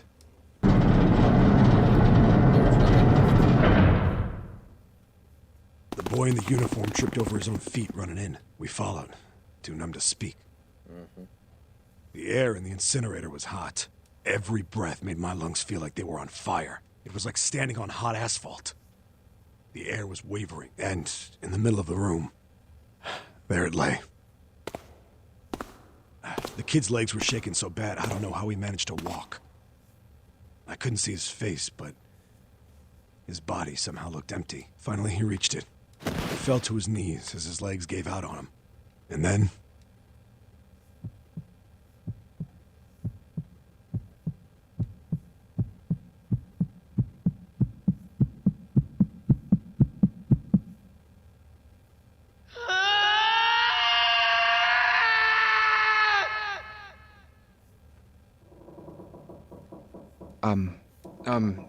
Can I ask you one more thing? What's that?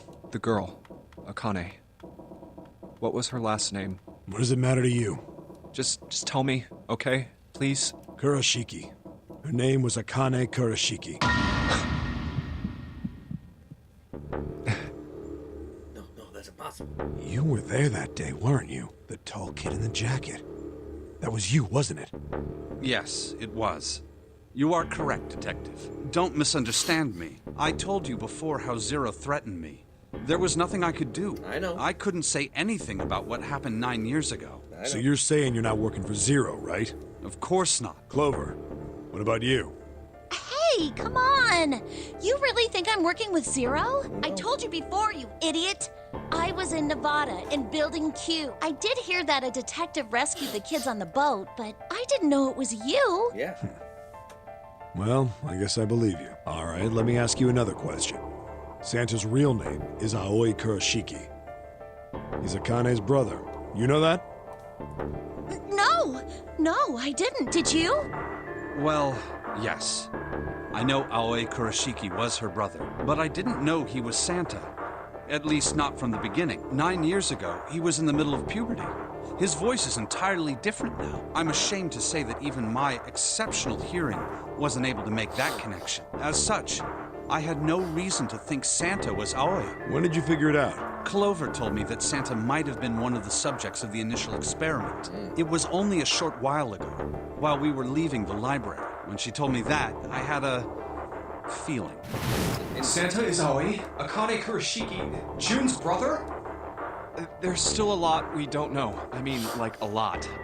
But there is one thing I think we can say we know. What's that? The body we found in the shower room.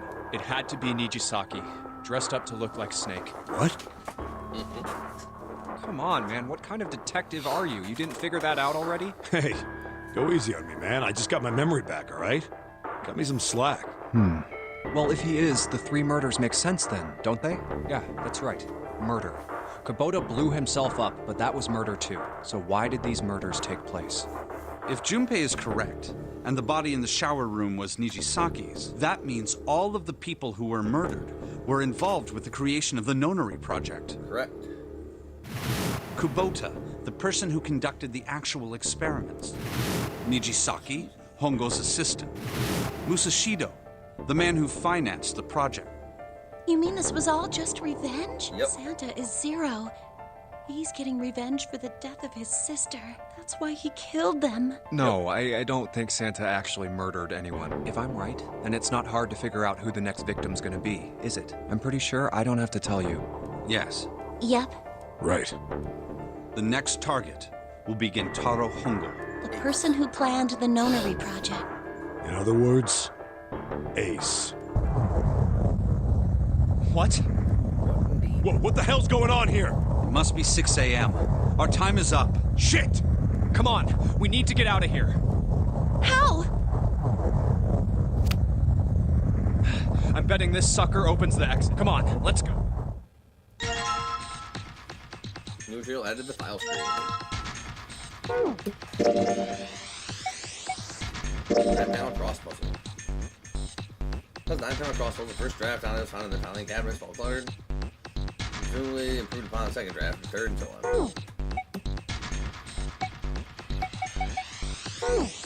Alright. That's the vamoose. Alright, let's swipe this card. Junpei, look, it's unlocked. Yeah, now we can go back to the library. Hurry up, Junpei, we don't have time. Let's go! So what is this room called? Alright, let's go.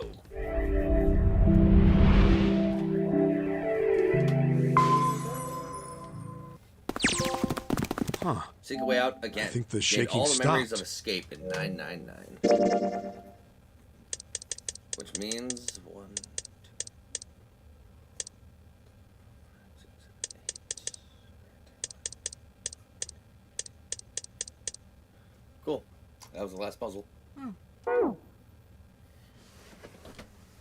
Alright, here's what we're going to call the video. Because now, it's just basically novel after novel after novel. As always, thank you all for watching. If you're enjoying the series, you want to see more, like, comment, subscribe. Ring that notification bell. Follow me on Twitch. Follow me on Kick. And if you want to help support the channel, check out the Patreon link in the description. For just $1 a month, you can help support me bringing you the best content that I can. Till then. That is 22.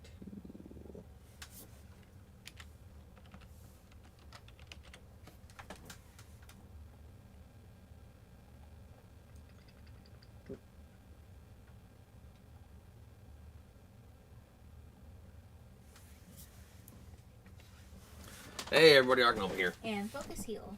It would seem so, but we are yet to be out of danger. Maybe. You're right. Let's hurry. This exit needs the Uranus card, too.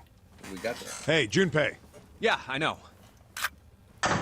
Let's get out of here. All right, it's open. Let's go. We out. Okay, Neptune Key, let's see if you work. Yes! Oh, I think it unlocked. It says incinerator, so this is the incinerator. This is the first time I've seen it from this side, but yeah. I think... Then there ought to be a lever near the door. Yeah, right here.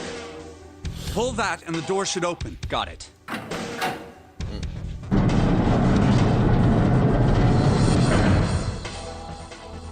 Let's go.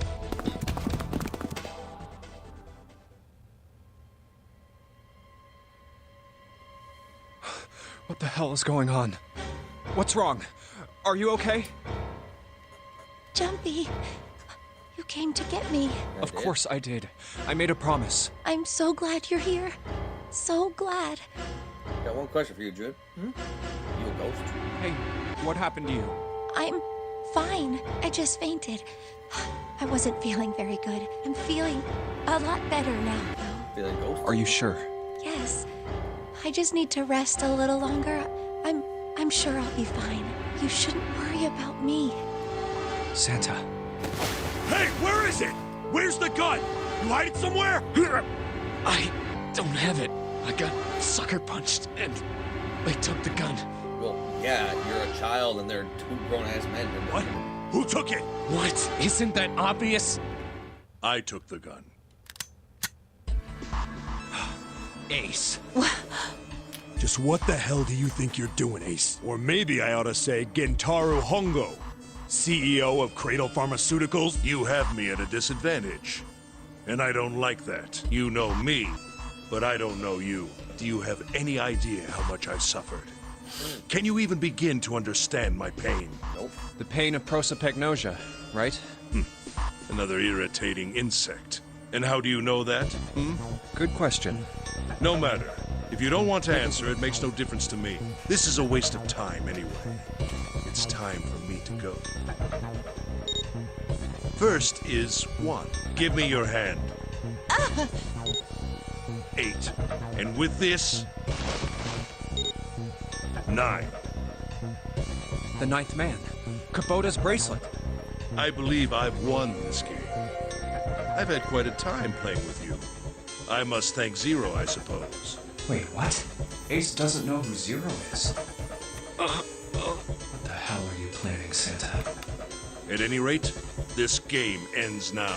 I will escape, and the rest of you will have a slightly less pleasant ending. I suggest you enjoy your final moments. Goodbye. Wait! What? Why isn't it opening? One more time. Now open!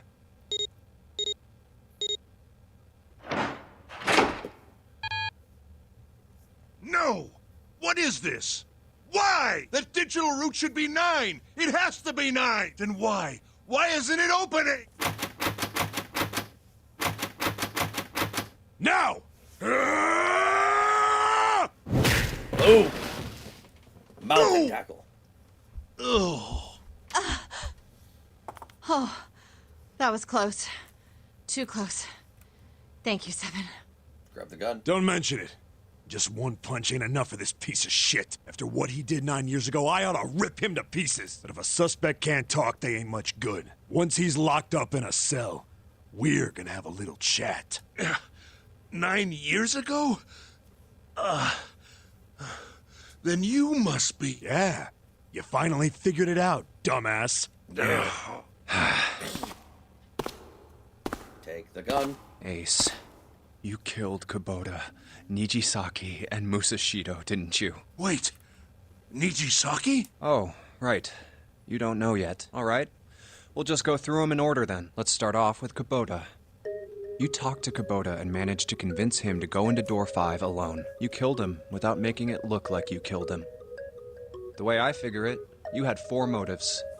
1.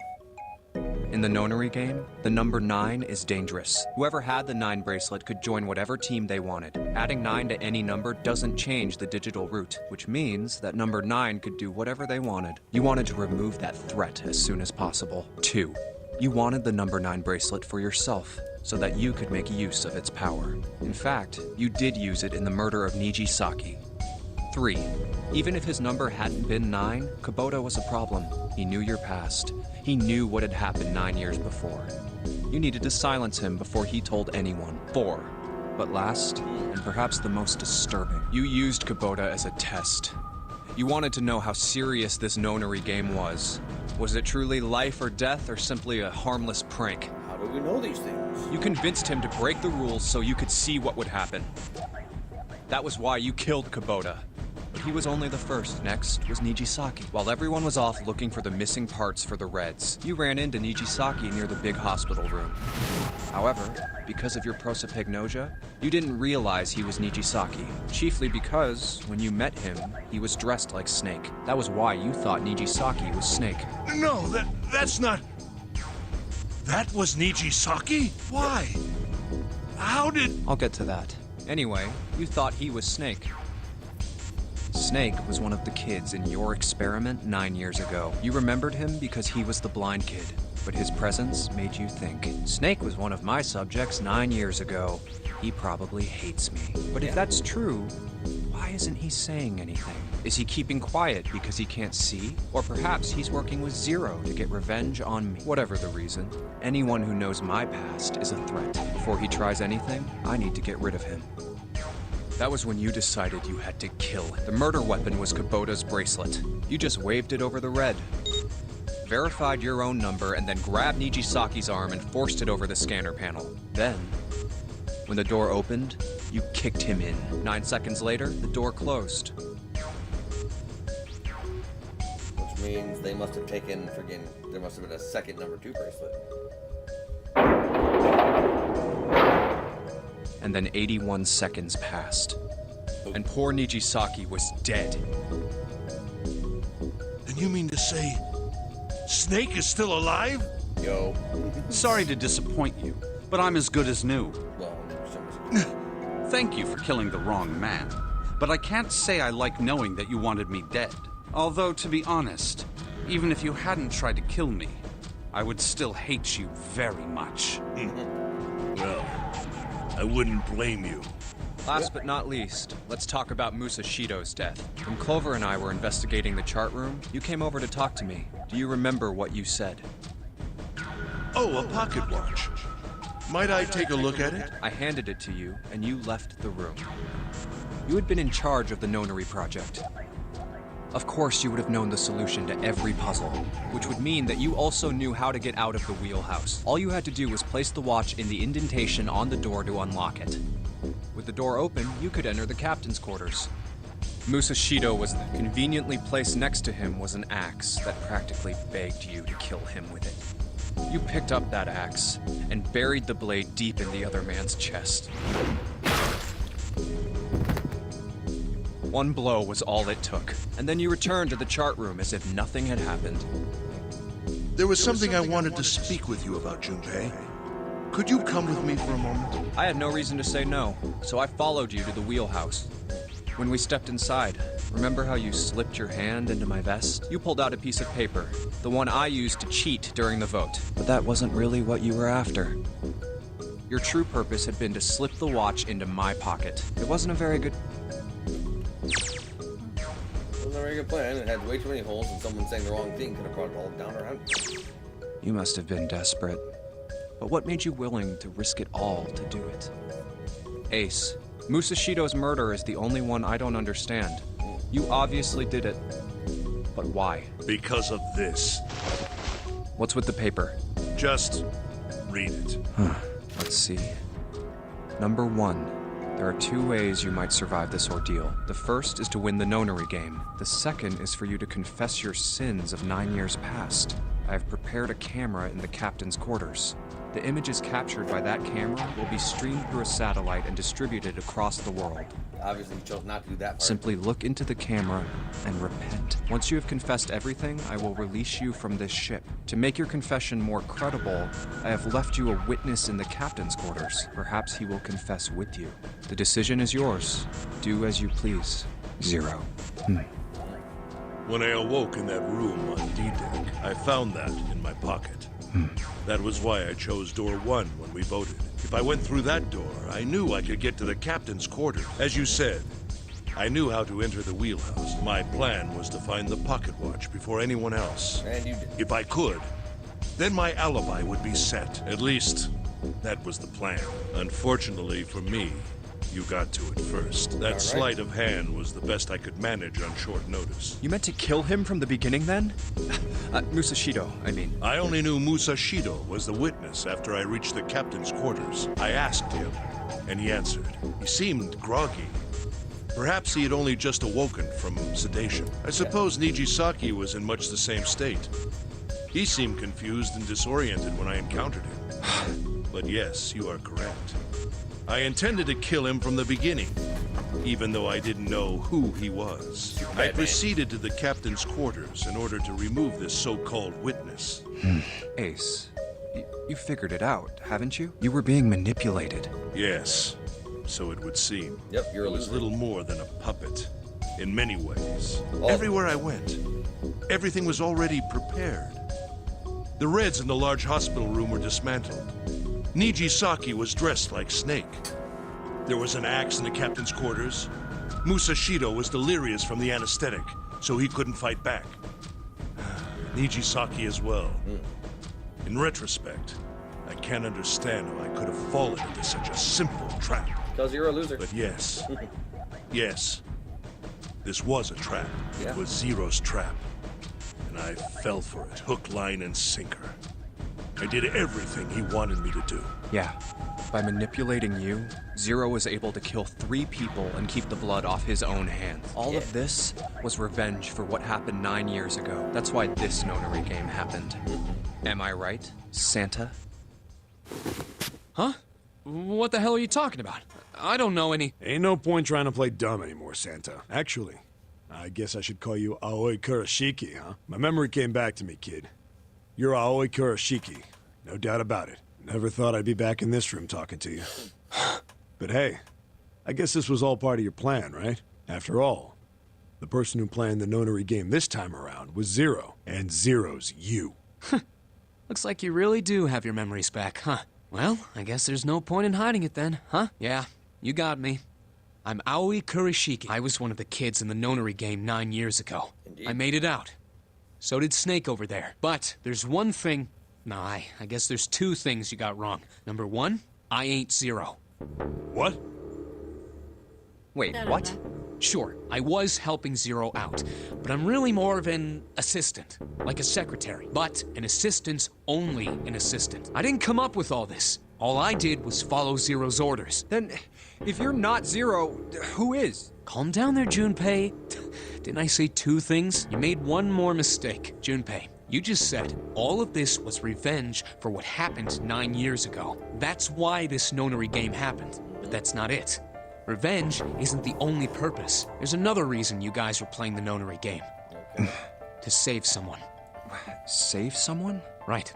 You were brought here to help my sister, to save Akane. What the hell are you talking about?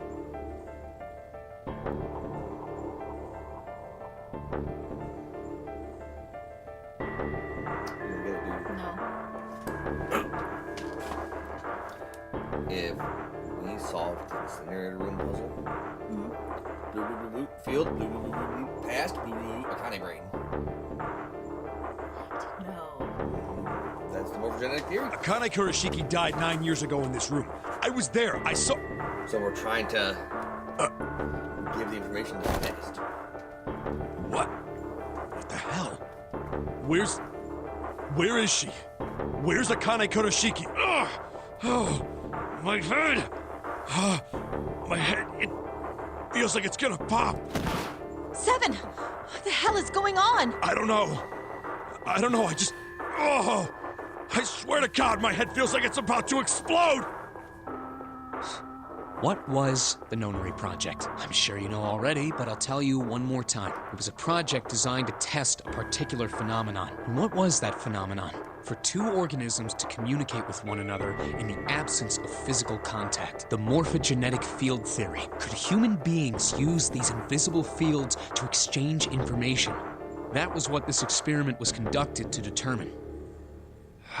There were two separate locations. One was the Gigantic, and the other was a building in Nevada called... The 9 children trapped in Building Q were faced with numerous puzzles, copies of identical ones on the Gigantic. They were told to send their answers into the morphic field set and transmit them to their brothers and sisters on the Gigantic. Okay.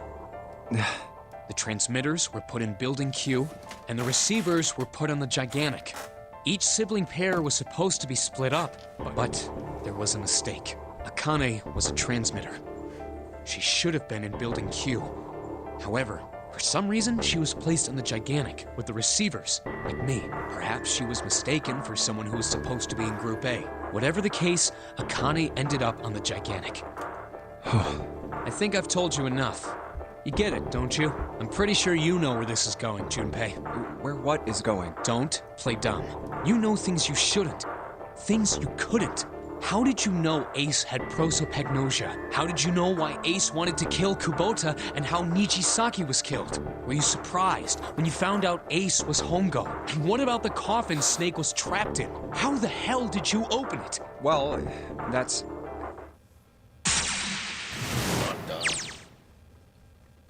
He knew because I knew. Junpei was receiving information that I sent him through the morphic field set. It's simple, really. How do I know the alternate futures, then? Imagine a river that splits in two, like an upside-down Y. The river flows from top to bottom, from a single stem into 2 branches. It only flows in one direction, and it can never flow backward. Information is the same way. It moves from the past to the future, but it never flows backward. That's why people at the river source in the past will never know about the downstream in the future. But people downstream will never know about one another either. Information only flows along the path of the river. But I am different. I can manipulate the morphic field set to pluck knowledge from the future. I know what happens on either fork of the river, even though the people on either fork know nothing about one another. Now, who am I? I am I, the 9th letter of the alphabet. But I am also 0. No, that's not true. I'm not really 0. Not yet. Perhaps we could say I am less than 0. 0 is my future. In 9 years, I will be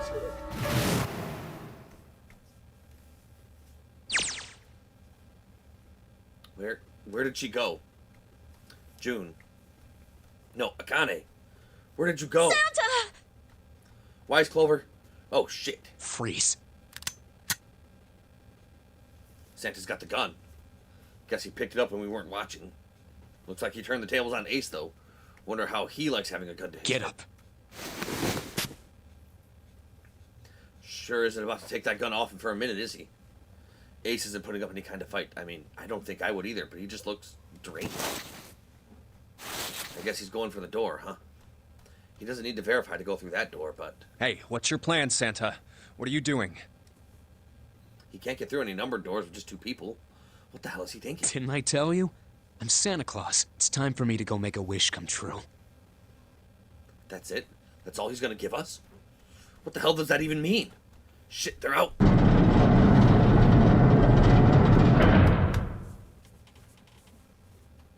I And now the gate's shut. Looks like the rest of us are stuck in here. They're all looking at me.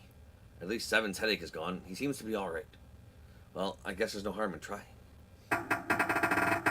Let's see if this door's still open. Damn. Well, it looks like this door isn't opening anytime soon. Oh, you mean we're trapped? Mm-hmm. So it would seem. What the hell is Santa trying to do? Oh my gosh. Oh my gosh, what? Have you considered where we are? There can really only be one thing Santa would do now. Burn, baby, burn. No, you can't be serious. But he is. Shit, we've got to do something. Maybe we can still get out through door 9. There's the red. Yeah, alright, we can do this. I've just got to... No, it's not going to work. There's no way. The 5 of us can't open this door. 2 plus 4 plus 5 plus 7 plus 8 equals 26. 2 plus 6 equals 8. Is there any combination that'll work? Junpei, can I borrow your pen and notebook? Sure, why not? I don't think I'm going to need them. Ever again. Well, she certainly looks purposeful. Looks like she's writing equations. A lot of them. Man, she doesn't look very happy. What? Hey, no need to be ripping pages out like that. Jeez. What the hell are you doing, Clover? Give me that! Alright, at least 7 got it away from her. Maybe now I can get a look at what she was writing. Let's see. Huh. 2 plus 4 plus 5 plus 7 equals 18. What? And there's no other way? Lotus. Looks like she figured it out, though. Man, this is just too... It's okay. Go. Lotus. Come on, you know we can't do that. Oh, don't give me that. I'm sure you'd love to get rid of me. God damn it, you idiot! Whoa, where the hell did that come from? Looks like she expected that about as much as I did. Without... if you're not... Look, it'd be bad, all right? For a cop who shouldn't have much Bad? confidence. Yeah. If there weren't assholes like you around, I'd be out of a job. Sure. Look, I'm just not leaving you behind, all right? End of story. 7. Oh. He's right. I'm not leaving you either. Me too. You didn't honestly think I'd abandon you, did you? You're all idiots. Act as tough as you want, Lotus. We can all see you're about to cry. That being said, however, I doubt we would be able to open the door anyway, even if we were to leave Lotus behind. Huh? I trust you remember what happened to Ace? I couldn't, see exactly what happened, but I was able to guess what he was attempting to do earlier at the Red. Oh, yeah. No! What is this? Why? The digital route should be 9! It has to be 9! Then why? Why isn't it opening? Just to see. Why don't we give it a shot? Give it a shot? Yes, that is what I said. 2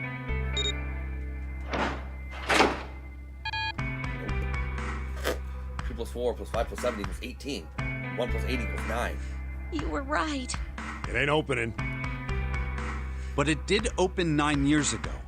The digital route was 9 then, I'm sure of it. You think maybe they changed the settings? Perhaps. Shit. If we can't get through the door, we can't get out. The walls are way too high. There's no way in hell we could get to that 7, to get to that whole 7 popped out of 9 years ago. All we can do is stand here and stare at the door with a 9 on it. I guess this is it. This is the end.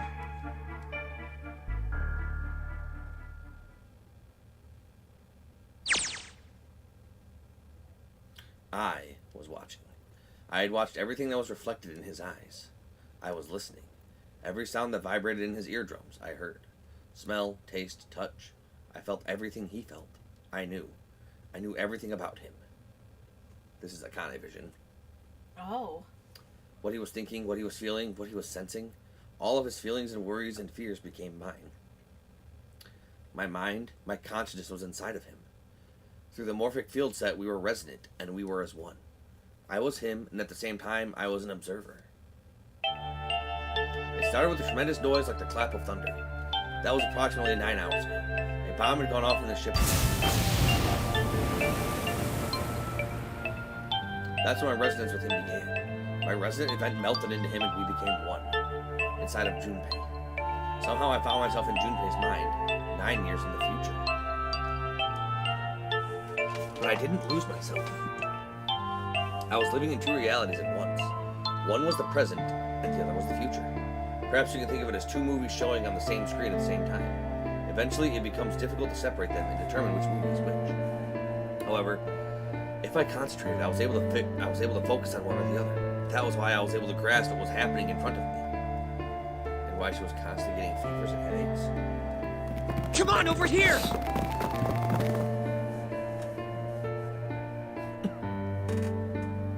Come on over here. That was my brother Aoi. He was yelling. I followed him. Around me were 7 other children. They all looked like they were about my age. Hurry up! We ran down a long straight hallway and burst into the large hospital.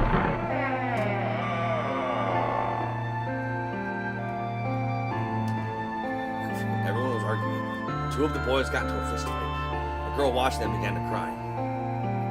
I want to go home, she cried. I want to go home. Another girl slapped the crying girl and glared down at her. It has been 2 hours since the notary game began. We were starting to fall apart. But just when all hope seemed lost, Light started talking. He was blind. 9 years later, we would call him Snake. Hello? Everyone? Could you come over here for a moment? He was older than most of us, and his voice had authority and dignity. The fights died down, and we gathered. I have a little sister. She is very important to me. Right now, she is over in Building Q and is desperately trying to send information over to me. Her name is Clover, and today is her 9th birthday. As he spoke, he pulled something from his pocket. In his hand were 9 4-leaf clovers. I was going to give these to her as a birthday present. I was outside picking them when I was abducted. I'm sure I've already told you, but I am blind. For a man who can't see, collecting 9 of a very specific plant is, well, it is difficult. Yeah, so Snake was always the man. I was ripping on him, but no, he was always the man. But my sister means a great deal to me. And I hope that these would show her how much I cared for her. Since it's her 9th birthday, I thought 9 4-leaf clovers would be appropriate. Every one of you has a brother or a sister in Building Q for their sake. We have to survive. We have to get off this ship. Do you understand? If we're going to do that, there are 3 things you have to remember. We need trust and love, and we have to have faith in one another. If we can take all 3 of those to heart, then I promise that good luck will come our way. That's why Santa hated those words, because Snake uttered those words to give him hope and all that thing, but then, Akane ended up dead anyway. Did you know that the leaves on the 4-leaf clover mean faith, trust, love, and luck? Those words are leaf words. So if you believe what I've told you, and you understand, then I want you each to have one of these. They're a promise between friends. He gave a clover to each of us. I took one too. Eventually, he was left with only a single 4-leaf clover. He had one last thing to say. Don't ever forget, so long as you have that, we will always be connected. Do you understand? I do. When he finished, the tension of only a few minutes before it was gone. We were calm. After that, we ran around the ship for a while longer and opened several of the numbered doors until we finally found a door with number 9 on it. In fact, there were 2 doors with 9 on them, and we found them in the chapel. We split into 2 groups and walked through the doors.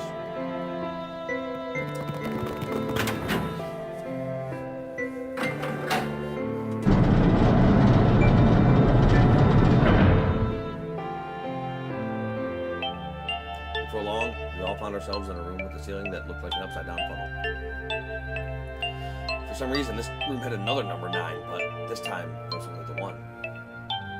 If there was only 1 door, that means only 5 people could escape. What are we gonna do? There aren't any other doors. We began to panic.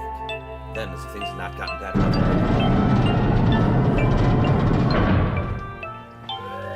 Warning. Warning.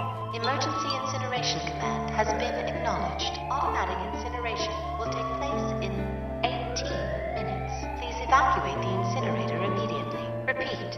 Emergency incineration command has been acknowledged. What? What's happening? What did that thing say? Said you're gonna die. That didn't sound good. My brother always swallowed hard and I answered. think it means this room is gonna burn. Burn! The plaque on the door says incinerator, and that voice said that the incineration is about to start. And incinerate means to burn. No! Help me! Abject terror filled the room as everyone began to scream and cry. Every pair of eyes were filled with despair. High up on the wall, a door opened and a man appeared. He was a huge, frightening mountain of a man as large as a pig. 9 years later, we would call him. Don't worry, kids. I'm not your enemy. I'm one of the good guys. I'm a detective. I'm here to rescue you. The rest happened just like Seven had said it did. The 4 of us who had stayed behind were saved by Seven. We crawled through the vent away from the incinerator and slid down. We came out on the other side of the door 9. On the wall opposite the door was a set of double doors. We went through those and began to run up the spiral stairs. As we ran, I led the way. Behind me were Nona, my brother Aoi, Snake, the other children were the ones who gone through door 9 before us. I could hear them cheering each other on. We ran and ran and ran. We leapt across as many stairs as we could and kept running. The stairs spiraled upward like a tornado. Eventually, I pulled ahead of the rest. Perhaps Nona had slowed them down.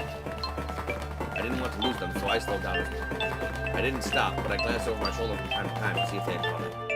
That was when I realized. No, where is it? Did I drop Jumpy's present? Present for us. Because we were still friends in this time. Because we were childhood friends. But then he hadn't seen Akane in tons of time. It's because she died. I knew I'd had it with me when we passed through the vent. Then had I dropped it as we slid out? I had to go back. I had to. But I knew I couldn't tell the others. They would stop me. I was sure of that. I didn't stop to think. I simply moved. I ran to the central room that connected to all the other areas of the ship. I hid in the shadows, and moments later I felt a rush of wind as they ran past me up the staircase. I waited until they were out of sight, and then I ran. I moved as quietly as I could, down and down and down. Finally, I reached the bottom deck. I ran to the hallway and looked around frantically. There it is! It was just where I thought it'd be, sitting under the opening of the vent. I ran over and snatched it from the floor, but as I ran back towards the stairs and freed it,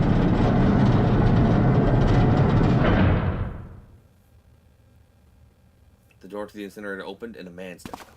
It was Hongo. Gentaro Hongo. 9 years later, we would call him Ace. How wonderful to see you decided to come back. His smile made my blood run cold.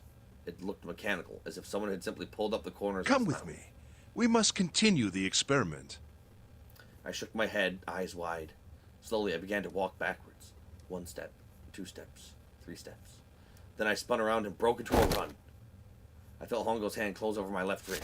I said, come with me. There was an edge of insanity to his voice now. I pulled as hard as I could. No! Stop! Let go of me! Let go! I shook my body and flailed my arms, trying desperately to get Hongo to let go of me. But I was still only a child. I was no match for a man like Hongo. Stop struggling, goddammit! Do as I tell you! He heaved on my arm, trying to pull me into the incinerator. I screamed. Help me! Somebody help me! Then suddenly, Akane!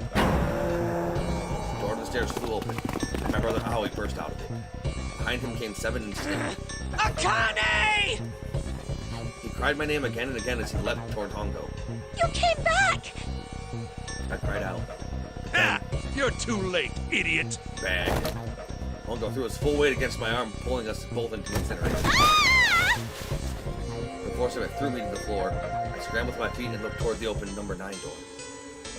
Hongo stood between me and it. Behind him, I could see my brother, his fists clenched. Those fists never reached him.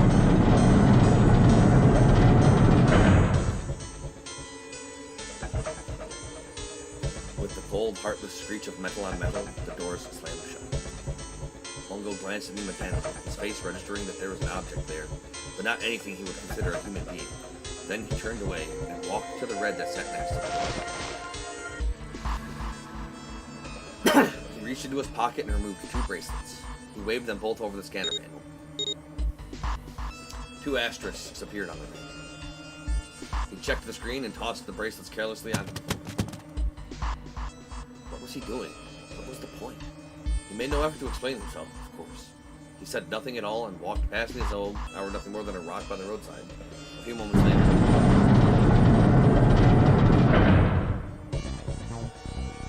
the two other doors slid shut as well.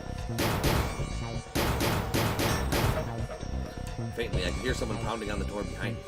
I turned around and ran toward the door with the knife. Akane! Akane! Are you okay? No. I could hear a voice from the other side of the door. A worried, frightened voice. Help me! My throat was already raw, but I screamed as loud as I could. My voice echoed lonely around the empty room. What should I do? I think I'm trapped in here. Where's Hongo? He went out the other door. What? Then it started again. Warning. Warning. Emergency incineration command has been acknowledged. Incineration will begin in 18 minutes. Please evacuate the incinerator immediately. Holy shit. Man, I knew what I was going to say, but that is one hell of a creepy voice. I knew it. It's starting.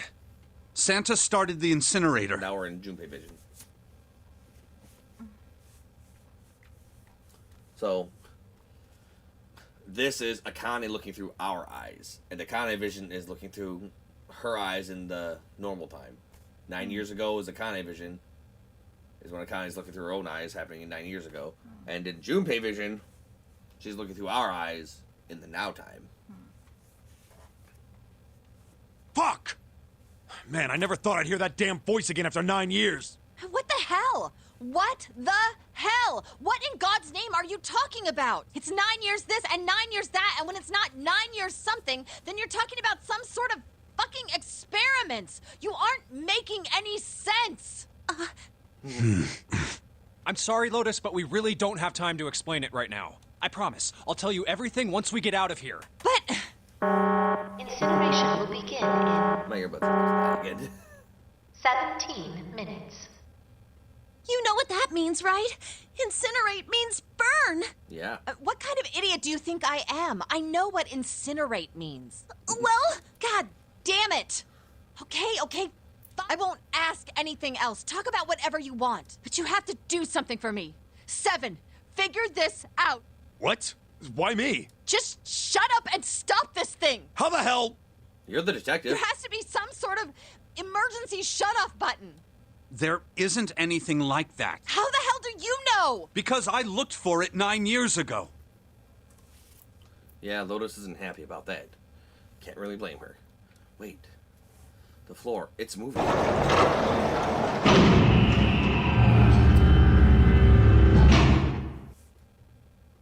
What else can I say about it, but... What the hell is that?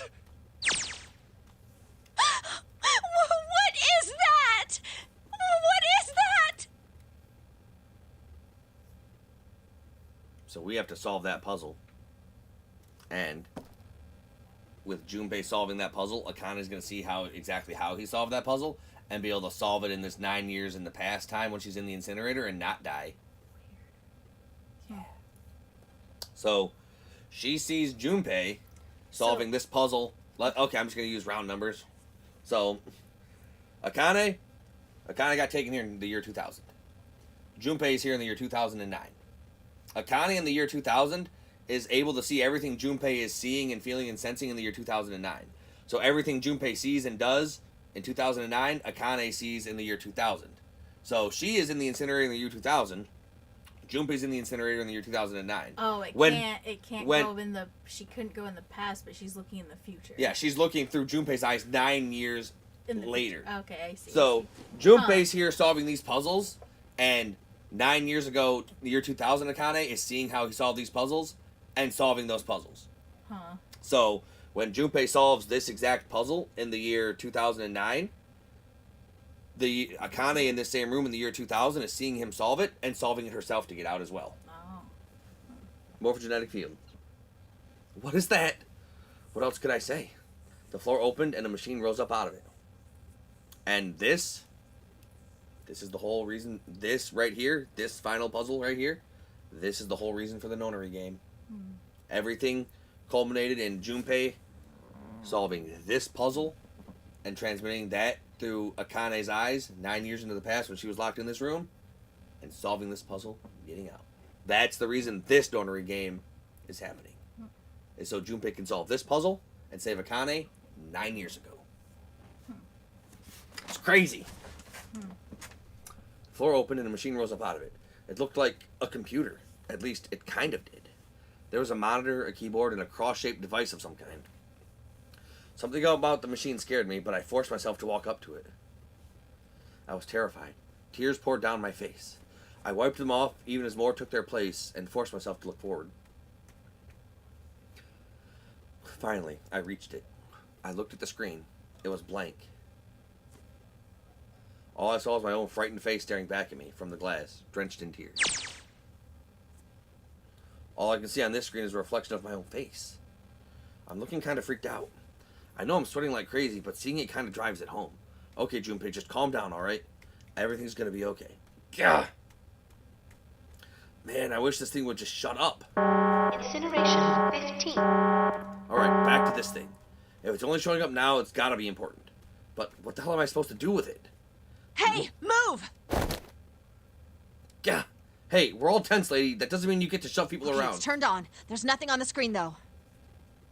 Yep. Oh, this is bad. This is really bad. If there's nothing on here, how are we supposed to do anything with it? Sure, I'll just push buttons. I'm sure that'll... Hey, well, at least it's on now. What's on the screen, though? What is this? What's up? It looks like some sort of puzzle. It's got a bunch of numbers and letters scattered across a 5x5 grid. The numbers range from 1 to 8. Do you think that if we solve this puzzle, the incinerator will stop? Yeah. Well, we can hope, right? Alright, puzzle, how do you work? Oh man, this goddamn voice again. Incineration will begin in 13 minutes. Shit, 13 minutes. Can we really do this? My heart feels like it's gonna pop. My heart was pounding like it was about to explode. I stared at the puzzle on the screen. I was sure I had to solve it somehow, but I had no idea how. My connection to Jumpy had been gone for a while. His mind was gone. I couldn't get any more information from him. I felt the seconds tick by as I stared at the screen, completely lost. My cheeks felt hot as tears poured over them. Then I heard a voice. Hey, what are you doing? It was muffled. I turned around. Pressed against the window in the entry door was a face, a frightening creature. It was Hongo. How long had he been watching? Don't know what to do. He was yelling, but his voice was still muffled. Simple, really. But I suppose I might as well tell you. Just solve the puzzle on that machine. His laughter was muffled by the door, but it still tore at my heart like the claws of a vicious monster. I bit my lip and glared at Hongo, struggling to hold back hot you're tears. a terrible person! I hate you! Oh my. How could you call a gentleman such as myself a terrible person? That's not very nice. I'm quite fair. I don't use tricks or play dirty. You see? I've even left you a way out. A way out? Didn't you hear me? All you have to do is solve that puzzle. Do that, and you can stop the incinerator. What's the point of stopping it? You'll only capture me and make me do this all again. I'm not going to listen to you. If you're just going to throw me back in here, I might as well just die now. My goodness, haven't you listened to anything I've said? I told you, I'm a fair man. Huh? If you solve the puzzle, the verification function of the red will in turn activate. If this experiment is to deliver valid results, there must be a chance of success. If you succeed, you will escape. The verification function of the red? Yep. Then I remembered. Before Hongo left the room, he had scanned 2 bracelets into the red. Ah, so you do remember. Right now there are 2 numbers in the red. The first is 1, and the second is 3. Say, Akane, what's your number? Well, down on my left hand. The face on my bracelet showed a 5. 1 plus 3 plus 5 equals 9. I ran to the door with the 9 on it. I grabbed the red and put my hand against the scanner panel. You really aren't one for listening, are you? I hear Hongo's muffled voice from across the room. I've already told you, didn't I? Once you solve the puzzle, the verification function of the red will activate. In other words, if you haven't solved the puzzle, you can't enter your number. What kind of fool are you? Why are you doing this? You could never understand. This is a master. You don't know what it's like to spend every day surrounded by monkeys. Now start the experiment. Solve the puzzle. I can't! I don't know how! Of course you don't. Isn't that the point? You understand, don't you? Access the morphogenetic field and find the solution. I can't! Then you'll die. You'll burn alive. It's gonna be quite hot in there in a few minutes. I imagine it'll be very painful. They are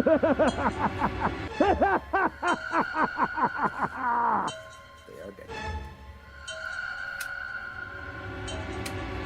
So you can take yours out now. So turn it up.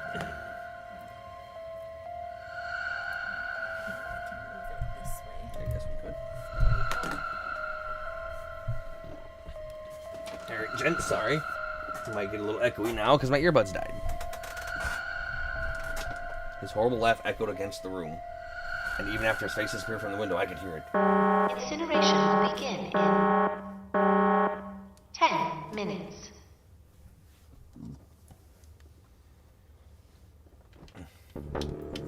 I was crying. Great gulping sobs broke my hiccups that shook my body. I was terrified. I could feel my fear pressing down on me like a tremendous weight. Somehow I forced my shaking legs to carry me back to the device. I stared at the monitor. I can't! I just can't! There's no way! I can't figure this out! What was I going to do? I didn't know. I didn't even know where to start. Fear scattered my thoughts, and all I could think of was how I was going to die. My palms were sweating, and my blood was boiling in my veins. It was hot. So hot. I couldn't breathe. I felt dizzy. My heart roared in my chest as if it would pound itself to pieces.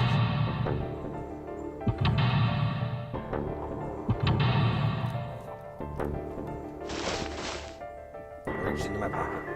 I wrapped my hand around the thing I'd come back to get. The doll Jumpy had given me. At least I had that. I held it tight with both hands and prayed. Help me! Jumpy! Help me! Help me! Help me! Jumpy! Jumpy! Jumpy! Please! Help me! And that's how she epiphanied to us in the future. Akane? Akane? Who the hell is Akane? Shut up! Just shut the hell up! Seven and Lotus don't understand. I think Clover and Snake have an idea, though. Clover's looking at me, and I think Snake may have figured it out. No, it doesn't matter. They're in my way. Where'd she go? Maybe over here? Akane! Akane! Can you hear me? Akane! Say something! Fuck! Did something break our connection? I swear I just heard her. Shit. Akane! Answer me! Akane! Jumpy? I spun around. I heard a voice. His voice. I looked around. He wasn't in the room, of course, but I'd heard it so clearly. Like he was right there. I screamed as loud as I could. Akane! Jumpy! That's her. She's there. Then that means... Akane! Akane! Are you in an incinerator right now? Yes, I am! How did you know? I couldn't believe that he knew that. Now I understand what Santa meant. There's Right, only so- one way to help her. You were brought here to help my sister. To save Akane. Mm-hmm. I think I get it now. Incineration will begin. 7 minutes. Jumpy, we don't have time! We don't have time for this shit. As quickly as I could, I told him that I had to solve the puzzle in order to stop the incinerator. Got it! And I do. I get everything now. At last. I finally understand what all of this means. I know why the Nonary game was held today. I know why we were kidnapped and brought here. It was all for this moment. All this was planned out to lead to this one moment. Oh my god. This is insane. I can't believe it, but there's only one possible answer. June is. Zero is. Akane Kudashiki. She recreated the history of the future that she had a glimpse of 9 years ago. She tried to save herself that way 9 years ago. No, she's trying to save herself right now. That means that there's only one thing for me to do. Even if this is all some sort of insane plan, I will save her. I will save Akane Kurashiki. I must save her, no matter what. So, June was 0. June set this up not only to get revenge, but to freaking lead us to this moment so she could save herself to become 0 to keep this all in line. Incineration will begin in 6 minutes. The voice reminded me of how much time I had. Yeah, I know. Just hang on, all right? I promise I'll get you out of there. I'm not gonna let you die. I promise. So don't worry, all right? Just give me a few minutes, okay? Okay. I only have a few minutes. My voice shook as I answered. It was hot in the room. It felt like my heart was on fire. 6 minutes or not, my heart burned with my feelings for him.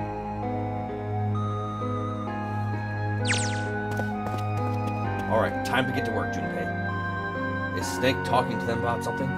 Whatever, it doesn't matter. Get out of my way. Hey, what are you... Just trust me, okay?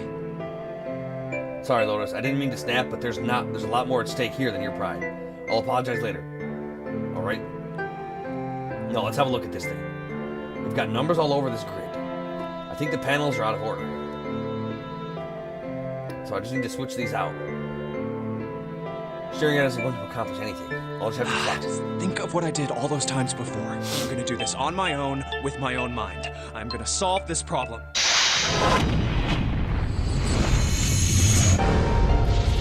Away. Alright.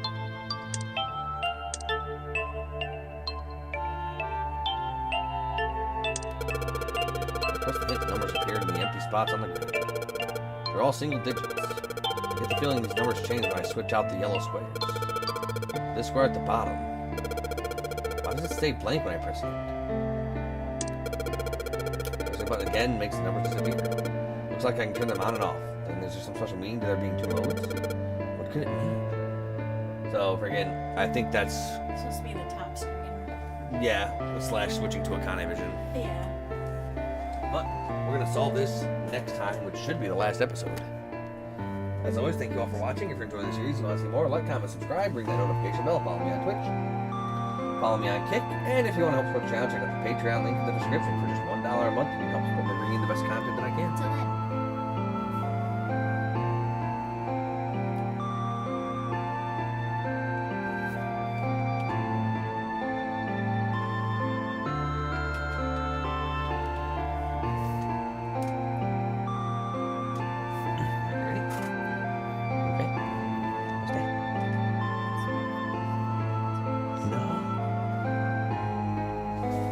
Hey everybody, Arkanova here. Alright, so.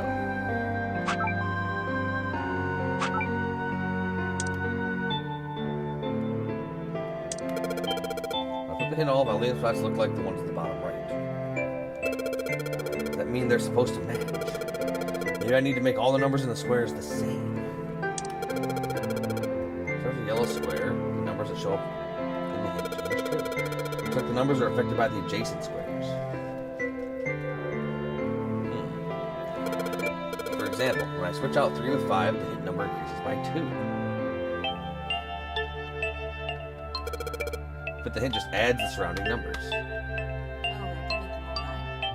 Probably. Yeah, it must be. Yeah, because the one surrounded by everything.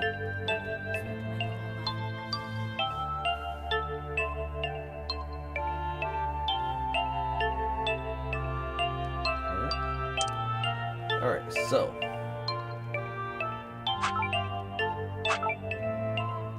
Alright. Oh yeah, most of the answers should be 2 digits. Which square only has a single digit. They must be calculated in a different way. Digital roots? They're digital roots, and they'll always end up as a 1 digit.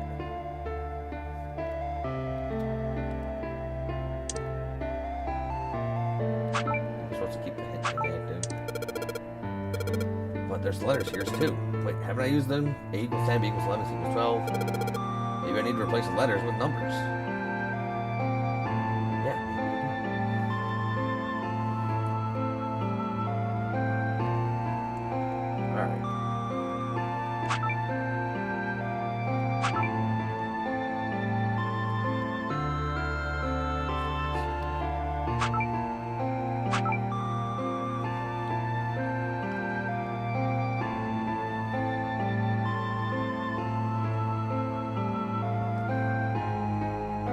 5 to 5 to 1 or 6. Okay. So 6, 13, nope. 1, 7, 8, nope.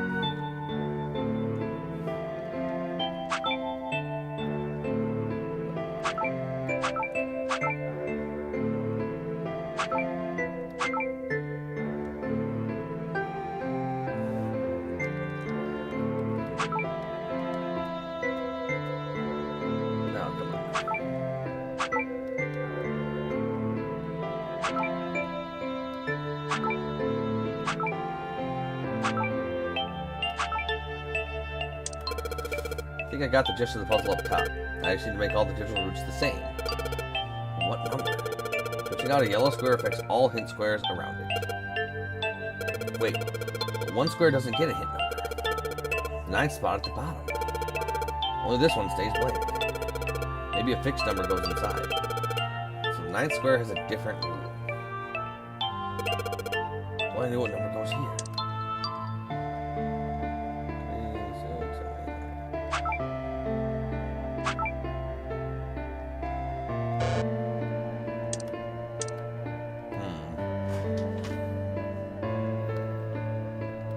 Alright, so how do these things calculate? That's the question.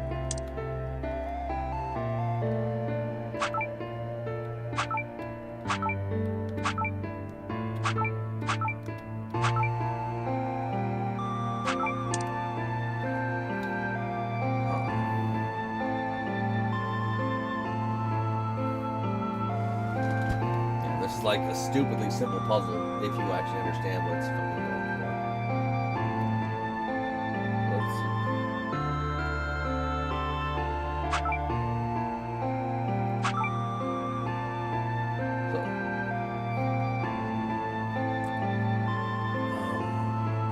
So, A is 10, B is 11, C is 12, D is 13.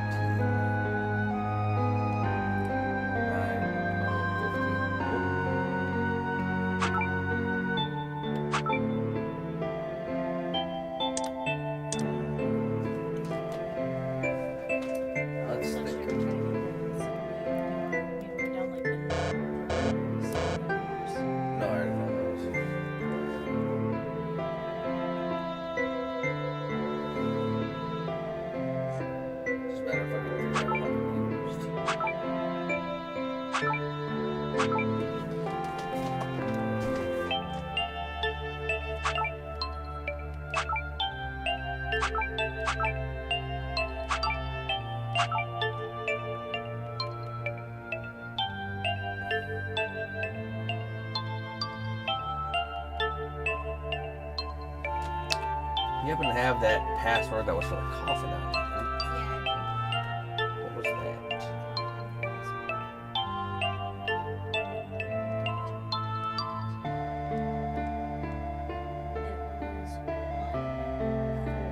Okay, so that's not the answer.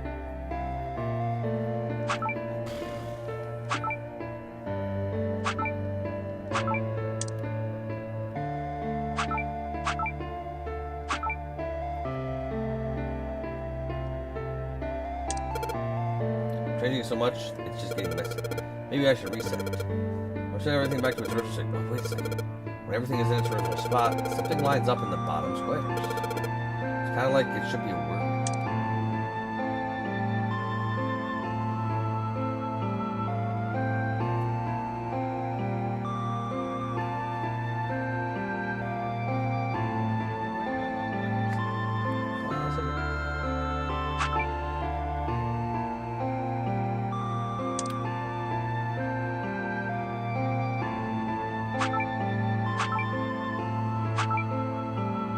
Oh. God damn it.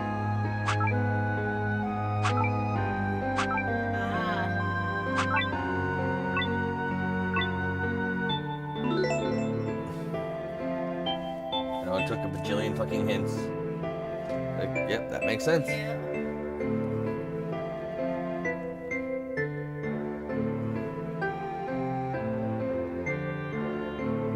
Alright. Give me that number? Yeah, just gonna try that.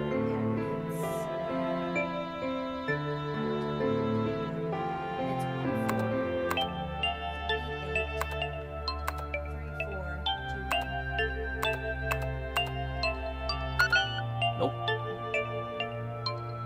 Is the password? Password.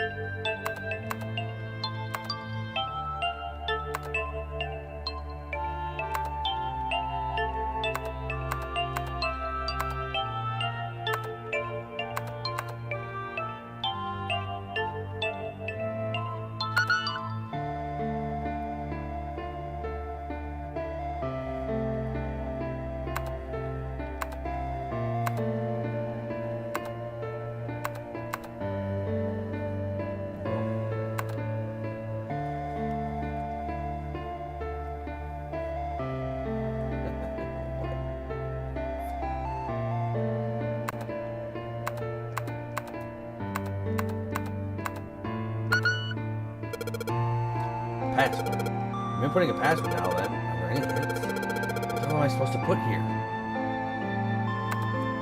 Yeah, you muck up the puzzle enough times, I think it fucking screws everything up.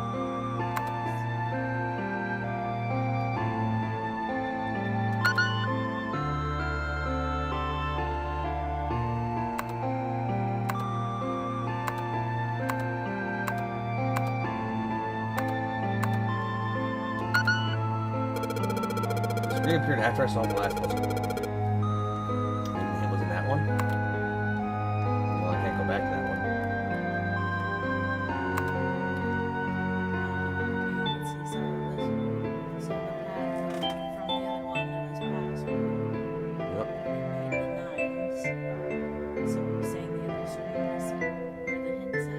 Yep, but I can't go back anywhere. I'm stuck here.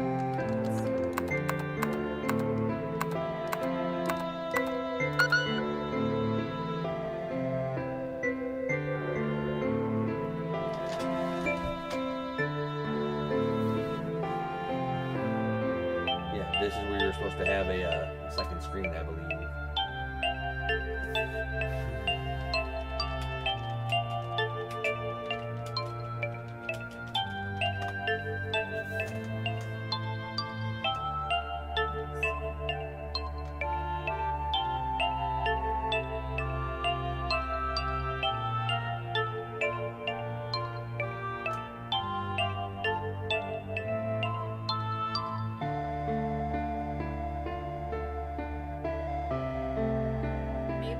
Maybe it's 1 through 9.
Yes, that's it.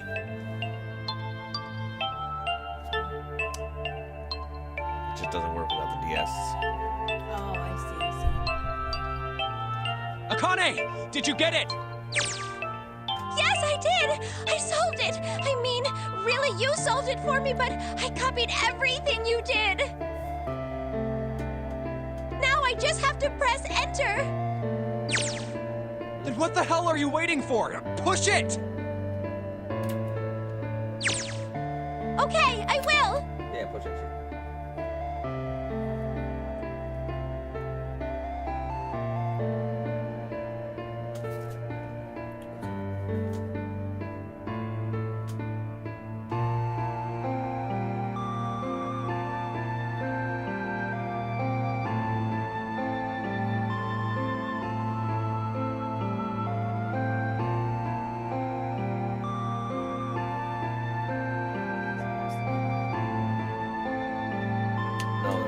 Again, this game did a lot of interesting things. It had the 2 screens.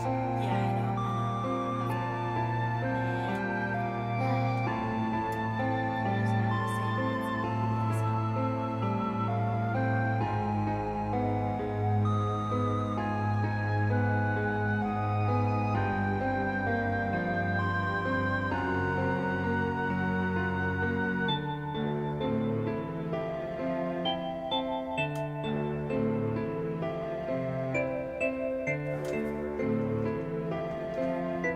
Hit the enter key.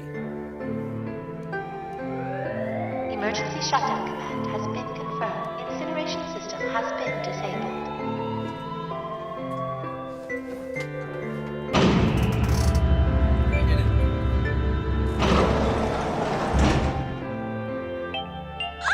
Jumpy! It worked! It worked! The incinerator shut down! It worked! Tears rolled down my face as I cried to him.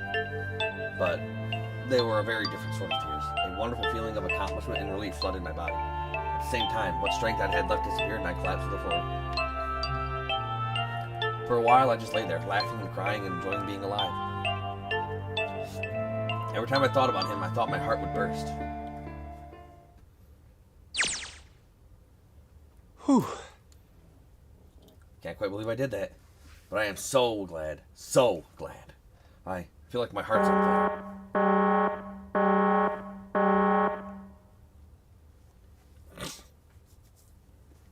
No, I don't have time to be thinking about that kind of shit. I need to tell Akane. Akane! Sorry, but things are kind of busy over here. I'm gonna have to hang up now, okay? Oh, of course, that's fine. I wiped the tears from my eyes and nodded vigorously, even though I knew he couldn't see me. Then I looked over at the corner of the floor. There were 2 bracelets Hongo had left behind.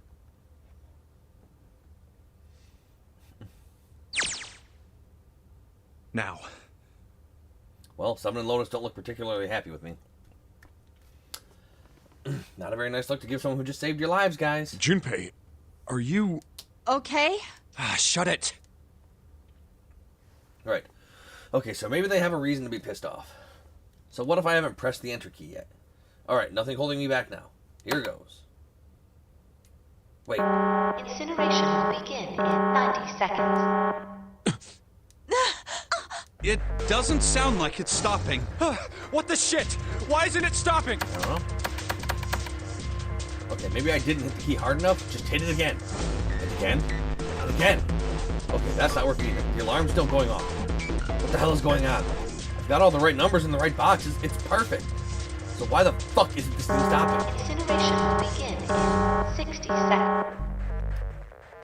Right, of course. That's the numbers that showed up after the puzzle meme. 2 plus 4 plus 5 plus 7 plus 8. Snake, Clover, me, 7, and Lotus. Then... door 9. No, that's it. The number on the door isn't a 9. It's not even a number. It is hidden, but an exit can be found.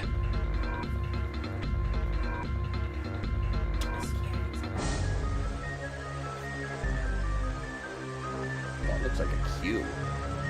Door Q. Seek a way out. Seek a door that... Holy shit. Of course.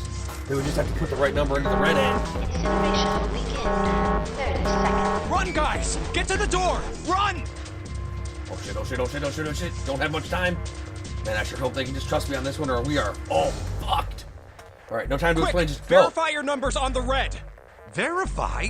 Who? What combination? All of us! We all need to verify! Why?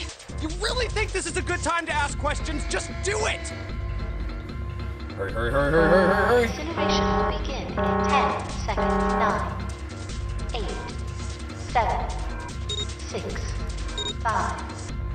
4, 3, 2. Central gate has been opened. Incineration system has been disabled.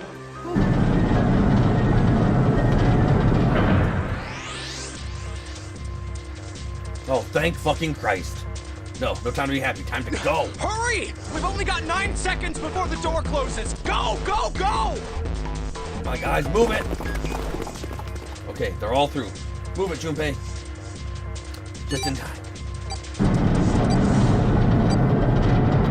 So forgetting. And there goes the door. So Zero knew what friggin' Ace was gonna do with the 9 door because he freaking did it before. So she programmed it not to be 9, to be Q. And Q in the hexadecimal, which is what we've been using all game, is 26. And if you add up all the numbers of what we just did, it's 26. That's why this is the only combination I can get out. No, don't calm down yet. You're not done. You still gotta find the dead.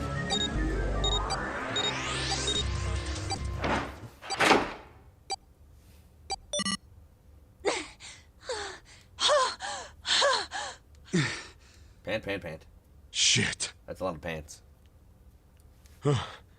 Looks like we made it, huh? Yeah. Man, that guy sure can laugh when he wants to. Looks like Clover and Lotus are totally out of energy. Snake is shaking his head wearily. I just want to take a nap. Akane! Akane! Can you hear me? Akane! I want to tell her we made it. I want to tell her how good I feel. But nothing.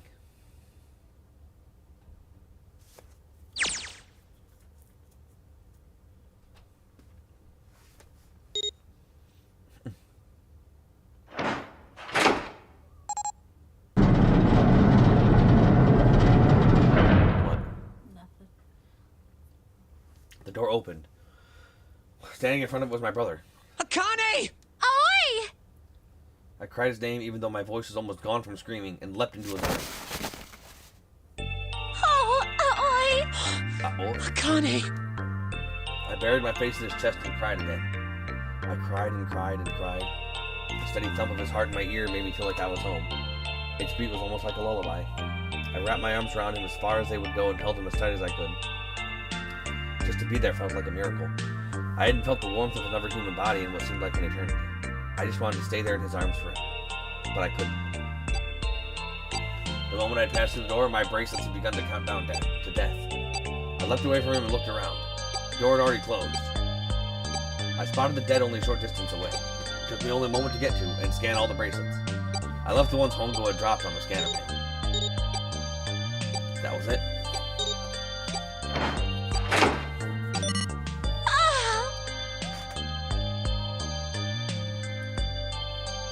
Took a deep breath and looked around again. The huge detective who we called 7 in 9 years and Snake, the blind boy, were looking at me. They seemed to have been utterly stunned by my sudden appearance. Their eyes were wide and their mouths hung open. Alright, let's get out of here. If we don't book it, we might run into Hongo again. Always right. It was time we got moving. The mention of Hongo seemed to jar 7 and Snake out of their surprise, and they nodded. We took off running up the spiraling stairs.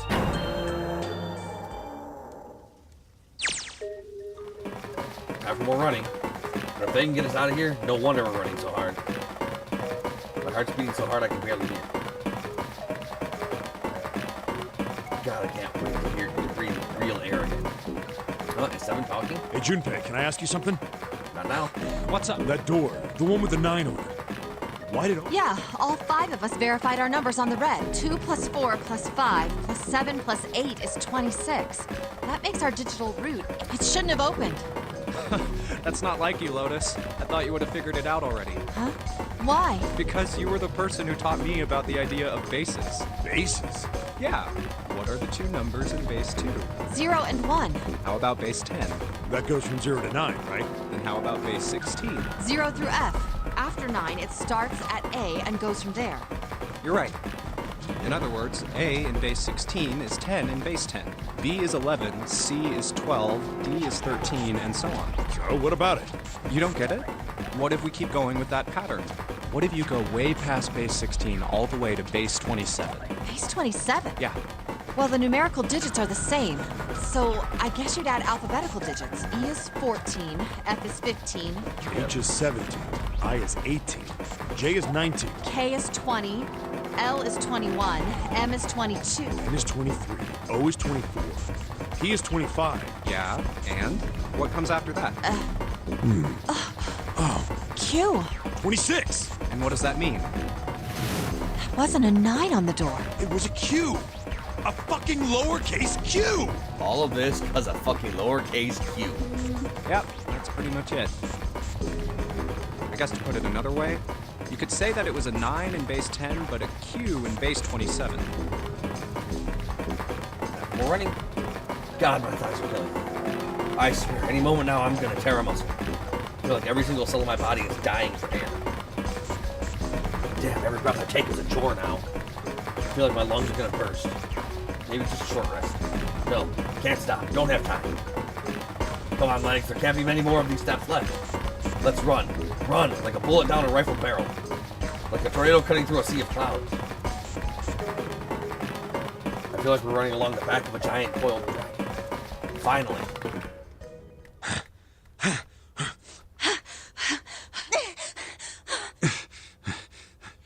Whew. Jesus, I can barely breathe. No, Junpei, no time to rest. Pull yourself together. You're almost All there. right, I'm gonna open it. I'm gonna open it. Yes, we're finally here. Please do. Sure, you look like a big, heavy door. But you're the only thing standing between me and my freedom. But even more important than that, you're the only thing standing between me and Akane. You're gonna open, and you're gonna open now.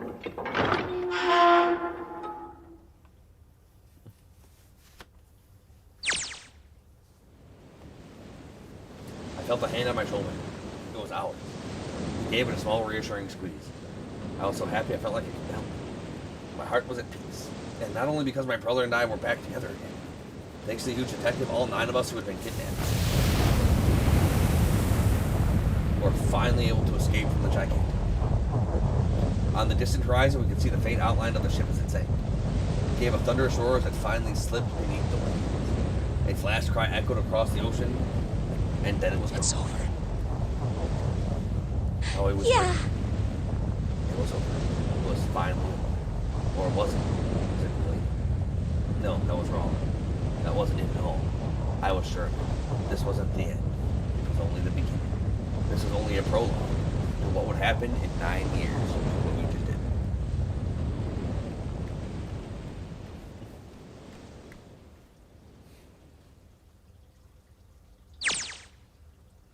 Yes, finally, air. God damn, that sun is bright. I can barely see anything. Huh? I gotta admit, this doesn't look quite like... Wait. No way. You have gotta be shitting me. What? It can't be. This is... Are they in the building? Yes. We were the ones in the building in the desert. This is the building in the Nevada desert. the mock experiment building. We were the transmitters here.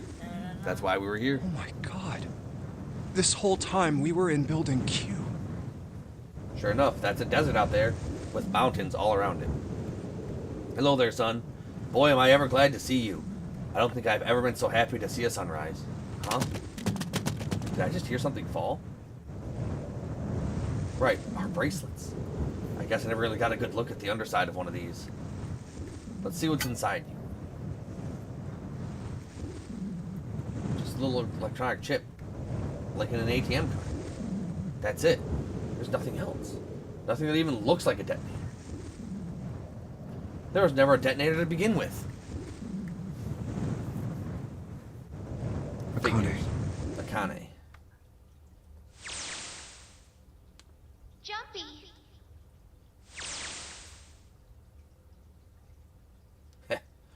Guess I must be pretty crazy about the girl if I think I'm hearing her voice in the wind.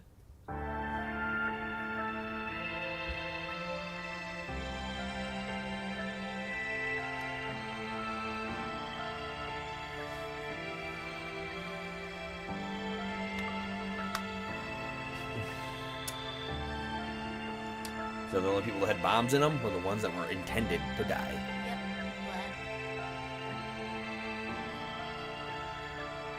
So yeah, that was 999.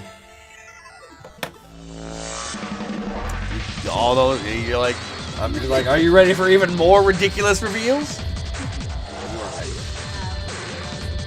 So.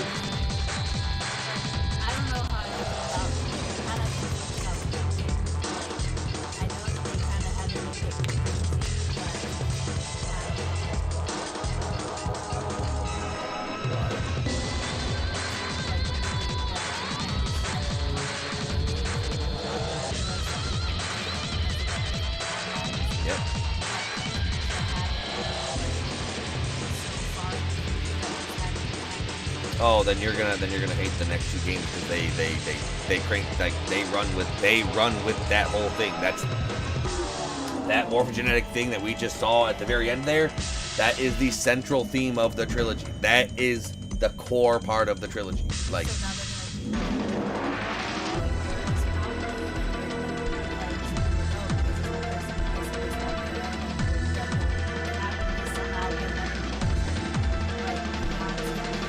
Not quite that far, but it's very simple. Like, no, that's the whole thing, is being able to transmit information without being in contact. Are you okay? Oh, come on. This is nothing. Really? Yeah. You don't look okay. It was just before the end of elementary school. Jumpy and I were sitting next to each other on a small hill, looking down at the town as the sun slowly. How does it look then? It was half serious and half joking. I thought about it for a minute first. Well, let's see. It looks like you kissed a toad and got warts, but then they just kept growing. Yeah, the freaking morphogenetic field, they cranked that up real freaking heavy in the next two games, where, like, you have to freaking. So, freaking, you know how this was basically freaking locked, or you got the right information to keep going down that certain path? Yeah. The next games get locked until you can get the information on a different timeline, and then transmit it back to yourself on the other timeline. Like I told you, you go down one and you're freaking trapped in a room and there's freaking nothing in there. Then you freaking go to a different timeline and you find a scrap of paper that's like, oh, freaking, this is a combination for a safe in. This is a combination for the safe in, let's just say, the study. But we've never been to the study, so this doesn't help us. So then, now that you've seen that piece of paper in there, you can click on the study where you were story locked, and oh hey, now that information that you just saw from a different timeline gets sent over to you, and now you have the information to open up the safe and continue on. And it's a lot of that. It's a lot of different story locks and stuff. So the next two games lean into that a lot, because that's literally the whole concept they're building around in this game, is the ability to transmit information through different timelines. What does that even mean? Ow. See? I told you you're not okay. You're too reckless. You can't beat 5 8th graders, Jumpy. That's crazy. Yeah, but I couldn't just stand there. I mean, don't you think so? I had to do something.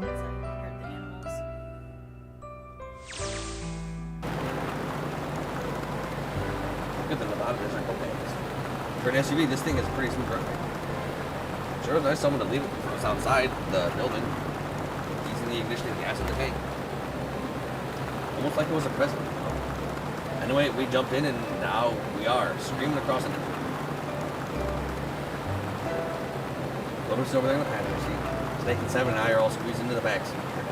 So I can't believe we let her drive. Woohoo! This is so fun! It's just desert, why not? This is so awesome! Driving is so great when there's nothing around, and there's no speed limit. Hey, Clover, watch those bumps, all right? This car jumps even a little, and I think I'm gonna get crushed to death. Hey, shut it. I can't help if I'm big, all right? Suck it up. Why don't you drive, Seven? I'm a cop. I ain't gonna break the law. He doesn't have an international license. You're a cop. Why are you letting us break the law? Yeah, but you could have sat in the passenger seat. Oh, hell no. There's no way I'm giving this seat up. This is a luxury And seat. Clover, there's no need to slow down. The car Santa and June are in should be somewhere down this road ahead of us. Yeah, I saw some fresh tire tracks going out. There's no doubt about it. Then we've got to hurry if we want to catch them, don't we? Sure thing. Oh shit! God damn, she doesn't have to drive so fast. And I didn't even think a car like this could go this fast. For sure, throwing up a lot of dust.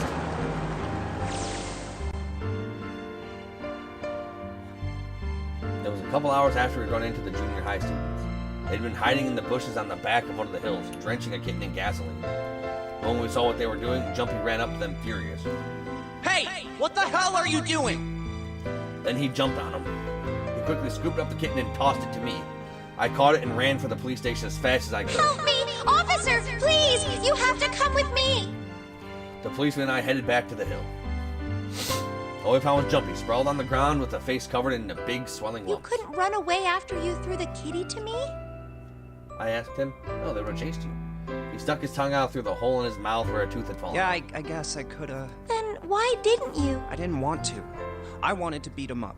Beat him up real good. Yeah, beat him real Because of what they were doing to the kitty. Yeah, that too, but I think they were the ones behind those murders our first semester. Remember? Very good chance. Oh, you mean the bunnies. Mm-hmm. Kids are assholes. Yeah, the bunnies. He plucked the grass from the ground and tossed it into They asked me what elementary school I was from, so I told them. And then they said they'd do the same thing to you that they did to the rabbit. I couldn't forgive them for that, so I... Why'd you tell them where you were from? Hey, there's still some stuff I don't get. Of course, you probably don't know anymore. Like Ace. Well, I guess I should say Guitaro Hongo. Why did he create the Nonary project? Anybody? Any ideas? Why don't you ask him yourself? Well, yeah, I guess I could. He's still in the trunk, I assume? Yeah, he is. Still tied up, I'm assuming, with his mouth taped shut. His eyes just look empty. No emotion. It looks like he's just given up. I wonder if he even cares what happens to him anymore. So... the ending we got on the safe. We're about to open the safe and get a whole bunch of exposition. Then Zero said they lost. That's because we could no longer go through door 9. And therefore we could no longer solve that puzzle and save Akane. It was Zero. So that's why she lost. Hey, were you listening to us? Yeah, go ahead. Try to pretend you weren't, you little bastard. Let's get that tape off. Come on, I know you were. Answer me. You could at least look at me when you talk, man. I only wanted to see the faces. Human faces, I thought if I could gain the ability to access the morphic field set, then perhaps I could see faces. By peering into people's minds, you could understand how they were processing the expressions of others. That's it? Yes. If you want to put it simply, but if you are looking for a more philosophical answer, I can supply that as well. You see, the human collective consciousness... Yeah, no, I think that's enough out of you, pal. Time for the tape to go back on. All right. So what's your second question? You said there were some things you didn't get, didn't you? Well, somebody's... Well, my next question doesn't really have anything to do with you two. This is for you, Seven. It's about the whole Alice thing. What's the deal with that? Well, see, 9 years ago, after I escaped from the Gigantic, I kept going after Hongo on my own. I'd catch up and finally slip. During the course of my investigations, I learned a lot more about the Gigantic. I also found out about Bourdain and Alice. You're not really answering my question. Was there actually a girl who wouldn't melt at room temperature? Sounds like Hongo has something to say. Alright, fine, I'll let you talk, but you gotta behave. What? Alice doesn't exist. 9 years ago, I found Alice's coffin behind the library on the bottom deck. There was nothing in it. The root of a peculiar plant. My research determined that it was a member of the genus Madrigola, of the family Solanaceae. I was able to extract a particular alkaloid from it. I used that extract to create soap. Its creation was a tremendous boon to my firm. and we grew rapidly. This is gonna go on forever. Hey, it's going back on, Hongo. Yeah, that's right. You don't care about this. The rest of the questions can wait a minute. But now I think I'll just enjoy the ride. Here, this is for you. What's this? This is a for you doll. His name is Junpei. Jump pulled something out of his pocket and shoved it on his arm toward me. In his hand was a doll made of yarn small enough to fit in his palm. I'll treasure it forever, not like that other bitch in Gachiakuta who just threw it on the ground and called me a murderer. Jumpy, are you sure it's, for you, doll? Huh? Yeah, the lady at the shop said so, so that means it's for you, right? Are you sure it's not a voodoo doll? Oh no, we do know he sucks with phrases. Wait, what? That's... Oh, man. Oh, man. Well, it sure looks like a voodoo doll. I mean, you do know what a voodoo doll is used for, right? Yeah, I guess calling it Junpei isn't a very good idea then. Too late, it's already linked to you. Why are you giving me this anyway? It just seems really sudden. You know how after June, we aren't gonna get to see each other too much? I mean, we're gonna be in different schools, and I just thought I'd, No. Oh, okay, well, how about we call it June then? Okay. So, I wanted to give you this. You sound like some sort of tribal chief in a bad movie. Yes. I, head of tribe. This doll, traditional charm of tribe. So I give this. It me. So we always together. Oh, Jumpy. If something bad, then hold and pray. I go wherever you are. So here, take. I reached my hand out and picked up the doll gently. Thank you. Thank you so much, Jumpy. Before I knew it, I was crying. Tears streamed down my face and fell into June's tiny yarn Oh, box. Jumpy. I'll never forget you, I promise. Jumpy looked straight into my eyes and said just 5 words. I'll never forget you either. The sky was beautiful crimson red as it melted down toward the horizon. The last golden rays of sunlight stretched out across the city and painted themselves across the hills. We sat, bathed in the warm light of evening. Just the two of us, leaning gently against one another, shoulder to shoulder. The sun set, and we still didn't. We watched in silence as the darkness deepened, and one by one, the lights of the town began to flicker on. And now we're going back to June, baby. There's still one thing I don't get. To be honest, it's the biggest mystery as far as I'm concerned, and also the only important one that's really important. It has to do with June and the convent. 9 years ago, she died in the incinerator on the Gigantic. But she's still alive now, this June. But how? Was it because I tapped into the morphing field set and saved her 9 years ago? Alright, let's say that makes some kind of insane sense. If I did that, then how do I make sense of what 7 remembers? Snake makes sense. He's blind. We couldn't have seen her body anyway. But 7? He said he was sure he saw her. Does that mean there's some kind of historical discrepancy? Wait, maybe that's not it at all. There's one other logical explanation. Was what you told me the truth, 7? You look satisfied. No way. You couldn't. Hey, look! Over there. There's somebody next to the road. Lie about her dying so we would, feel the urgency. Huh? What? Hmm?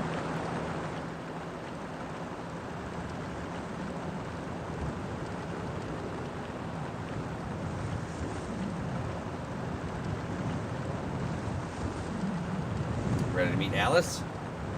The burning gaze of the Nevada sun pounded down on her head. The desert around her rippled with heat. Standing there on that shimmering plain was a woman, her arm out, her thumb up. It would not be long before Junpei realized who she was.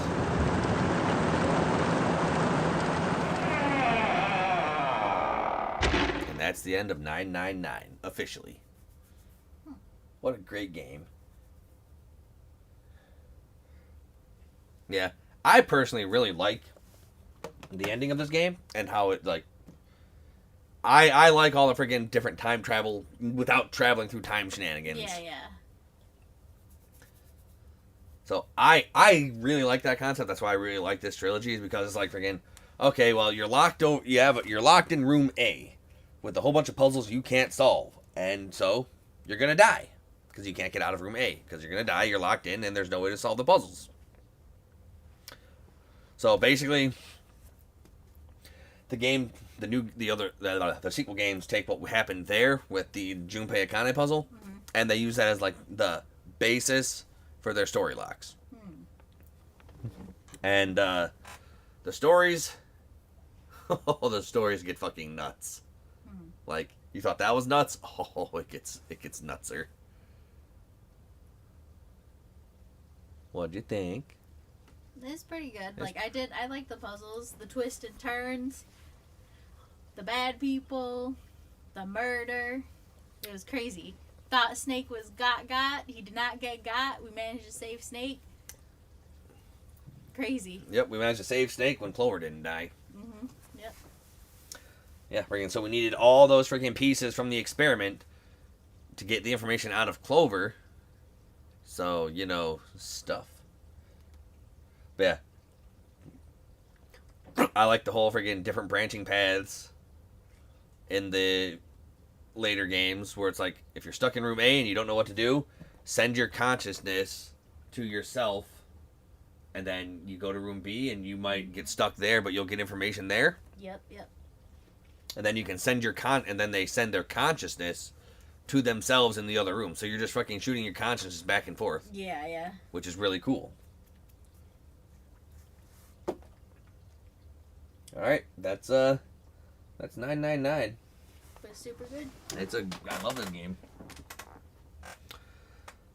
This version of the game could have been a little more open they could have about what they did with the stuff. Yeah, it would have been nice if they had put like something that talked about the other screen, I think.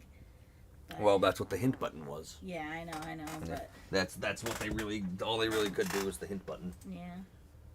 But actually now we know that's not all they could have done, because with the release of freaking,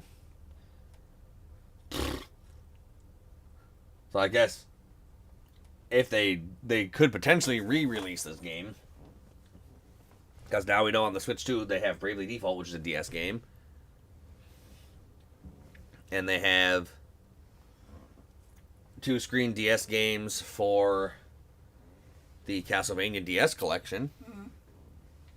Yeah. So now they kind of have an idea of how they can use the extra screens. Yeah. But here's what we're going to call the video. As always, thank you all for watching, and if you enjoyed the game, stay tuned for when we play the sequel. As always, thank you all for watching. If you're enjoying everything, follow me on Twitch, follow me on Kick, and if you want to support the channel, check out the Patreon link in the description. For just $1 a month, you can help support me bringing the best content that I can. Till then, we are going to call the stream here. We'll probably be back later in a few hours, but we're going to call the stream here. Take a break, do some stuff,